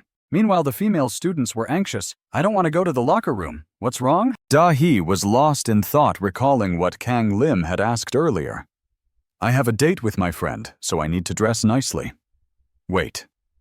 When he asked me to choose clothes, was it because he was going out with her? She was deep in thought. Where could they be going? They haven't known each other for long. What kind of relationship do they have? Da-hee couldn't help but ponder. It's true she's a professional gamer, and he's a gaming addict. Even so, aren't they being too close? She didn't stop there, and began to feel uneasy. Of course I don't care if they're close or not. I'm just worried why she's being so friendly with Kang Lim. Suddenly, the other female students turned back and asked Da-hee, Are you okay? This question startled her, and she replied, Yeah, I'm fine. After explaining, Da-hee became silent again for a moment, then curiously asked, I want to ask you something. The two female students, upon hearing her question, began to analyze. They must be dating. When a boy and a girl go out together on the weekend, they're definitely in a romantic relationship. The female student with a ponytail continued. Even if it's just choosing a gift for someone, it's clear. Why? The short-haired female student added. They must be close to each other. Da-hee stood beside them, nodding in agreement. I understand. Suddenly, the ponytail girl curiously asked, Wait, whose story is this? The short-haired girl was equally curious. Has Da-hee set her sights on someone seeing their misunderstanding? Da-hee wanted to correct them. No, it's not like that. The ponytail girl continued to probe. Really? You're asking, because you care about him, right? The short-haired girl stroked her chin, showing understanding. Your face says it all. It's not just curiosity. At this point, Da-hee's face turned red as she clarified. I said it's not like that. I've lived abroad for a long time, so my views on dating are different. After that, the two female students walked and talked. Let's hope it's not Ho-chan. Yeah, we can beat Da-hee. Da-hee was teased, her face turning red, and she was almost on the verge of anger. She was so anxious that she worried, do they listen to me? Wait, this doesn't make sense. Even Jung-ah said so. Da-hee became serious, evaluating her feelings. Could it be that I like Kang Lim? No, I was just concerned about him because I was cheering for Jung-ah. She hastily shook her head, refuting herself. No way. I don't care about him at all. With her face still red, Da-hee continued to complain. This is all because of her. I don't know what I'll be competing in, but I'll definitely win. At the gym, a teacher stood above, giving instructions. Everyone pair up with each other to practice. We'll have a physical fitness test next week, so work hard. The students began to form teams and work diligently. Serene appeared out of nowhere, suggesting, "This is a good opportunity. Let's compete against each other." Da-hee also spoke up. "Are you sure I've never played badminton before? Is that okay?" However, Serene was resolute. In sports, the most important thing is mindset. "I'm afraid I have too much of an advantage." She smiled confidently. "Is that so? All right then." Other students began to discuss. "I think you, Da-hee, and Cha Serena will compete against each other." Upon hearing this, Kang Lim ignored Young Su's distressed call, thinking to himself, "What should I do with them?" On the court, Serene and Da-hee stood facing each other, separated by the net. Murmurs continued. "Rosenti is also good at sports. After all, we call it esports, right? Reflexes are probably important in sports too." People continued to observe and discuss. But the opponent is Da-hee. She's conquered all the clubs in one day. It doesn't matter who wins or loses. This will definitely be a memorable match. With the shuttlecock in hand, Serene prepared herself. "Here I go." Immediately after, she hit the shuttlecock. However, it didn't have enough power to travel far. Seeing this, Da-hee frowned, observing the situation. When she served, no matter how easy it was, Serene couldn't hit the shuttlecock back. The score between the two sides became increasingly one-sided. Da-hee loudly criticized. "Where did you get that confidence from?" At this moment, Serene could only lower her head. Blaming herself, "I seem to have made a mistake." They say that at a high level, intelligence is more important than physical strength. Then she raised her head, declaring, "Anyway, you played very well. I accept your victory." A voice retorted, "It's not just that you played badly. At least you should acknowledge it." "What are you accepting?" Other students gathered around, laughing. "Serene, you played terribly. You're different from what you are on screen. You're just like us except for gaming." Upon hearing this, Serene's cheeks flushed red as she asked, "Is that so?" People continued to encourage her. "Come on, we'll teach you the basics. You played too badly. We know what you're thinking. Just let Ho-chun do it." Kang Lim walked up to Da-hee, questioning. "Why didn't you go easy on her?" Da-hee retorted. "Whose side are you on?" To her surprise, he commented, "I think you two are quite similar." Da-hee responded in disbelief. "How? Oh." He began to analyze. "At first glance, you two seem different, but you're actually quite alike." She also has a not-so-great past regarding school. Despite Da-hee's skepticism, Kang Lim continued. "On the surface, she seems confident, but she's actually very anxious. She has a big ego, just like you." He admitted honestly, "I made her misunderstand, which led to this situation. So let's not fight anymore and try to get along." After hearing this, Da-hee remained silent, turning her face away. Meanwhile, Serene practiced diligently, asking, "Is this right?" The student teaching her responded, "Good job. You've grasped it quickly." Feeling motivated, Serene practiced even more enthusiastically, sweating profusely. Suddenly, the student curiously asked, "Do you know?" Kang Lim Serene responded casually, "Huh. Yeah, we met by chance at a PC cafe." The student continued to probe. "What kind of person is he?" Serene felt puzzled. "What do you mean? What kind of person is he?" Despite being covered in sweat, Serene listened as the student asked, "What do you think of him?" Suddenly, the student changed the subject. "Sorry, I asked you something random and a bit blunt." Then the student returned to a serious tone. "But I don't know anything about him." Suddenly, Da-hee walked over from afar. The student greeted her cheerfully. "You've gotten better after practicing, right?" Da-hee looked a bit embarrassed, then said, "Actually, I won too easily. If you want, I can make it closer." But Serene insisted, "No, I lost completely. Don't be modest." Da-hee felt annoyed. "I'm being sincere." The two began to argue again. Da-hee said, "Don't say any more. It means the match is over, right?" Serene quickly responded, "The rule is to win 2 out of 3 games. I haven't conceded." Da-hee's anger flared up. "You're saying this because you don't accept losing, right?" She raised her voice in protest. "If you lose again, Will you say we need to win 3 out of 5 games? Other students chimed in. What's going on? You've just finished 1 match. Are you going to compete again? Serene evaluated the situation seriously. I think we need something we can compete fairly on. A female student suggested, how about this? Seeing Serene surrounded by people, Kang Lim stood afar, smiling gently. With her backpack on her shoulder, Da-hee walked absent-mindedly thinking. Today was just a bunch of meaningless things. She keeps challenging me whenever she gets the chance. Suddenly, a group of students appeared before Serene. There you are. We've been looking for you everywhere. A short-haired male student asked, what's going on? Are you avoiding us? Another student with a mohawk added, can you appear in our channel just once, please? A blonde-haired male student held up his phone excitedly saying, the YouTube algorithm will push us to trending and we'll become famous. It'll be great if Rosenti joins us. Da-hee felt like she was going to school to fight her mood always down. Today was tiring, and Serene kept challenging her whenever possible. Her mind was filled with images of Serene. Let's play coin toss. Does she know how to play cards? Or maybe play Mafia? Da-hee was headache-inducing. I've beaten her overwhelmingly in everything except games. She felt like everyone was watching her since she started competing with Serene. The whole class had been following them, and it still hadn't ended. She was so tired. As she walked down the hallway, she suddenly stopped. It turned out Serene was standing there talking on the phone. The class is over, Da-hee thought to herself. She said she would come to the club first. Why is she still here? After a while, she remembered the reason Serene is standing outside, because she doesn't have a key. Kang Lim and the others are still on duty. Serene spoke gently to the person on the other end of the line. Don't worry, everyone in my class is nice. Da-hee overheard the conversation and became curious. Manager Zong, is he the one who made her a professional gamer?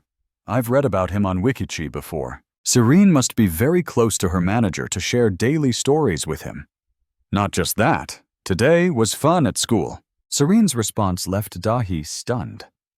At first, I wasn't sure if I should come to school, but now I don't regret it. She didn't know who Serene was talking about. There is also someone I really dislike. Her personality is terrible, she said, putting herself on the blacklist. What kind of personality is terrible? Serene joked. You and I have argued a lot. She really feels comfortable at school, but it's still fun. The things Serene confided in the manager changed Da-hee's perception of her. For the first time, she felt like she had a friend, not just a colleague. Yes, she's just an ordinary person who wants to live a happy life like everyone else. I like this feeling. Serene reminded herself to maintain her image in public. Yes, I always interact with fans without worrying about it. She hid in the corner, carefully thinking about everything. On the surface, the two seemed different, but they were actually quite similar. Da-hee suddenly thought of Kang Lim. The personalities of the two were identical. On the outside, she seemed confident, but inside she was also anxious, just like someone else. She took a deep breath and tried to remain calm. She said goodbye to the manager. Take care, she said. Da-hee thought to herself, then dismissed the argument with the other girl. Whatever, I have the key. But the blonde boy came over to greet Serene. There you are. We've been looking all over for you. The red-haired boy intentionally provoked her. You're avoiding us, aren't you? We're inviting you to a collaborative stream to get half an hour of fame. Can you appear on our channel just once? Da-hee didn't know these people. Who were they? The blonde boy enthusiastically introduced himself on his phone, saying, YouTube's algorithm will boost us to trending and we'll become famous. It'll be great if Rosenti appears with us. She immediately declined the invitation politely. No, I'm sorry. I told you doing that would violate my contract. The blonde boy was shameless, saying, come on, we're schoolmates. We can't just pass up the opportunity. What about the contract? He was over the moon and twisted the meaning of other people's words. Or were you afraid that we wouldn't share the advertising revenue with you? Black Hair also chimed in, hoping Serene would rest assured and not worry. Don't worry, we're not that bad. We'll share it with you. Serene was in a dilemma and didn't know what to do, so she wanted to leave first and apologize. I have to go. Unexpectedly, he deliberately blocked her way, Serene's father. Blonde hair didn't respect Serene's opinion at all and just wanted to force her to follow his own wishes. Even if he was Rosenti, wasn't he being too ruthless? We've already begged, but you still refused outright. How could you? He immediately used the name of a fan to threaten her, thinking that because he was famous, he could treat fans like this. Serene was always friendly, of course not. He spoke with a lot of hidden meaning. Have you forgotten how famous you are? Black hair immediately showed an attitude wanting her to lose face. You treat us like ATMs, not like friends or fans, right? Serene hastily explained, that's not true. The blonde boy smiled, thinking he was about to succeed. Suddenly he changed his tone to threaten her. Too bad. Then we'll have to make another video exposing the real Rosenti. For his personal gain, the blonde boy didn't care if others agreed or not. What do you think? Do you want to appear in our video? It's just a Q&A session. The red-haired boy was curious about Serene's personal life. Yeah, we just want to ask a few questions that journalists wouldn't ask, like if you have a boyfriend, or when your first kiss was. Dahi walked by while they were still inviting Serene. Don't you want to answer those questions? The blonde boy suggested, let's sit down somewhere and talk. Serene saw Dahi walking by and was startled. Before he could finish, a bucket of dirty water splashed down. Or let's talk at a cafe. A blonde boy panicked and shouted. As a result, he ended up lying in a puddle of dirty water with a big bump on his head. Dahi immediately acted weak. I'm sorry I accidentally spilled it. I really apologize. The blonde boy struggled to get up. His friends covered their noses. What's that smell? It smells like sewage. He shouted loudly and was still arguing with his daughter. Stop joking around. How can this be? Because she did it by accident. It's obvious she threw it at me on purpose. Dahi was trying not to laugh, but it was noticeable. Don't say that. Serene approached them, acting friendly. Hey Serene, I've been looking for you. Dahi smartly pulled Serene away. Let's go. The teacher asked me to find you. I think they want to tell you something important. But the blonde boy didn't want to let the matter go. You Dahi, stop. He was covered in dirt and asked suspiciously, You're still mad at me about the interview, aren't you? Or is it because I forced you to interview with me? Dahi smiled brightly. No, it's not that. I'm not holding a grudge. The red-haired boy suddenly realized, wait, aren't you two in the same class? The blonde boy continued. Did you tell her to stay away from us? The blonde boy continued to psychologically attack Dahi. You're really treating your fans like this. We won't let this go. It seems like the blonde boy needs to see a doctor. Do you know how the world works? I can reveal that Rosenti treats fans like a joke. Shut up, Dahi is getting angry. What are you babbling about? The blonde boy was frozen, unable to respond. Dahi wasn't afraid. She stood firm. What are you so confident about? What do you want to reveal? Dahi has never been afraid of anyone, so don't challenge her. You won't be able to react in time. Do you think people will believe the rumors from someone like you? I don't know who treats their fans like that. You think everyone thinks as simply as your lot. You're still lucky. If not, you'd be boycotted and insulted by her fans. The blonde boy was stunned. The black-haired boy also fell silent. Dahi was now threatening him. Do you really want me to reveal your true nature to everyone? In front of her, don't even think about bullying others, and stop trying to spread vicious rumors about others. If Cha Serena posts it and says she can't stand you guys, you won't be able to handle it. Dahi's sharp arguments were worthy of being on the front page. I wonder what the comments will be like. Or maybe I'll give you another way to become famous. The blonde boy was sweating and couldn't say a word. When I get angry, you'll know who's the real deal. You'd better leave while I'm still being nice. You're just trash. The blonde boy was about to hit Dahi. Instead of being afraid, Dahi stood taller. The blonde boy was helpless against Dahi's firm stance. He cursed under his breath. Realizing he couldn't do anything, the blonde boy and his friends left. Let's go. Dahi is not someone to mess with. Serene thought that she herself had dragged her into this, apologizing to Dahi, who had always been so kind. Why did she think she shouldn't get involved? No, it wasn't that she wanted to help her. She bowed her head and softly thanked her profusely, which greatly surprised Dahi. Serene noticed the puddle of dirty water on the floor. It really was a difficult situation just now for me. You didn't have to do that, but I'm very grateful for your help. She helped others without expecting anything in return. It's okay, but what's going on? Why is she being so honest all of a sudden? Da-hee is a person with her own opinions. I just couldn't bear to stand by and watch them treat her the same way they treated me. She feels much more relieved now. I understand. Anyway, thank you for helping me at this moment. You are like... Serene compared Da-hee to Kang Lim, which made Da-hee slightly angry. Is that a compliment? She also realized her own mistake, thinking she had misunderstood him. Da-hee was the one who was misunderstood. Serene couldn't shake off his words from her mind. When she heard Kang Lim talk about Da-hee, she was struck by how bad Da-hee was. She had taken note and was sure to add Kang Lim to her blacklist. He had gone too far. She also realized her mistake, thinking she had just misjudged him because Kang Lim had exaggerated a bit. Serene didn't have star syndrome when she became an idol, so if possible, couldn't we just call a truce? She wanted to talk to Da-hee to understand him better. Da-hee agreed happily. Sure, why not? Da-hee, who was full of energy, was the first to enter. She guessed that she had tried to enter before, but she didn't have the key. Kang Lim kept the key because he was the club president, right? She just explained clearly that everyone had a key to enter the club. Here, take one and join the multicultural club too, she said. Serene felt embarrassed about this, wondering if it was okay. Da-hee was quite enthusiastic. It's fine, we are still short of members, she added. Kang Lim was still walking in the hallway. What should I do now? It turned out that he was worried about Serene and Da-hee's situation, wondering if their relationship would worsen if he didn't do anything about it, even though the whole class seemed to enjoy watching them interact. It was unclear if they would become closer. Kang Lim was taken aback for 5 seconds when he first entered the room. If there was a way for the two of them to become closer, Da-hee's laughter caught him off guard.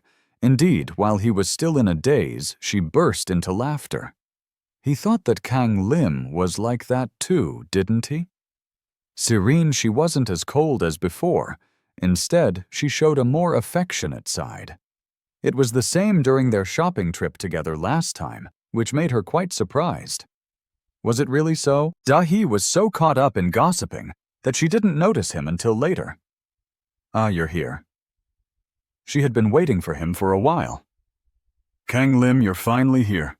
Da-hee was so caught up in gossiping that she didn't notice him until later. Ah, you're here.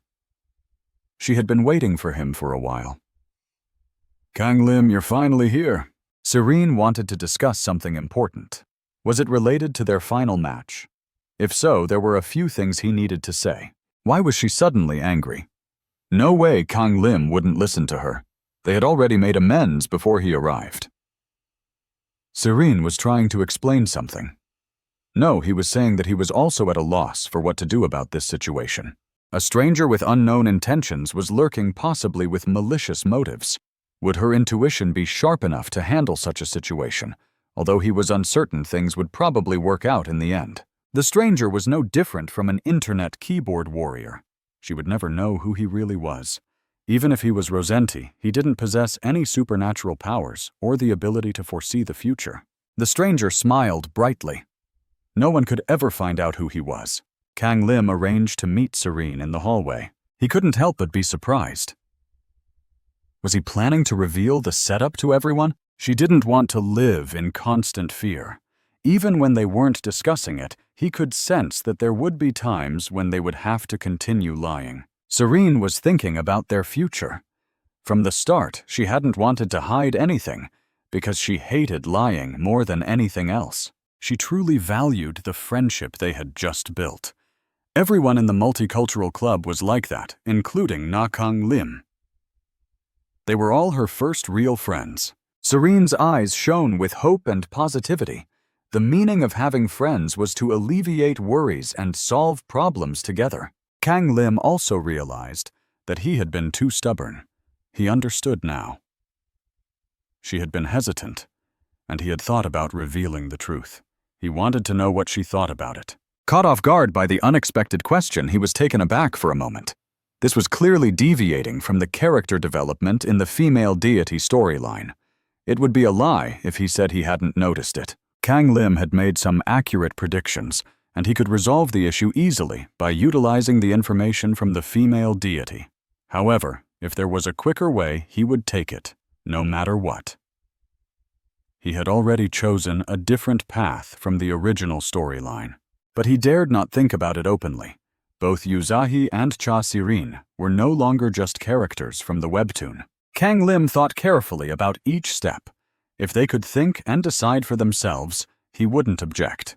That would go against the storyline of the female deity, wouldn't it? He agreed readily, surprising Sirin. If that's what he said, then fine. They would tell everyone when the time was right, and he would be her ally. She felt relieved. Thank you. She had been worried. In front of their friends, Sirin revealed everything that had happened. She was deeply regretful, which was why she had met Kang Lim, and everything had led to this point. She apologized for lying. Young-ah thought she was pretty cool.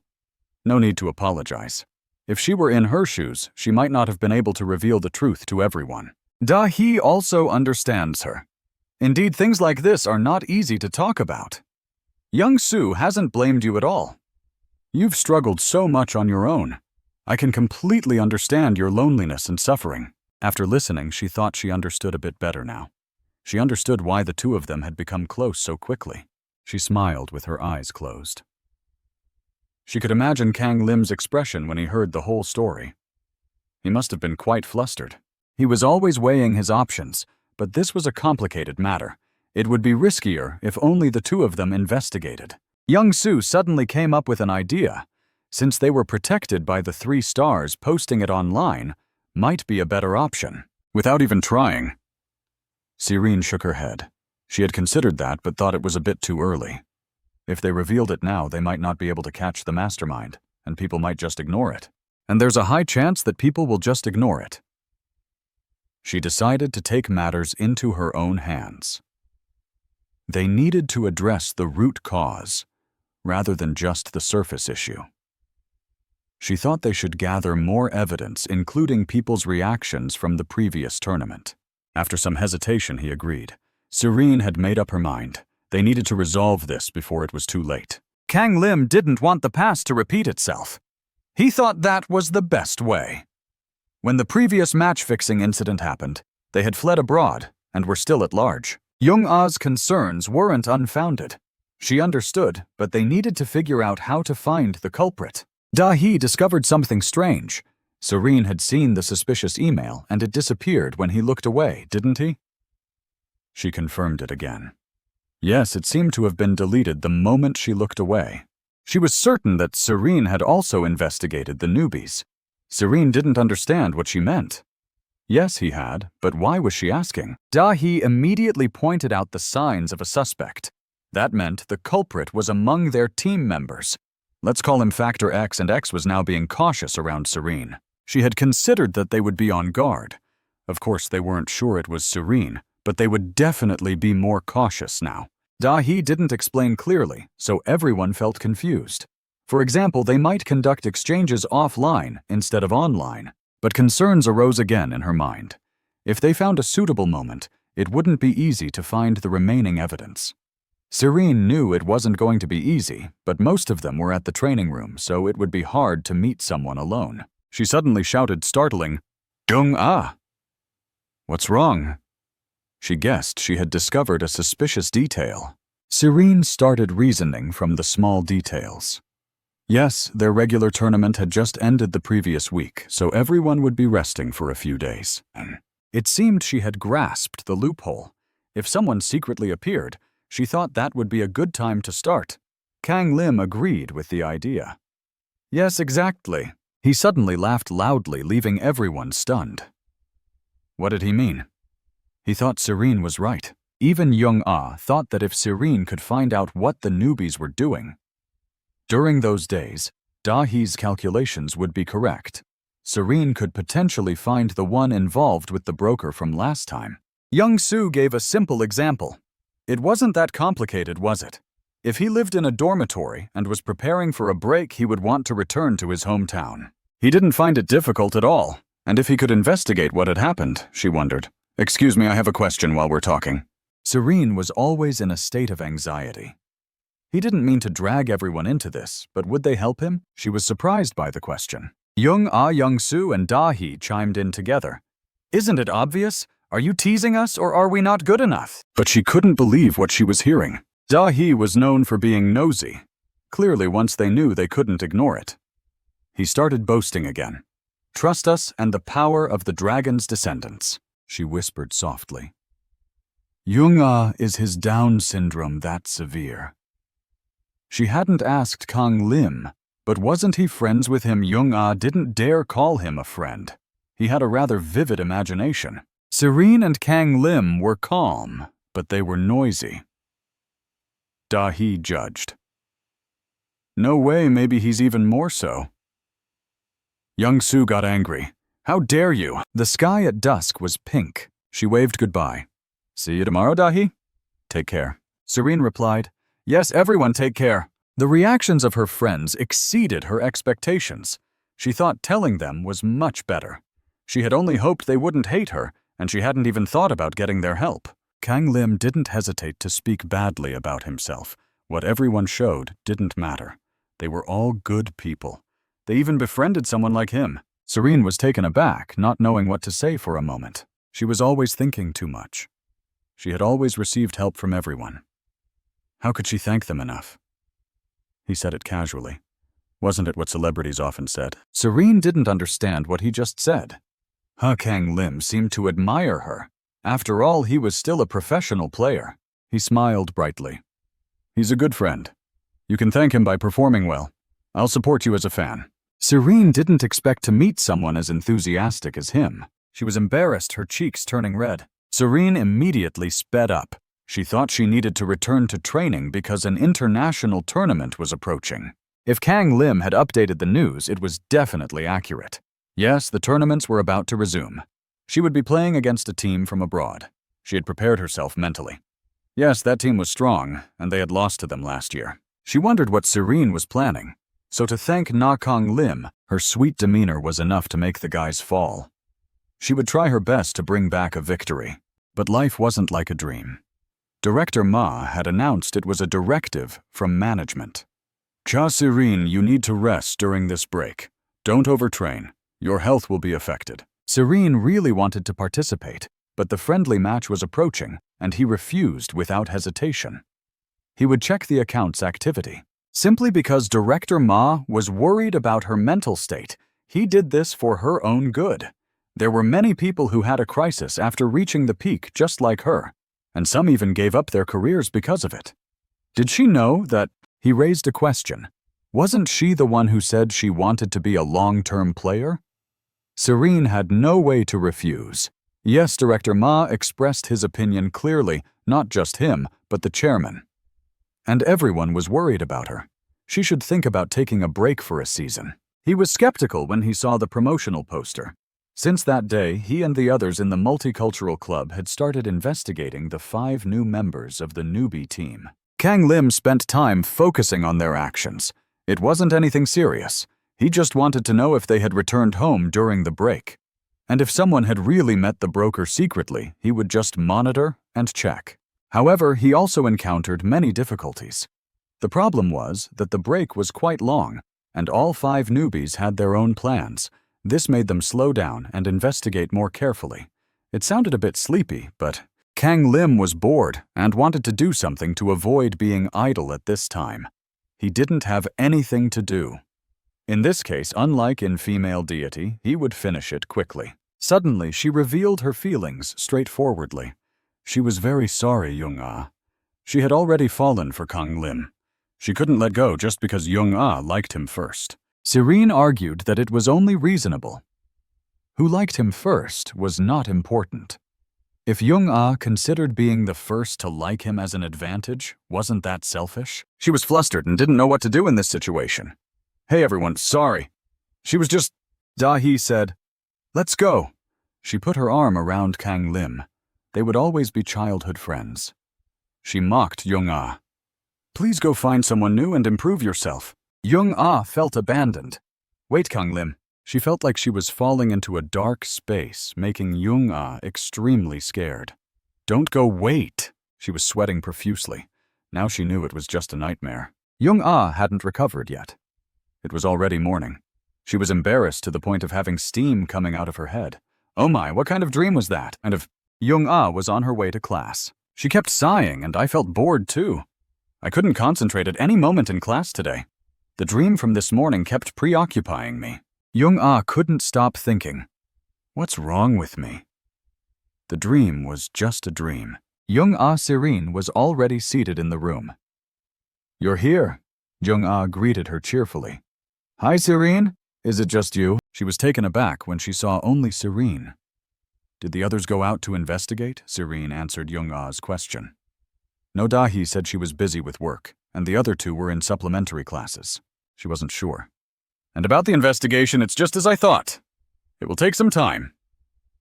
Young-ah was full of energy. Okay, got it. Whatever happens, we'll help you till the end. Serene was grateful for everyone's feelings. Thanks, guys. And I want to repay the members of the ABC Club. If possible, I want to give them a few more computers. There are only 2 computers for the number of people here. Young-ah knew it wasn't easy. If it's possible, that would be great. Even now, the cheapest computers were very expensive. She was a little rich girl. Well, I don't usually spend my money. I don't manage my bank account, and I just leave it as it is. Serene didn't hesitate to show her the account details. Gradually, I've accumulated a considerable amount of prize money and salary. Young-ah was not only shocked, but also admiring. So many zeros. She followed Kang Lim's advice. She initially planned to repay through YouTube, but Kang Lim told her not to. Young-ah felt uncomfortable, even though she knew Serene wouldn't say that to her. The words from the dream kept haunting her throughout the day. Selfish. She also wanted to give something to thank Kang Lim. The chocolate she gave him last time was a Valentine's Day gift. Who liked him first wasn't important. If Young-ah considered being the first to like him as an advantage, wasn't that selfish? What would Kang Lim want these days? He replied helplessly, those peaceful days are what I want. Young-ah is worried about Kang Lim's health. What's going on? Why are the dark circles under your eyes so pronounced? How can you say that Kang Lim? You're forcing a smile. It's not like it doesn't exist. She saw it clearly. You can still deny it. I'm sure everyone saw it, not just me. This time it's really obvious. He scratched his head. Not understanding girls. Oh, really?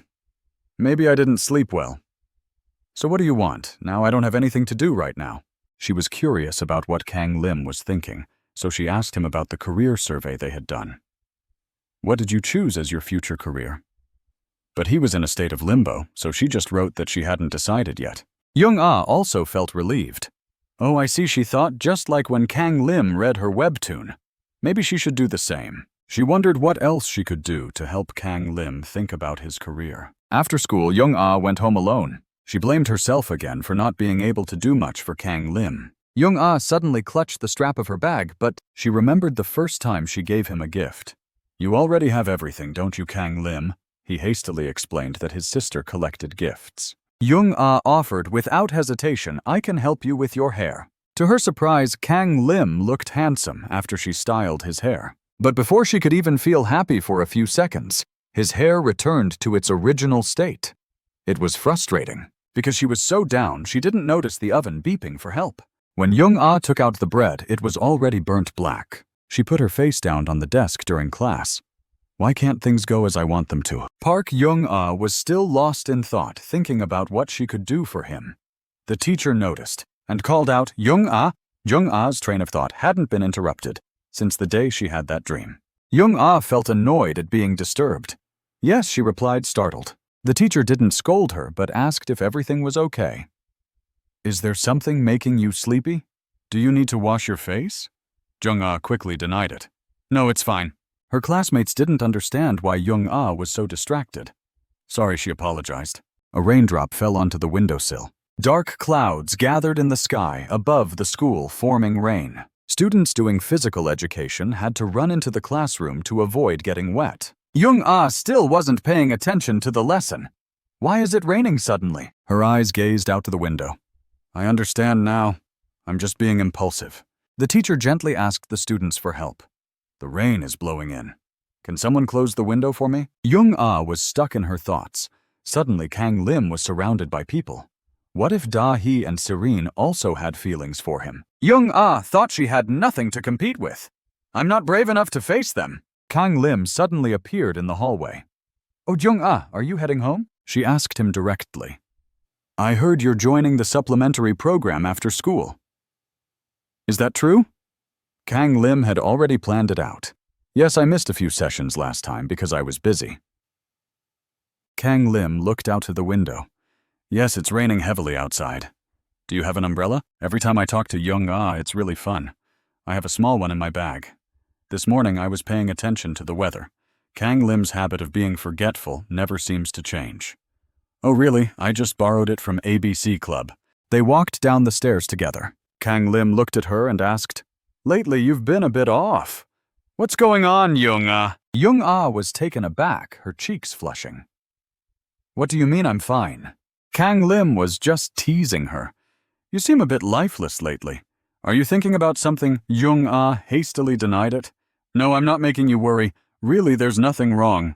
Her whole body trembled and she said nothing. Kang Lim looked at her with suspicion. Young-ah confessed the truth. Maybe I didn't realize I was comparing myself to others. I've lost my confidence. Kang Lim didn't understand. Are you talking about the Webtoon? The winner of the contest was announced recently. Young-ah found her strength. I just have one thing that they don't. It's thanks to luck that I have it. Young-ah wasn't as confident as she seemed. I wonder if I'm being selfish. I'm afraid of competing fairly. Her hands clutched her skirt tightly. Kang Lim thought she had the right to be selfish. Fight for it. Young-ah was taken aback by his words. He presented a simple argument, but I'm not sure what it was. However, we don't need to compete fairly, right? You know, even when playing family games, family always gets priority. Indeed, Kang Lim is a bit reckless. I'm not sure if it's because I'm a bit crazy and my personality is somewhat warped, but you don't need to play fair in this competitive world, do you? I wonder if she's been taught to be dishonest or something? He walked ahead confidently. If that's what you really want, I believe you can hold on to it without hesitation. Kang Lim kept cheering her on. If it's you, Young-ah, you can do it. He suddenly realized he had gone too far. Oh, I'm sorry I'm using that arrogant tone again. You're the one who should decide what to do. Young-ah quickly followed him. Yeah, I think you're right, Kang Lim. That's right, she reassured herself. Da-hee and Serene aren't important. It doesn't matter even if there are others. No matter what happens, my feelings for you will never change. Kang Lim thought the amount of rain wasn't right. It's raining too heavily, isn't it? It should have been just a drizzle. He turned back to look when he heard her say something confusing. Sorry, Kang Lim, but clearly there was an umbrella in her bag. Is Young-ah pretending I thought I forgot to bring my umbrella? He didn't expect this to happen. Really then. Young-ah moved closer to Kang Lim. Let's walk together. Of course he didn't object. So shall we go? Two opposing thoughts were tormenting her. Why was she worrying so much? She liked him a lot. Young-ah made up her mind. I've decided. She believed that walking together under one umbrella was the best proof. I won't lose. Has Kang Lim started to suspect? Oh, I'll cheer for you. What kind of webtoon is that? Why are you suddenly so energetic and ambitious? The conversation between the two under the umbrella felt like that of a couple. Oh, you should get closer. Otherwise your shoulder will get wet. Okay, the bus stop is right there. Today I need to stop by a few places. I need to walk around and buy a few things. What should I buy? Kang Lim looked puzzled. His eyes gazed straight ahead. You're asking for my help with the student council's task? You sound like you're doing charity work, Da-hee responded nonchalantly. Of course, aren't you my maid?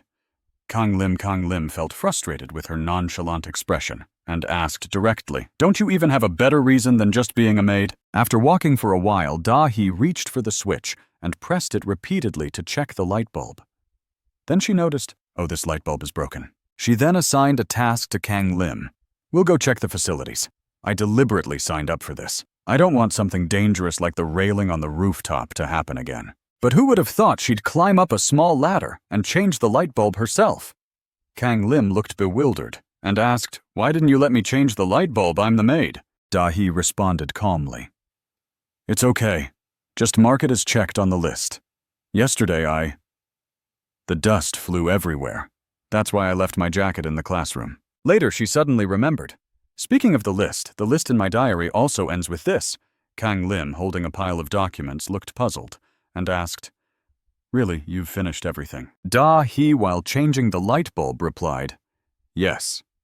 The list of school activities I wanted to do, helping out with the student council, was the last item on the list." Kang Lim didn't know what to say. He silently watched Da-hee finish her task. Suddenly, an image flashed in her mind. Herself as a child excitedly showing off a new birthday gift. "Ta-da! This is Da-hee's gift." Suddenly, emotions flooded in and Da-hee began to share. "Actually, my diary was a birthday gift from my mom. The last birthday gift I received from her." Memories of the past came flooding back. I had planned to fill that diary with the happiest moments of my family. As she continued, her voice became slightly subdued. "But then my parents had an accident." She suddenly raised her voice. "You know what happened when I was in middle school, don't you, Kang Lim?" Da-hee's skilled fingers quickly replaced the light bulb. She slowly climbed down and continued talking with a faint smile on her lips. "The shock was so great that I couldn't attend school properly, but everything turned out okay. My inner self is very strong. After all, I still have my siblings." Then her smile suddenly faded as she continued. "But sometimes, on certain nights, I feel pain and sadness."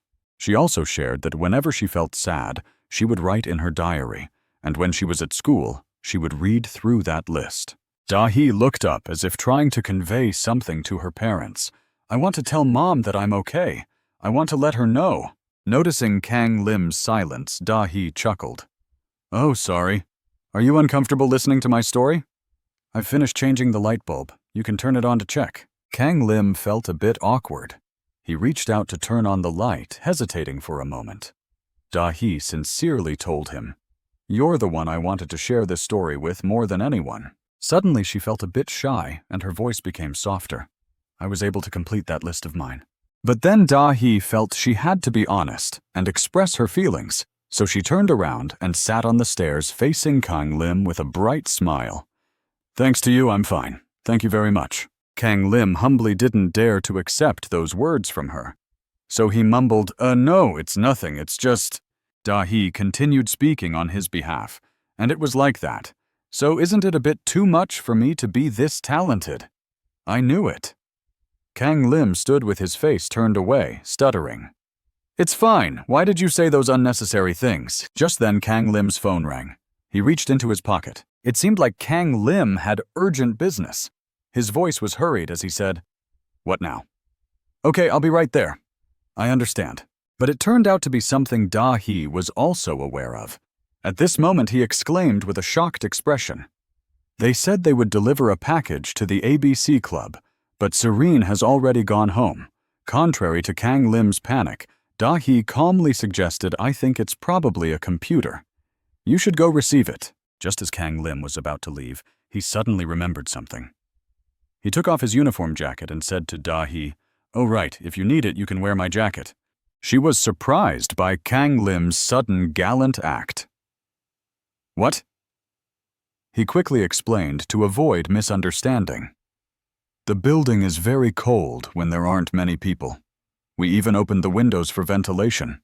You'll catch a cold." Da-hee replied, "I don't need it, but—" Before she could finish, Kang Lim had already rushed off. Da-hee stood there dazed, muttering to herself, "What's going on? I'm not that prone to catching a cold." Then she continued climbing the stairs to finish the task of replacing the light bulbs. By herself, Da-hee replaced all the broken light bulbs in the hallway. Just then, as Kang Lim had mentioned, a strong gust of wind blew, making the hallway windows swing open, and a cold draft suddenly swept in. Da-hee immediately closed her eyes and sneezed. Her whole body started shivering. At that moment, she remembered the jacket Kang Lim had given her. She looked around to find where she had put it. After a moment, Da-hee found it and wrapped the jacket around herself. Sitting alone, Da-hee smiled happily, feeling warm. The day came to an end. The next day in class, Da-hee looked like she had taken a bunch of vitamins full of energy, jumping up and down like an athlete. Meanwhile, Kang Lim stood aside, looking at her with concern, wondering if he had been too worried. "She looks very healthy. What happened? The next day in the room, Da-hee excitedly announced to the members, "Great job, everyone! We've finally finished investigating the new members." At the same time, she summarized the results of each person's investigation, concluding that there was only one suspicious person, the one Kang Lim had been investigating. Serene didn't want to believe what Da-hee had just said, exclaiming in surprise. "No way," Young-soo immediately suggested. "Then let's consider him as X." Young-ah also nodded in agreement. She added a few more thoughts. "I also think so. He didn't even get on the train to go home. Instead, we realized that he went to meet someone else." Da-hee seriously presented her speculation. "We can assume they're brokers in this case. What do you think Kang Lim? For example, what's the atmosphere between them like Kang Lim?" Put his hands in his pockets and replied, "There is something suspicious. They seemed very cautious, constantly looking around." Serene completely refused to believe the words of the members. She stood up. "I can't believe this. How is he involved in match fixing? Since it's come to this, I'll verify everything myself." Young-ah wondered how to confirm it herself, but Serene quickly said she would go talk to him privately outside. Upon hearing that, someone hastily shouted, "I don't agree!" Someone shouted, "I don't agree?" Serene was taken aback. Turning to Kang Lim. "What's wrong?" Kang Lim calmly said. "I've investigated further. The broker X is involved with might not be a simple thug." Kang Lim crossed his arms, his attitude calm. "Nowadays, many people are involved in illegal gambling related to match fixing. They say that the underworld, like in movies, is choosing a leader because there's going to be a big transaction from abroad." He thought to himself, "Of course there's no such underworld in our country, especially in the 21st century, but in comics, they appear normally just like ESWC in reality." Serene still didn't believe it, stuttering. "But I can't stop just because of that." Kang Lim also showed understanding towards her, I know, but with the evidence we have. Just then another idea popped up. "Why don't we ask for help from adults?" Serene hadn't thought of this idea either, and upon hearing it she was taken aback. What? In the end, they decided to go to director's office, but only 2 members were assigned to this task. Serene and Kang Lim lowered their heads, their shoulders slumped and their eyes furtively met. Facing both of them, Director Ma was holding his head in frustration. "I can't believe this happened. I didn't even know this was going on while I was working as a director." Serene spoke up first. "I'm sorry. I wanted to inform you about this sooner. I was also quite suspicious." Director Ma interrupted her abruptly and comforted Serene. "Don't. You should thank her for telling me." Director Ma then clenched his fist, showing a resolute attitude. "Arranging a match is unforgivable. Deceiving and betraying fans is even worse. I won't accept or forgive this. I'm sure this won't happen again." Then he smiled at Kang Lim. "Thanks anyway. You're not even related, but thanks for helping Serene. Your name is Kang Lim, right?" However, Kang Lim didn't expect things to turn out this way, so he hesitated and replied, Somehow it just happened like this." Director Ma turned to Serene again and said, "All right, I'll contact the company first." Serene responded, "Then I'll—" Kang Lim sat silently between their conversation. After a while, both of them stepped out of the office. Director Ma was left alone in the room, holding his head in frustration again. Why did this happen? Director Ma suddenly fell silent, a very suspicious silence. He put his hand into his pocket and took out his phone, about to call someone. As soon as the other end picked up, he hastily reported the situation. His words were not as polite as before. "Yes, it's me. Just like you said, there's a fly buzzing around here." Director Ma sighed and told the person on the other end that they would stop interfering with the next match. Behind his warm and trustworthy face, he turned out to be a very dangerous person. Director Ma was now a bit scared, but still very confident. He said, "It seems they still don't know. This isn't the first time we've done this." The intermediary on the other end asked leisurely, "So what are you going to do now?" He deliberately shifted the responsibility by imitating Director Ma's tone. Director Ma, being pointed out, immediately came up with a countermeasure. "We have to bury it as if nothing happened." Very quickly, Director Ma arranged a proper plan. "Among all the people, Serene probably won't let it go easily if it's exposed. Yes, we can blame Cha Serene for everything. The intermediary sounded a bit uneasy. "Is it okay?" Director Ma, on the other end, hastily said, "I have an idea. If I start preparing now, I'll have enough time. The only thing I need is some help from you guys." Director Ma then breathed a sigh of relief.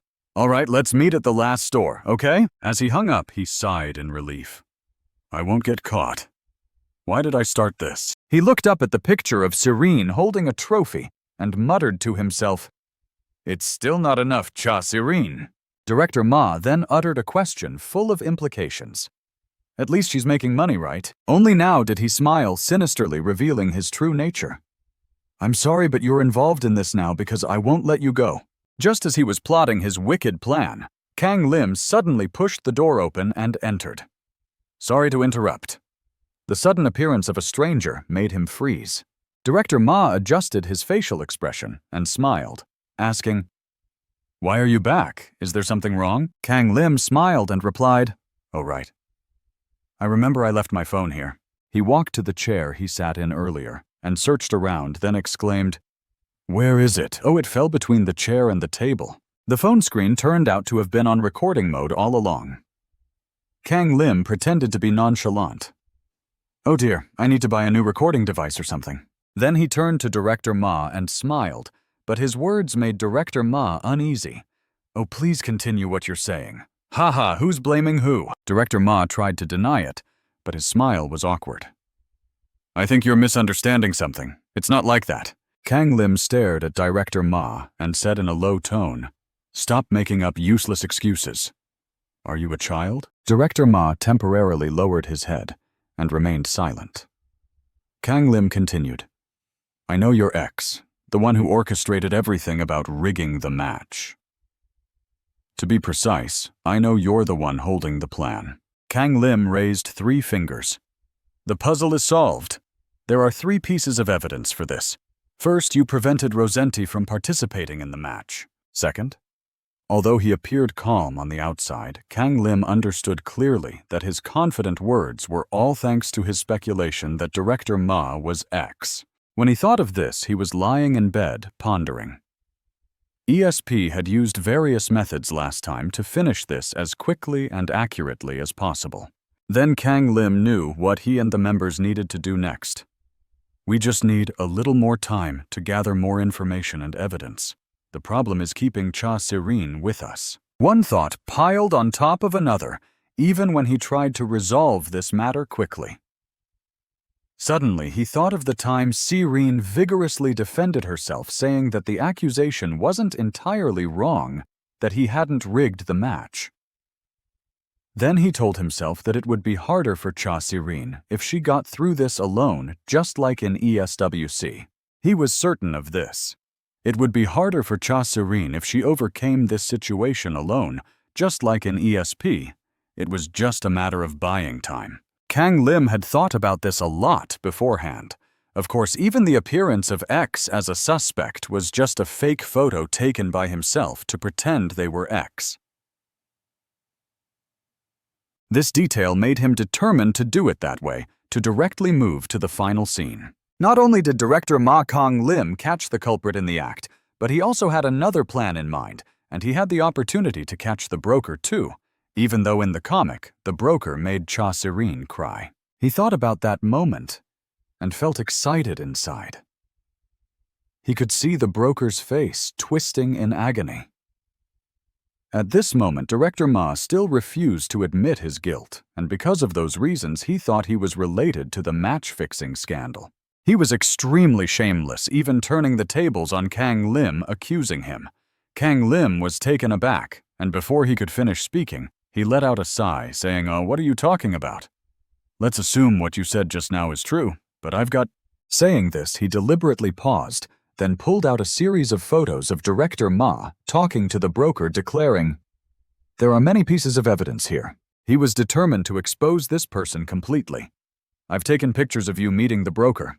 Director Ma stood frozen like a statue, listening to Kang Lim's accusations, and even to the details about the private gambling pages that profited from match-fixing. Kang Lim even sensitively mentioned another detail, the email exchange at that time.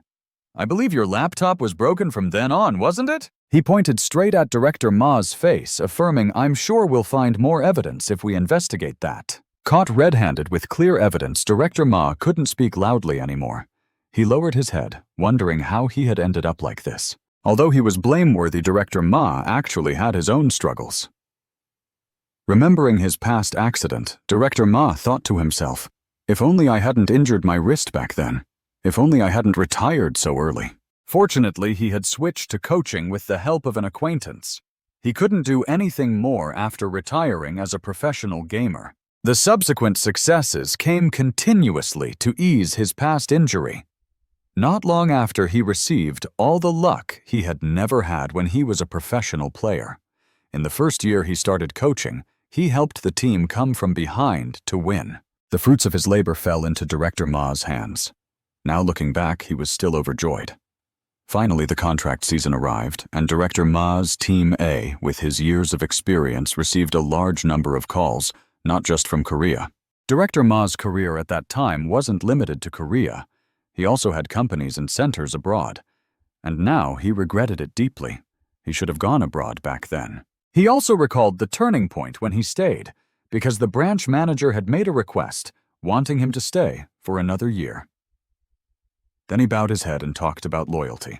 With immature and indecisive thoughts at the time, Director Ma was distracted and persuaded to stay in the country. He even wondered about the benefits stipulated in the contract. The director at that time was also very hypocritical, saying, "What could I do when the company was having financial difficulties? I wanted to give it to you too, but we needed to be frugal." At this moment, Director Ma laughed at the turn of events. The request for loyalty had become a demand for dedication.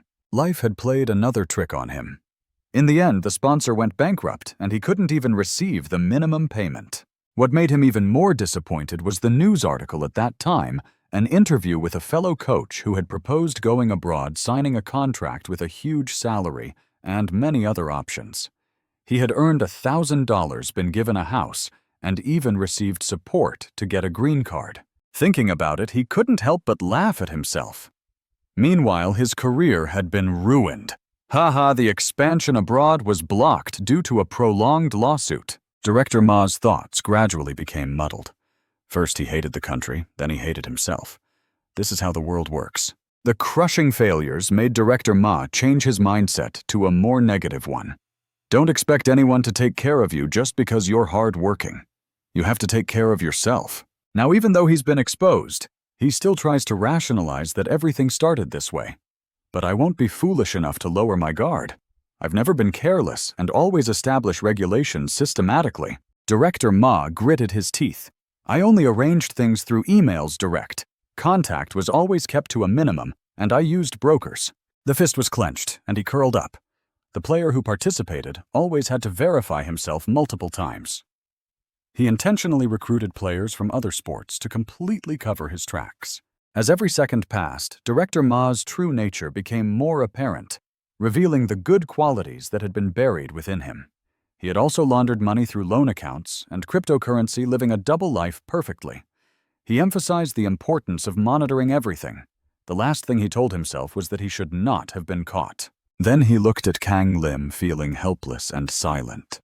But how did Kang Lim know every step he took? Curiosity and indignation drove Director Ma to shout, "Who are you? What are you?"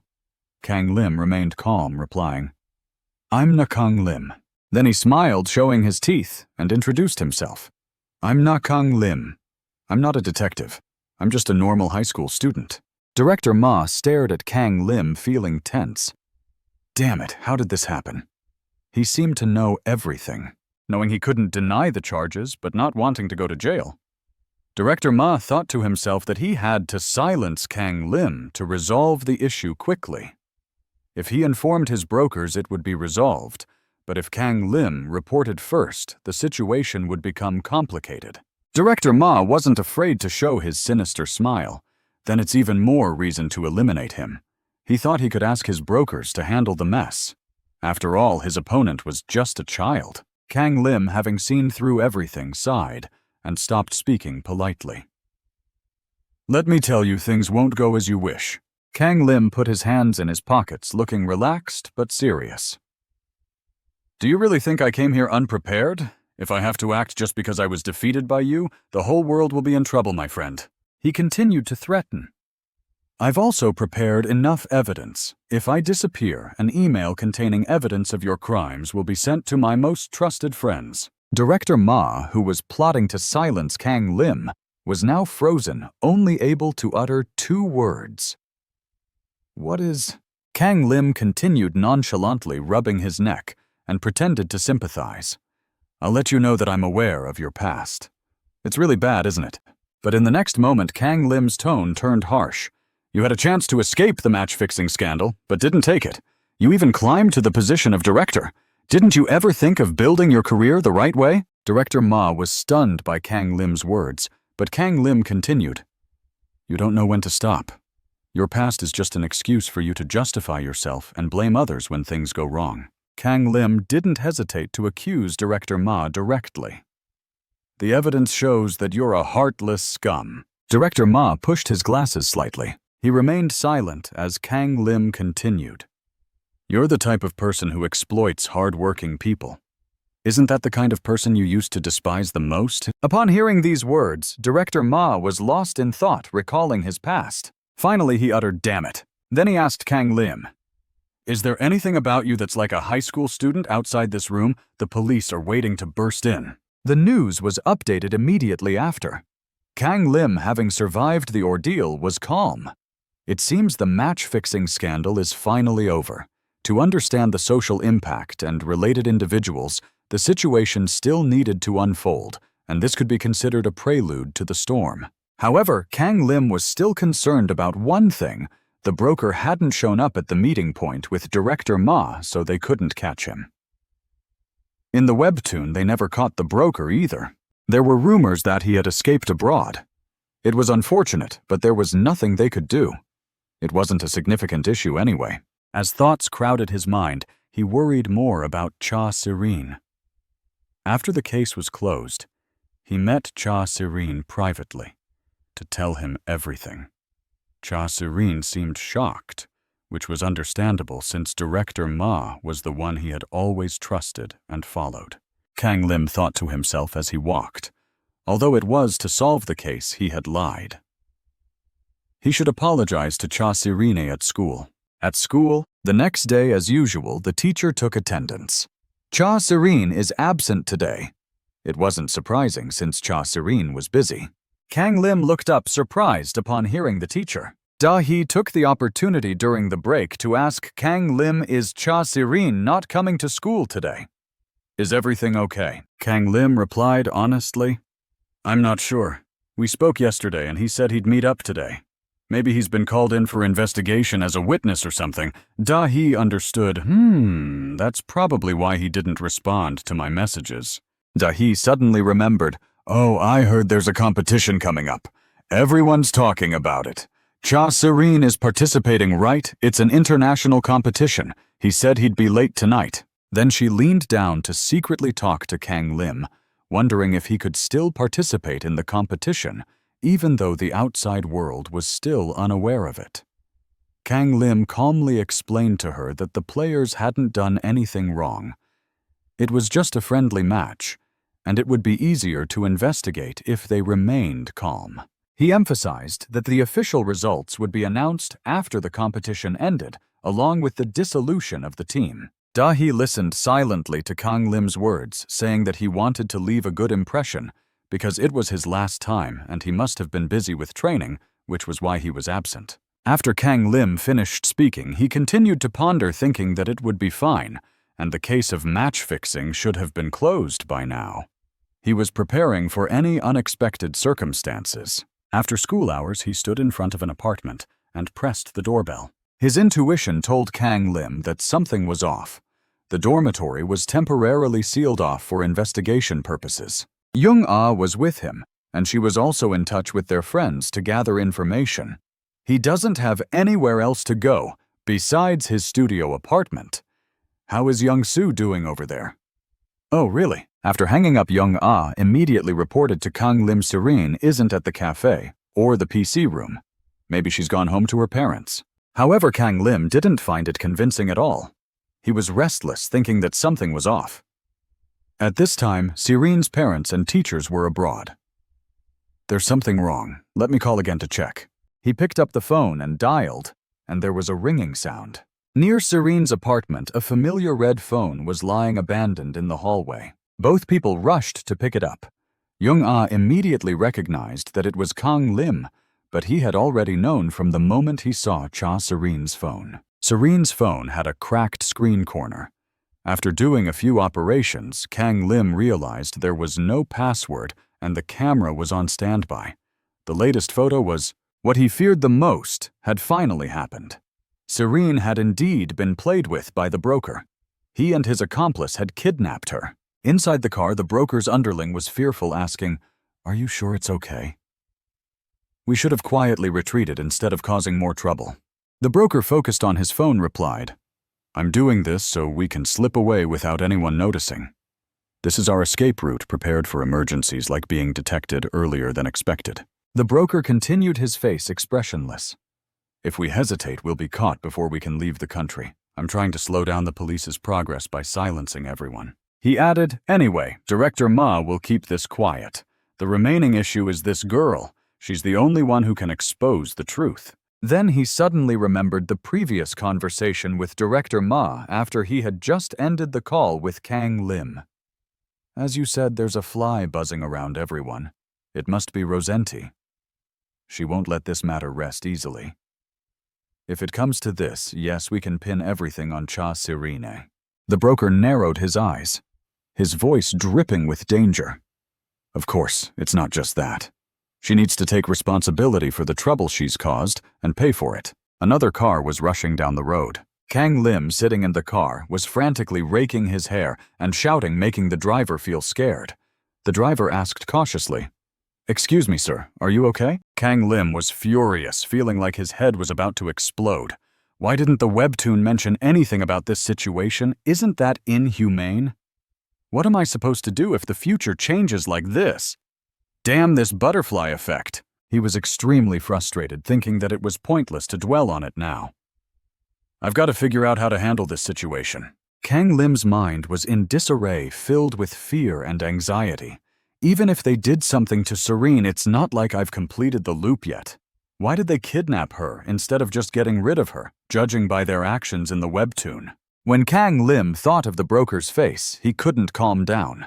He was terrified when he recalled the broker's cold eyes. "You should be grateful for the peace in this country. Otherwise, you'll pay a heavy price even with your life." He raised his head and thought to himself, if it ends tragically due to human trafficking, there's not even a loop to restart. I have to prevent it. Thinking this, he felt helpless and frustrated. He lamented, "Why do I have to go through this? How could they include human trafficking in a romantic comedy? I'll never meet them again." Just as he was struggling with his thoughts, his phone rang. He immediately answered it.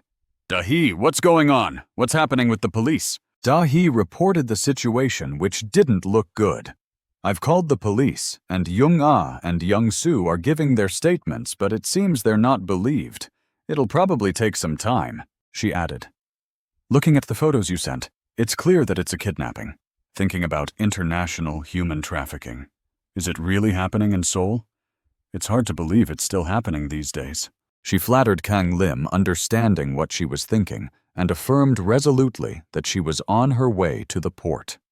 In her heart, she thought it was hard to believe the information about the port and everything. After exchanging information with Dahi, Kang Lim thought to himself that he knew everything thanks to reading the Webtoon, and there was no other way to explain it. However, it turned out that Dahi wasn't ready to hang up yet. She deliberately spoke loudly, saying that Kang Lim sometimes suddenly got angry and muttered meaningless things. Kang Lim seemed not to have heard her words. He was still closing his eyes tightly, feeling restless. He couldn't control himself and decided to handle the situation by himself. Then Dahi suddenly spoke up in an extremely enthusiastic tone, saying that she trusted him. Kang Lim was startled and asked again. What Dahi didn't hesitate to express her admiration, saying that after the stalking incident, Kang Lim had always told the truth. She further expressed sincerely that she wouldn't believe him every time he spoke truthfully, But from now on, she would trust his words even if they didn't make sense. Her words moved Kang Lim so much that he was speechless. He held the phone, and his whole body froze for a moment. Then he realized he couldn't just receive her kindness without doing anything. Kang Lim smiled gently and replied, "Thank you, Yu Da-hee." On the other end of the line, Da-hee hastily explained, "Don't misunderstand, it's really not like that. You're just teasing me, haha." Immediately after, Da-hee quickly got down to business, saying, "Wait a minute, I'll find it right away." Kang Lim asked curiously. "Find what?" Da-hee asked back. "When you mentioned the port, do you have any idea how big it is?" Then she scolded loudly over the phone, her voice clear and sharp, making Kang Lim wince. He thought to himself, "Should I check every single place that's not feasible? It'll take all night." He tried to justify himself. "I don't have any other choice." Da-hee was searching on her computer while explaining to Kang Lim that hiding on a small boat wasn't as easy as it seemed in movies. Unless he was willing to take a risk and sneak onto a cargo ship, it was more practical to narrow down the list to ships with departure permits. Her fingers flew across the keyboard. "Oh, it seems there's a crane that's been out of order recently. Thankfully, the amount of cargo seems to be less than usual." Her eyes sparkled with intelligence as Da-hee continued. "Next, we'll exclude the subsidiaries of well-known companies and ships that follow regular routes." Da-hee's actions began to slow down as she carefully examined the data, but she still kept updating Kang Lim on her findings. "If we can find a small cargo ship that was registered recently." Her finger pressed the enter key, and she declared confidently, "Then that's the ship we're looking for." Da-hee acted very quickly, messaging Kang Lim, "I'll send you the ship's location. Look around that area." Very quickly, Kang Lim arrived at the location Da-hee sent. Hiding behind a cargo ship, Kang Lim spotted the intermediary and muttered to himself, "So this is it." But inside another cargo ship, Serene was extremely frightened. She looked around and whispered to herself, "I don't believe it. Is this a kidnapping?" Serene couldn't stop panicking. The intermediary, now inside with her, looked at Serene with a cold, heartless gaze. His tone was unpleasant as he said, "It seems you've figured out what's going on." He bent down to remove the tape from Serene's mouth and sneered, "You should know your limits. Young merchandise like you can fetch a high price. If you stay quiet, you won't get hurt." Serene was even more terrified upon hearing his words and stuttered, "What do you mean by sell?" Just then there were loud noises coming from outside. Serene wondered, "Is that the sound of a ship's horn?" She suddenly remembered Kang Lim's warning a few days ago about illegal gambling related to match fixing. People were talking about gangs like in movies being involved because there was a huge market for it abroad. Now that she understood, Serene said to the intermediary, "So you're a match fixer. You've cleared up my confusion. I was wondering who could orchestrate such a ruthless match fixing." Serene wasn't intimidated. She looked straight into the intermediary's eyes and emphasized each word. "You're a devil in human disguise, a scum beyond redemption." "Yes, I've finally understood." She used every insult at her disposal to curse him. "How can you do this with such a calm face?" The intermediary, unlike her expected angry reaction, laughed mockingly. "Children are still just children. Calling me a devil just because of this? How can I do such things?" He said, still laughing, "I do it for money. And you ruined my business. That's why this is happening to you." After lifting Serene up, he roughly dropped her and then threatened her loudly. "You should say your goodbyes. We have less than 15 minutes before we set off." Watching him leave confidently, Serene gritted her teeth, feeling an intense hatred and wishing she could attack him. After a while, she breathed a sigh of relief and told herself that she needed to remain calm in situations like this. Just then, Kang Lim suddenly appeared and whispered to Serene, asking if the kidnapper had left. Kang Lim quickly untied Serene and explained that Yu Da-hee had played a significant role in finding her. Kang Lim hastily explained that he had arrived at the harbor he told me about, and upon seeing the broker's name, he followed him and eventually ended up at this building. "Serene," he said with considerable concern, "so you just went in like that? That's too reckless." "As you said, those guys aren't just simple brokers." Kang Lim reassured Serene, "I knew what I was doing. I didn't just barge in, he continued. The kidnapper's associates were following him, so I had no choice but to come in here to avoid being caught. Then I searched for you and finally made it to the 3rd floor. Kang Lim took Serene's hand and helped her stand up, feeling relieved that she was safe. I was worried sick about you, and so was everyone else. Kang Lim smiled slightly, mentioning Jung Ah's reaction. Especially Jung Ah. She was crying and making a scene.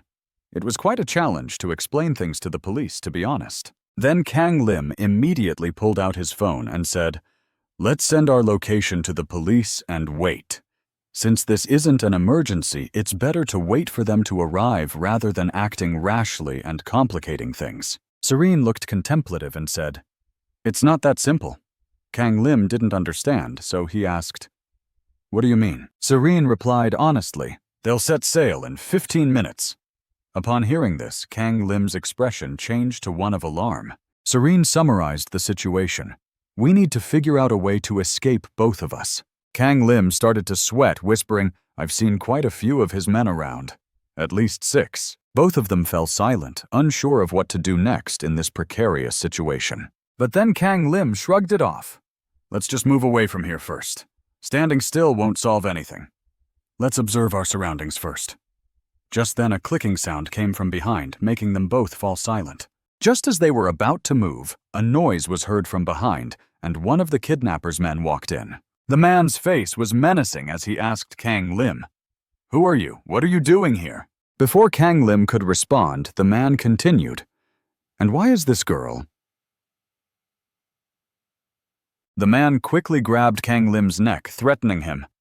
"I don't care who you are. I'll just take care of you." Seeing his friend in danger, Serene couldn't remain still. She rushed towards them, shouting, "Kang Lim!" Kang Lim struggled, calling out to Serene. He grasped the man's wrists with both hands and cursed at him. The man retaliated by punching Kang Lim in the face. Just a few seconds later, Kang Lim's face was bruised and his nose was bleeding. Kang Lim's body trembled and he seemed about to collapse.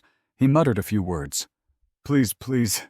Then Kang Lim activated a loop mechanism. The reaction was effective.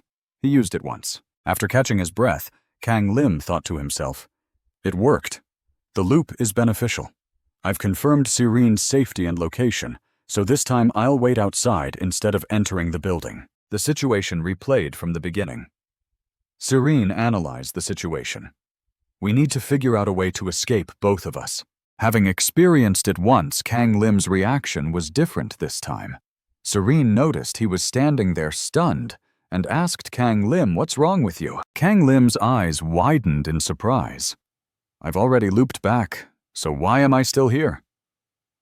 Before he could finish his thought, the same click sound was heard. Click sound. The situation repeated itself exactly. The man walked in and asked the same question. "Who are you? What are you doing here?" Kang Lim looked bewildered, wondering if the young associate acted no differently than he had a few minutes prior. His muscular arm tightly gripped Kang Lim's neck, then threatened, "It doesn't matter who you are. You're done once we take care of you." Kang Lim was shocked, realizing, is this the save point of the loop? Is the loop malfunctioning? He shuddered at the thought, feeling a chill run down his spine. Kang Lim began to tremble again. Serene reiterated with the same expression and words, "Right, we need to find a way out of here, both of us." This time, Kang Lim lost his composure and shouted, "Tie her up! Tie her up! Quickly!" Serene was taken aback. "What's going on?" Before Serene could ask any further questions, Kang Lim quickly bound her as he had done initially. After restoring the original scene, Kang Lim quickly hid in a large trunk and signaled to Serene to remain silent and sit down. The kidnapper's associate opened the door, stepped inside, and inquired about the commotion, warning that if it didn't stop, he would take measures to ensure silence.